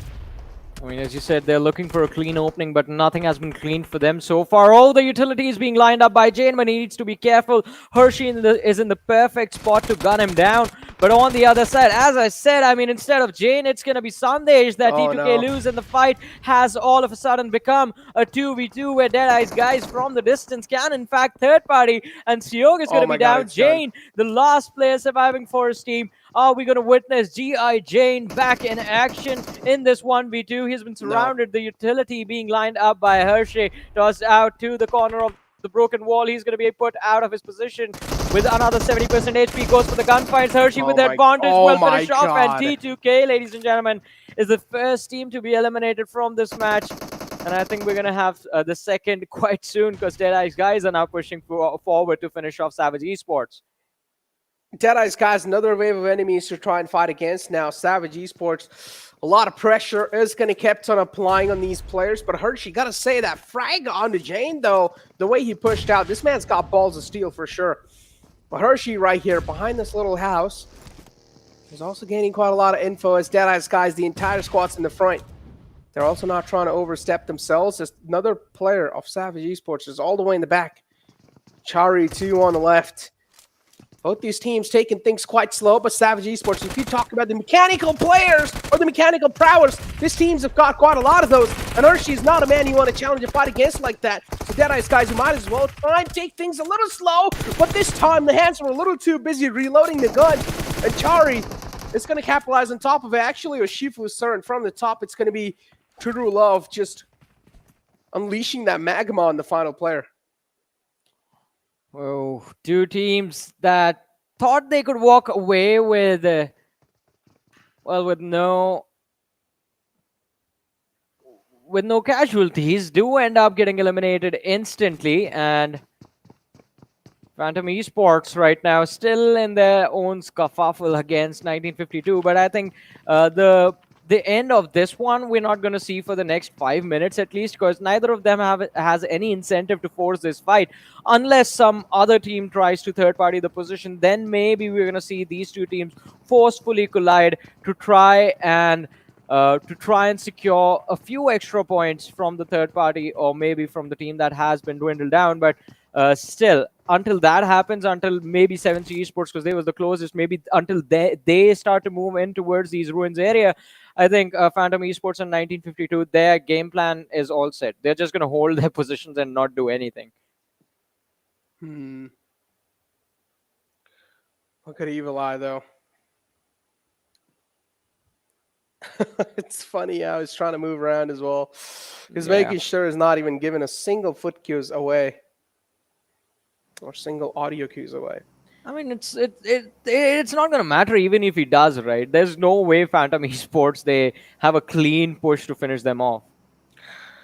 Sometimes we do see, man, a couple of teams, if they do spot out a player in the front, and if he's all by himself, the send it moment does come through, especially if they have the info. Again, as I said, if they have the info on the player, if he's separated out or not. But so far, 1952, they're not separated out. They do have another Eagle Eye on top of the rocks right here, or on top of the hill right here, who's going to be the overwatch of the team. And it's going to make sure none of the players or none of the teams in the front or in the back are going to push onto them. He's the main key right here. If he goes down, 1952 are going to be paralyzed big time. And on the other side, though, it is going to be Mama God from the side of Raw falling down as their collision was imminent against the lads of Venom Legends. And Venom Legends, they have found an opening. Deadeyes Guys, look at them. The collision against Raw. They have, in fact, initiated the fight. Sorry, not against Raw, against Phantom Esports. And 1952, they are getting a little bit restless. They want those extra elimination points. They're trying to see if they can spot out either Deadeyes Guys or Phantom Esports, but the vision has completely been blocked out. Oh, man, and look at Raw. 2 players up from their side. So far, we're not really seeing a lot of action, but Seal, a big team, and a big man goes down. It's Baron now taken care of. 7C, they know. At this point, it's okay. We can just let him bleed out to his death, making sure no one's going to try and close the distance. But we also do see another opening against Deadeyes Guys from Phantom Esports. And this one's going to be a big one because they're right next to each other. But it's equal trade-off. That's what it seems like. So both the teams, they're now going to be in the safe spot. Nothing really much to worry about just yet. So again, kind of a sloth moment inside the match. Not a lot of action happening. Teams are still looking to see if they can catch each other in an awkward spot, out of position, mid-rotation, and capitalize upon that. Since the circle has taken a shift again towards Ruins, Pochinki barely inside the circle with Stalwart Esports having taken control of the city now. DRS and JyanMaara quite close to them as well, as you can see on the map, ladies and gentlemen. I think the best position right now, although, lies with the team of Vibes. They won't be bothered for at least the next 5 to 6 minutes again, unless DRS charges forward and wants to take control of the Water City. Unless that happens, I think Vibes can pretty much just stay there, chill, have some pina coladas in the Water City, just enjoy the vibe, wait for all the gunshots, all the sounds of the gunfire to dwindle down, quiet down a little bit, and then step back into the action. Although, look at Skylightz Gaming's pathway towards the circle that's charging forward through Seal Esports and ElementriX, and now I think they're just going to go through 7Cs as well, straight into the circle. There's no stopping them. Dude, they're just like a drill machine, right? They're just going to straight up go in. They don't care about anyone at this point. All they want is rotation inside the circle, and that's their mark. That's the only thing they see. They don't see anyone else in their pathway. We talked about people being in each other's pathways. It's 1952 who spot out a bold rotation of Phantom Esports. And Phantom Esports, for now, they're going to be in a little pit stop. All the players, they don't really have the best of the cover to work with, but over here we have 90 degree in front of us, and he's trying to just be the Overwatch, trying to find any sorts of opening. Phantom Esports, they're not going to let that happen. They're not going to give it away like that. But Raw, another one of those teams in the front. Oh, that's a little headshot right there. A little sprinkle off that chili, hot chili on top of his head. Well, let's see. I mean, it is going to be quite interesting to see how these rotations are going to work out. Deadeyes Guys having disengaged from one fight, running into another. Unfortunately, IHC was waiting for them on the other side of this bridge. Shifusa having been dropped down to around 50 HP is going to be a casualty to the lads of 1950 Esports. Even they have the scopes to shoot down opposition at this distance, and they are using them quite efficiently, I might add. I think that is the advantage that IHC can capitalize on, but they are too keen on holding their ground, not too keen on taking this fight against Deadeyes Guys and running into the crossfire of 1952 on the other side. We did see Stalwart Esports take a hit from DRS. They seem to have lost one lad, and it's not looking too good as far as recovery is considered for them. Yeah, indeed. Things are not looking that hot. Venom Legends, they're going to push on forward in the greed to get the frag. They're going to get the confirmation as well as Gunner and No Fear now are all the way in the back. A nice cover fire from Gunner. But JyanMaara, again, is one of those teams that's on the struggling phase. And even though another man taken out from that squad, that means only 2 players are now left up and strong. I mean, series of struggle is already there. And now, even in this game, they're already handicapped big time. I don't know how they're going to find their survival, because at this point, this late in the game, it's just the survival of the fittest. And if you're not going to be fit enough, then JyanMaara, you might as well rule yourself out the first day, because the momentum is not in your account just yet. Yeah. As you said, I mean, the momentum is not yet lost, and ElementriX, although I think for them it's going to be time to worry. They're just slightly outside the edge of the circle, and it is Raw. Well, what is left of the squad of Raw holding them from this rotation? Oh! What just happened? All right, so I was focused on the elimination. Wait, his teammate knocked him. That's... Yeah. Oh, what? Okay, but at least there's a return knock. I mean, So but that's it's gonna still hold a them off. blunder that Assault can capitalize on. Look at that. The situation is completely even. It's a 1v1 now. Yeah, and they have to go for this frag. If they don't, then it's pretty much going to be GG, but he still wins with a drop shot. A nice timed one as well. As Seal now, they're going to try and pepper down a couple of shots in the front. Not a lot of connections found just yet, though. But I'm pretty sure as soon as that sweet spot's going to be found, connection as well are going to follow it up as Venom Esports moving up slowly and steadily. ElementriX Sus is also on fire, and he's probably going to fall on top of the flames, and that's what exactly happens. As Venom Esports, they put the final nail in the coffin for ElementriX, and they're also out the equation now, as they have been taken care of on 12th spot. But still, so many fights happening in the front now. Steel trying to capitalize on the players of 7C. Steel, it seems like they're just able to dominate 7C. They're able to rip them apart single-handedly. Precious in the front. Skylightz Gaming as well getting laid down now. Steel, what's going on? They're just showing relentless aggression. But they have forgotten about the team behind them, and Wally, he is getting destroyed by Ripson, who's going to find the opening and the final pick in this fight. Seal Esports, they get eliminated from this match, and ladies and gentlemen, we're finally down to 10 teams, 29 players alive, 20 minutes inside this match, and all hell is about to break loose inside this game. Skylightz Gaming, all 4 players still holding strong. They're trying to find some solid cover for themselves, but it's not going to be easy for them. There's a team right next to them, and it is going to be a tough fight that they will have to win before they start moving forward. 7C Precious quite close to them, and Ripson a little bit further behind. So it's a flank that they have to deal with before they move in. And once they decide to move in, there's the team of Vibes that you have to take care of, who have been so consistent with their spot. They've just been in one spot this entire game, and they've managed to survive quite nicely and safely. Oh, high risk, high reward rotation from DRS, but doesn't really work out this time. One of the players gets taken out, but the smoke grenades are there in the front, and also a couple of Weakles to try and provide the temporary cover. But this nade is going to be $1 million one. It's locked in quite close. Only dishes out a decent bit of damage. Not really a lot taken away from that, but Venom Legends from the back now. They're taking quite a lot of shots in Skylightz Gaming. 30 bullets of pain just inflicted on the players of Skylightz Gaming. They'll need to try and fall back, but it's the signature M416 which strike backs and takes care of the final man of Venom Legends. Well, the final man being down. Venom Legends not in a not in a good position in terms of the overall rankings as well, but in terms of this match, we're down to the top 8 DRS. They are so low. Killer YT has been knocked out as well. Reaper Bot and Delta in the backlines, they're trying to heal up, but the blue zone is here, and it's going to cause a lot of trouble for them. The nades, they keep on coming in their direction. Reaper Bot is going to be down on his knees again. Delta very low, crawling to safety inside the smoke, but the spam shots are going to be enough to finish him off. But the squad of Skylightz Gaming, they're here, and there it is, ladies and gentlemen. DRS being shown the door to the exit from this match.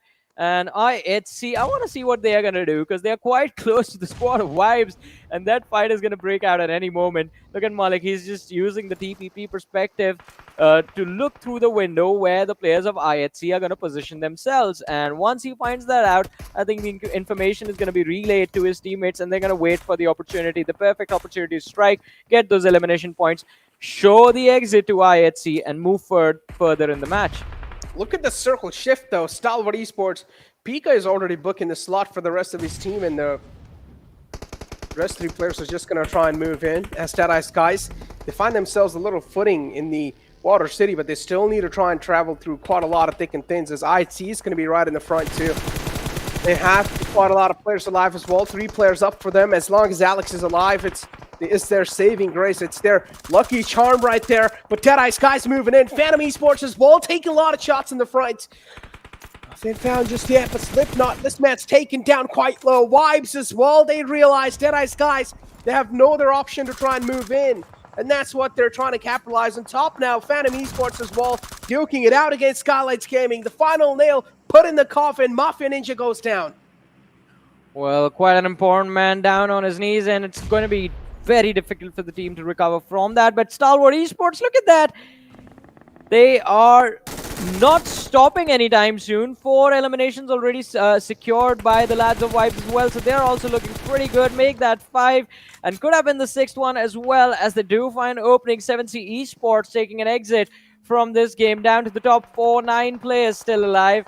Vibes Joker, he is inside this wooden shack, spots out Scry, but instantly the cover fire from the teammates of Scry forces him to reposition, and well, now he's out in the open, quite exposed. The utility should be enough to dish out extra bit of damage on the lads of Vibes. It looks like Stalwart Esports, they want to end the day the same way they started it, with a chicken dinner, as they have 3 players in a wonderful position. The formation looks solid, 4-man strong inside the game. Scry in the backline. Speaker with a nade is going to make sure Phantom Esports are out of this match. Down to the top 2 teams, 4v3 situation. And Vibes, you've made it this far. Do you have what it takes to close it out? Or will Stalwart Esports get 3 chicken dinners on the very first day of the very first Super Weekend of this PMPL South Asia Spring Season 2022?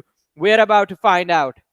Oh man, I went with IHC, but it seems like now one of their Mongolian counterparts might just seal the deal on this map. Oh, it's quite a long throw. It's only going to find a bit of damage, though. Nothing really critical happening just yet. It's Stalwart Esports. They have the man advantage in this final 4-on-3 situation. Jiggle's been taken down. That's quite a big man taken care of from the side of Vibes. And Stalwart Esports, for them, the opening's already being found. And look at the amount of just gathered, look at the amount of intentions, or the attention that's being gathered by the man in the Tesla. He's just moving around in the open. Vibes, they're just raining down utilities at this point. Another nade's going to be quite close, but Malik barely patches himself in the nick of time. I mean, Stalwart Esports, they've done a phenomenal job, but they have to be wary of the utility coming in their direction. So they have pinned down Vibes quite close to the blue zone. And now, with the additional pressure, they are getting those knocks. Vishal is still going to be prone down, but with 30 HP, you can't really do much. And there it is, ladies and gentlemen. The 3rd chicken dinner for Stalwart Esports brings them back on the first position. 12 eliminations, 27 points secured after the end of this game. What a wonderful finish by this team. Stalwart Esports just remaining the king of the hill, and now I just can't wait for their social media manager to make a lot of memes on Insta, because that's what he likes to do. Well, I mean, the team is strong in-game. The social media's game is also strong on their point. So Stalwart Esports, they have everything going for themselves. Yeah, they have everything going for themselves. The social media manager, too, does a phenomenal job with the memes. But yeah, winner, chicken dinner for Stalwart Esports. Doing a phenomenal job on day one, remaining the king of the hills on the overall rankings, and the teams right below them as well are doing a great job. Of course, Skylightz Gaming was in the top 3 in the after the previous game, but I don't know how things are going to be looking like now, though. I mean, yeah, I think this is going to make the overall rankings a lot more interesting because the difference was not that much. I mean, from the 3rd till the 10th position, I mean, with one good game, one top 3 finish with a few extra eliminations, I think you can definitely make a massive, massive jump. We saw T2K do that. And again, I mean, it's going to be important to see who the next team is going to be, because even though there was a lot of inconsistency, as you mentioned, Skylightz Gaming, there was a lot of inconsistency from their side. There was inconsistencies from the side of DRS vibes as well. I think tomorrow can be a good day for the teams to recover if the difference between the points is not that much, but we'll find out what the difference is after this very short break, ladies and gentlemen.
Once again, welcome back, ladies and gentlemen, to the PMPL South Asia Spring Season 2022. This is Warren Super Johnny John, joined by Necro alongside with me. All the matches for the first day of the Super Weekend are done. And before we move further in the discussions of how the games have gone and have a look at the stats and the rankings, overall rankings at the end of the day, a huge shout out to our sponsors, ladies and gentlemen, the Oppo F21 Pro, which is going to be out in the market soon. So grab yourselves a winner chicken dinner with the Oppo F21 Pro.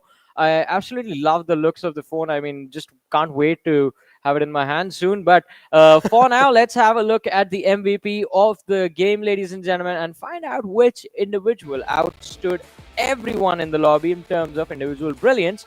And, well, what are their stats going to look like? What do you think, Necro, is it going to be? Ooh, there you go. Might just find out. It's going to be Action. There you go. Actually guessed it. It was just a little delayed. The voice was a little delayed for you. But yeah, 5 elim points for Action, 3 knocks, and damage of 1,061 all by himself. This man has been proven up to the mark when Stalwart Esports is having a successful day. And Action is always there, pretty much having a huge hand behind the entire squad of Stalwart Esports. I mean, yeah, completely agree with that. I mean, Action has, since the start, I mean, even before this lineup was called, Stalwart Esports has been quite a key player for his team and has always been the cornerstone on whom the main sort of firepower of his team relies upon. But I think this time, coming into this season, Top has also stepped up his game, although in this match it was Action in particular with the 5 elimination and the 1,000+ damage, who was able to make sure that Stalwart Esports were the ones walking away with the chicken dinner. Deadeyes Guys, true love, sir, with 4 eliminations and 678 damage. I definitely thought Deadeyes Guys would have much more of a major impact in this match. I thought they were going to be, in fact, at least making it to the top 2 with the way they were moving. But then again, the cluster towards the Water City positions was quite tricky to deal with. And Deadeyes Guys, they were trying to close in from the northern side, weren't really able to do much to crack open their way inside the final few positions. Exactly, and True Love too, as you saw, he was right there underneath the MVP. And now you have Stalwart Esports and Vibes stats comparison from the previous game. As you can see, Stalwart Esports almost having 2,000 damage dealt, but then Vibes having 1,000, almost 700 we can count as. but not really close, I would say, but not close enough. As 12 elim points for Stalwart Esports, that's going to seal the deal, and only 6, that's like half of the points difference right there. Yeah, I mean, it is definitely going to give a massive advantage to Stalwart Esports in the overall leaderboard. But I think Vibes, they had a decent run in this match. They did a pretty phenomenal job making it into the top 2. With the 6 extra eliminations, I think this is also going to help out Vibes' position in the overall rankings. And now I want to see where they are going to end up at the overall leaderboard, basically. Match summary in front of us right now. Action, highest damage, highest eliminations as well. We do see top in terms of the longest distance elimination, right behind Joel, in fact. And even though I think you don't get props for that, it's just an extra advantage, I think, just showcasing what the players are actually capable of inside of the lobby and what intensity they have to deal with. Because you can't expose yourself for a single minute. You think you are isolated. All right, I'm just going to try and peek this window right here. Instantly a shot to the head.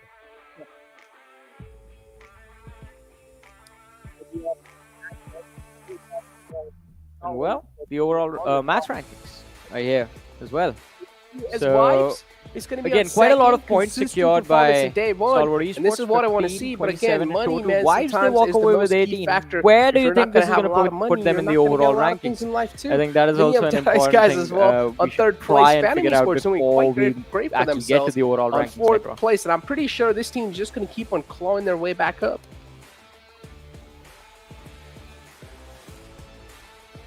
Right. It seems we have lost Necro with us, but no worries. I'm still here.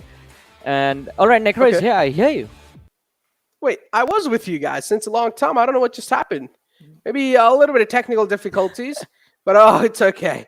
I think so. We have sorted it out, and we're finally back. There you go. Yes. It's also seeing nice smile on Varun's face right there. But yeah, overall, that was the first day of Super Weekend, week 1, Johnny. And what are Yeah. your overall thoughts on that?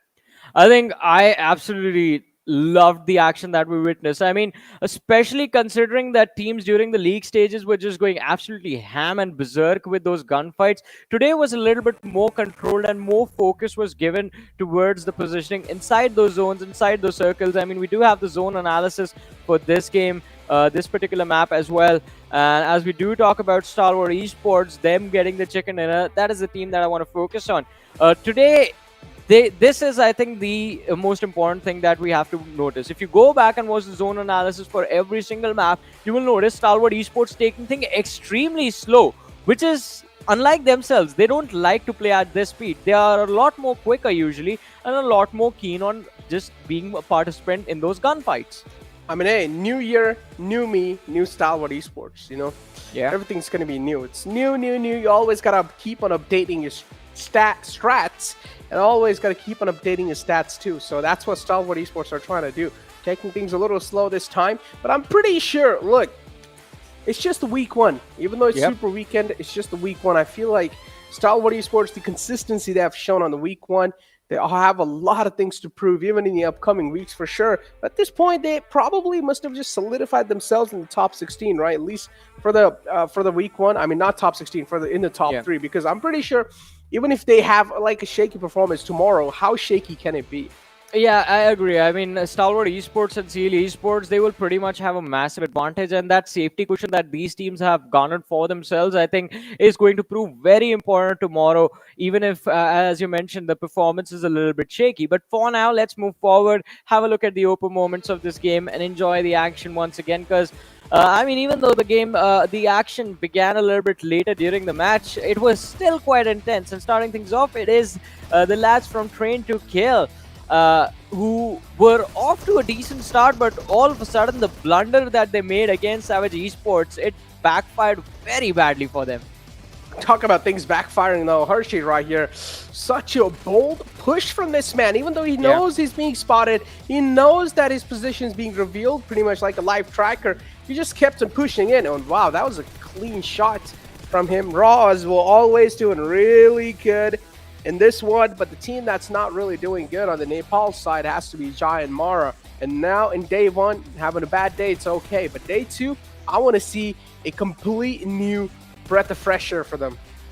Well, yeah, I would love to see that as well. I mean, it will sort of increased the intensity in the level of competition by quite a lot.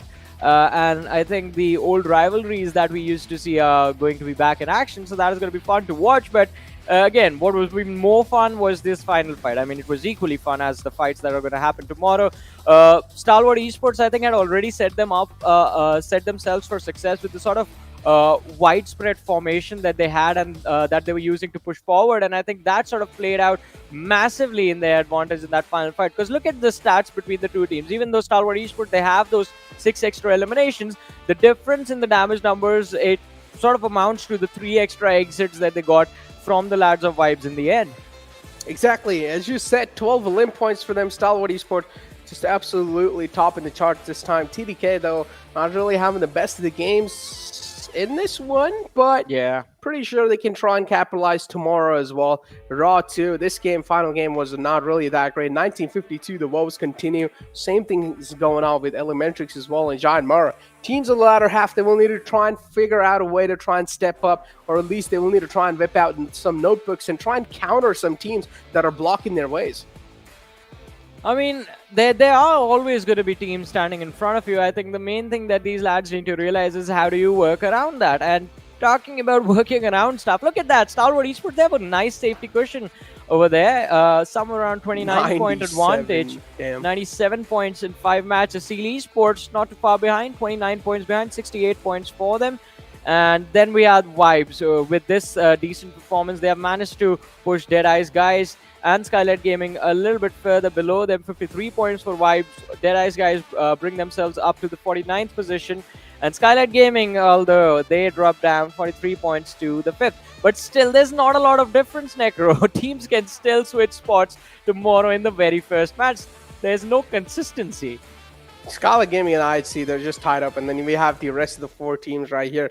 I mean, Training Kill, of course, doing not really that great. Venom Legends, too. Sometimes we did see some showcases of greatness from their side, but still, nothing really revealing. Savage Esports, one of those teams, I've talked about this, even with Ocean. This is one of those teams that has a lot of capability when it comes to the mechanical prowess, but when it comes to the strategic and the communication standpoint, this team somewhere down the line struggles quite a bit. This is the entire team card of Stalwart Esports in Super Weekend 1, Day 1. As you guys can see, of course, Action's going to be leading the chart miles away. I mean, he is leading the chart with 16 eliminations, and look at the damage number, 31-14. Already a monstrous performance in day number 1 from Action, but his teammates, they're not too further behind. I mean, he always faces a close competition within the squad itself, and this time Top is the man chasing with 15 eliminations to his name. And look at Stalwart's performances throughout the day. I mean, Sanhok didn't really go their way, but they were very consistent on Miramar and Erangels. I mean, the second Miramar also a good chicken dinner finish from Stalwart Esports. Erangels is a whole different story. 3 Erangels today, and they have 29 eliminations combined on those 3 maps. That's kind of nuts. Look at the amount of damage inflicted too. 57, 58. Yeah, and then top 2 we saw he had like 15 kills from himself, only 1 kill point away to try and catch up with Action. But tomorrow's day, man. Day 2, the day of comebacks. I'm expecting the latter half of the board, the teams from 11 to 16 to try and make a comeback tomorrow, because I want to see that happen. I want to see a tough fight. I want to see the entire leaderboard getting close. I don't just want to see that top 1 and 2 teams getting a huge lead, a huge safety cushion. I want to see every single thing on the line. I want to see every single spot as close as possible. I want to see these teams fight it out till they're sweating bullets. Yeah, I think that is going to be very fun to watch, and I think it is going to happen. We just need the teams a little bit of time, a breather to adjust, and I think the break that they're going to have before we close the show and before the matches begin tomorrow, ladies and gentlemen, it should be enough for the lads to figure out, all right, what went wrong today. Elimination leaders right now. Action leading the charge with 29 eliminations to his name. Demo on the second from Seal Esports with 29 as well. So situation over here in the elimination leaders is still pretty close. Oh man, Demo, look at him. He looks like my brother. Oh man, so are you going to be rooting for him from now on? Yep, I'm going with Demo. Alrighty, so you're He's going my with Demo. Brother. Long lost brother. I'm going with Gyalzen, the only man in the top 5 that's representing South Asia in there. In the top 7, in fact. Ooh. I mean, all of them are from South Asia, but the region of Nepal is being represented by Gyalzin, and it's True Love, the second man in the list. Everyone else is from the Mongolian Titans, as I like to call them, the Mongolian trinity of Stalwart, Stalwart, and IHC. Exactly, man. Just look at those jerseys. They look so cool. I wish I had one of those. You're always asking for jerseys. I didn't ask. I just said I wish I had. I never asked. I just said I wish I had. I mean, if you guys do want to give it to me, though, then feel free. You know, I mean, Necro, it's been so long. You still haven't gotten a jersey. Do you think they want to give it to you? Come on, man. You don't gotta be so like blatantly true. But yeah, let's take a look at the day summary and let's unclose how the day looked like. And there you go, the day summary in front of you. Stalwart Esports, 3 freaking chicken dinners for themselves. What a way, man. Yeah, and let's not forget, with those 3 chicken dinners, they also get $3,000.